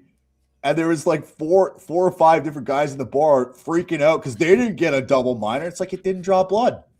That's what the penalty. That's the double minor aspect of the penalty. Like, what are you fucking like? Why are you having such a horrible emotional reaction to a referee call that's just objectively correct? Like, what? Can you draw parallels with them being at home talking about their phone and whatever news they see in the same way? Why is this happening? And then voting fucking for the same thing. Like, it's like you're not thinking, like there's no thought behind what you're saying and how you're acting and behaving. It's just purely driven by emotion, and it's emotion over a fucking children's game. And not like, honestly, it would make more sense if you were that emotional over your own children's game. I'm still not gonna let you fucking well, I guess it's fine to destroy now. I enjoyed it. I enjoyed fucking watching them go through the thing, playing the different countries, and like, yeah, I actually fucking enjoyed it. So it's appropriate time to shit on it now, I guess. Man of the Mountain says, I'm just guessing, but I think Patriot Front fills the role for serious nationalists, and the ex-SOF guys would have a different strategy. Oh, I'm sure. Sure. Right, but it's under the same model when you think about it. It's guys being organized and doing what they know how to do. Like, I'm not trying to say, like, but also, like, special forces, like, yeah, you would be a perfect guy to have on board. How are you going to build a movement? Like, like, I guess my point is, like, what are you actually going to do to fix the political? Are you going to start carrying out political assassinations? Well, that's what everybody's fantasizing about, right? Because even when I was thinking about it, I'm like, okay, so what is he capable of? Is he going to get a couple of vehicles to stroll around hard and like ice? And how long does that last? But the problem is if you start, so the reason these guys, Dallas Alexander isn't special forces anymore. You know, Ryan, neither is Sean Ryan. Like, these guys aren't in that anymore. And the guys who are those things still have better equipment. They're younger, they're faster, they're stronger. Like, they're the younger version of them with all of the state resources supporting it. The fucking helicopters, the airplanes, the satellite tech, all of the shit. They have that stuff now. Dallas Alexander doesn't. Even if he has the guns and some of the equipment. If we wait a year or two, it'll be all Indians, though. Doesn't matter what equipment they have. So what are they supposed to be doing? Like, the moment they actually acted, and I'm not saying they are, like, I don't think that they are doing this, but the moment they did act on that, what would they actually be able to achieve? Because the moment even if they managed to carry out some of it, they would be wiped quickly. They wouldn't just allow that to continue. And then what? We're left in a position where a bunch of, ex-SF guys got wasted by the current SF guys, and we're in the same position as we were before, minus a couple shitty politicians or something. Like, you see what I'm saying? That's not a strategy for. No, I would hope that he would have something else in mind, like trying to appeal to generals or pulling them out of the ivory towers to see what they're saying, or like something. But sure, I don't know what he's capable of either. What helps a lot more in convincing like generals and politicians and influential people to get on your side? If you have 100,000 people behind you that you're saying like, hey, you want these votes? Do you want this support of these people? Like, these are mine now. They're not yours. They're with me and what I do. So if you want them, like, you're going to work with us. You're going to do what we want, not what you want. We'll see what he does, right? Like, no, I'm just like, it's kind of groundbreaking, the fact that it's not groundbreaking, I guess, but still he's mainstream enough that it seemed like it was groundbreaking, the stuff he's talking about, Goyim and like Epstein, and like, because that's really one step away from the biggest podcast in the world, which wouldn't be allowed to talk about. I'm surprised he's talking about this shit, though. Yeah, man. All those new young guys idolize the older, experienced SOF. Yeah, I'm sure they do. How many of the CSOR guys quit? How many JTF2 guys quit during COVID and joined Dallas Alexander and spoke publicly about it? You think that the young guys who are in their dream job are going to quit because Dallas Alexander says something about politics? Maybe some will, but you think all of them? Most of them? I doubt it. I really doubt it. Ed also says, it's still no credit to Gerald Butts or his mentors, Maurice Strong. Oh, yeah. Jerry Butts funded Anti-Hate, gave him $10,000 at the start of the convoy or something. Yeah, it wasn't him that gave it right to, what's his fucking name again? Squirt. Kurt Phillips. Fuck. Totally blanked on him. Squirt. That's what I wanted to call him. Well, 22. This is hilarious. So Tony wrote a little like thread about the Flag Day stuff. It was calling me I think he called me a coward because I told the lady at the canal that we were a beer league hockey team. And I don't know if he's just an idiot or he got confused, but that wasn't during the fucking protest, you moron. That was when we were filming the skating. There was like 4 of us there, and we're just trying to get footage. Yeah, I told her we're a beer league hockey team so that I could just continue doing what we were doing, get the footage we wanted, and leave peacefully and not cause a fucking scene. Because we weren't trying to cause a fucking scene. We were just skating, basically. So yeah, oh wow. What a cowardly thing to do. Just tell the old lady to whatever she needs to hear to fuck off and go about her day and not poke her fucking nose in business that doesn't concern her. That's crazy, right? Yeah, you coward. Yeah, I'm What is old, man. It's And then fucking the funny thing threatened. about it is he says this as he posts us. It's like, oh yeah, we're so cowardly that we're standing on a bridge on the busiest skating day of the year in downtown Ottawa over the Rideau Canal. Oh, Doesn't matter. So cowardly, much fear. I think Rachel said in her latest video something that was where they poo poo in their, what is it? They go poo poo in their panties. This is her highbrow That's commentary. fucking hilarious because poo poo in her panties. Like, have you noticed that the left is adopting misogyny, homophobia, and like In an instant, when it comes Yeah. to insults, it's all, the whole facade is dropped. Yeah. There's so many leftists who'll be like, what is this gay circle jerk? Like, you guys a bunch of fags? And it's like, Right? you have fucking rainbows and pronouns in your bio, you fucking moron. Like, So it's only offensive when we say it. apparently. Guys, we get away with so much more in the North. Like, did you see our good view of the protests that we had? Or not protests, the just the torch lighting ceremony?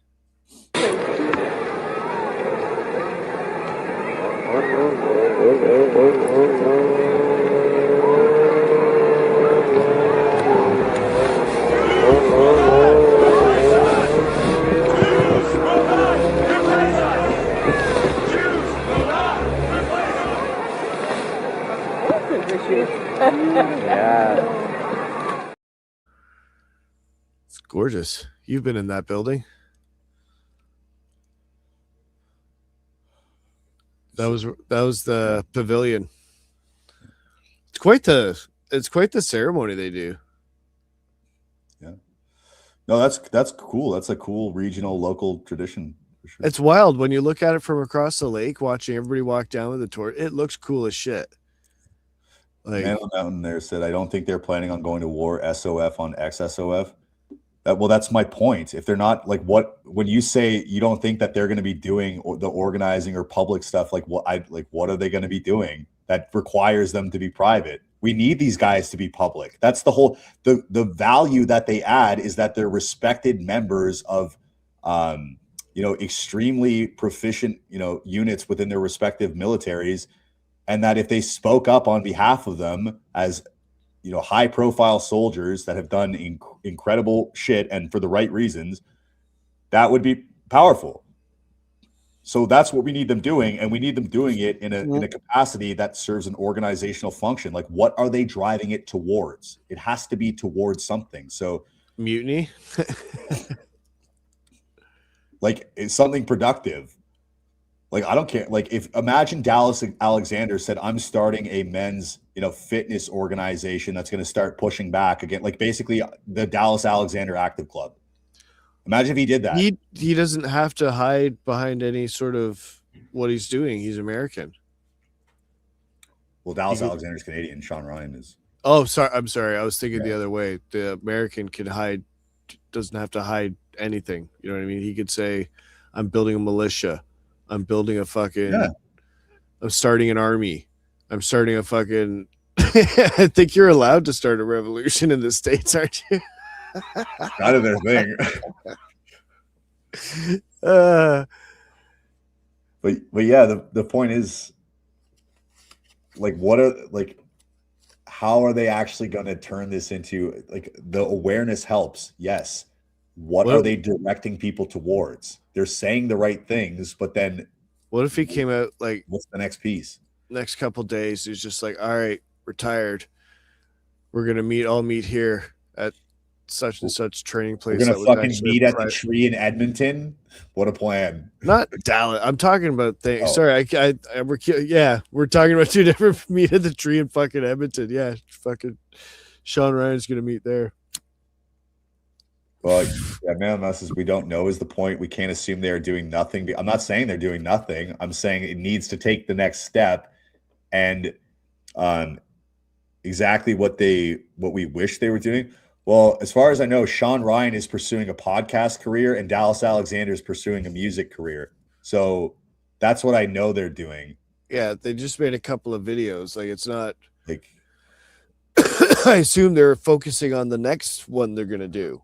Like I don't, and that's my point is, okay, if they want to keep talking about things and they're quietly working on something that will be revealed at a later date, that's cool, but I really doubt it. Did you see I almost 100%, 99% positive they're not doing that. I didn't see Dallas Alexander in there saving ostriches. He wasn't down there with Joe, fucking facing the far left. I just don't understand what he's doing. Yeah, they don't have a team anymore. Exactly. Yeah, that's the point. It's like they're just individuals. Like I don't understand. Like, if Dallas Alexander is doing something else while he's touring, performing music shows, then that's really cool. But do you genuinely believe that he is doing that? I don't. And again, it's not to say that he's not helping, because talking about these things is helping, but it's not the final piece of the puzzle. And we need those guys involved in that piece, or No, it's not it's gonna actually work. it's when these guys stop talking is when it's interesting.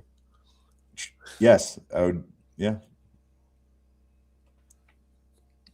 Holy fuck, dude. Anyways. 4.5 hours. So. Yeah. All right. Night, everybody. See you Yeah. Tuesday. Tom Sewell stream. Yeah. We'll see you then tomorrow night, Jeremy. Soul stream. Have a good night, everybody.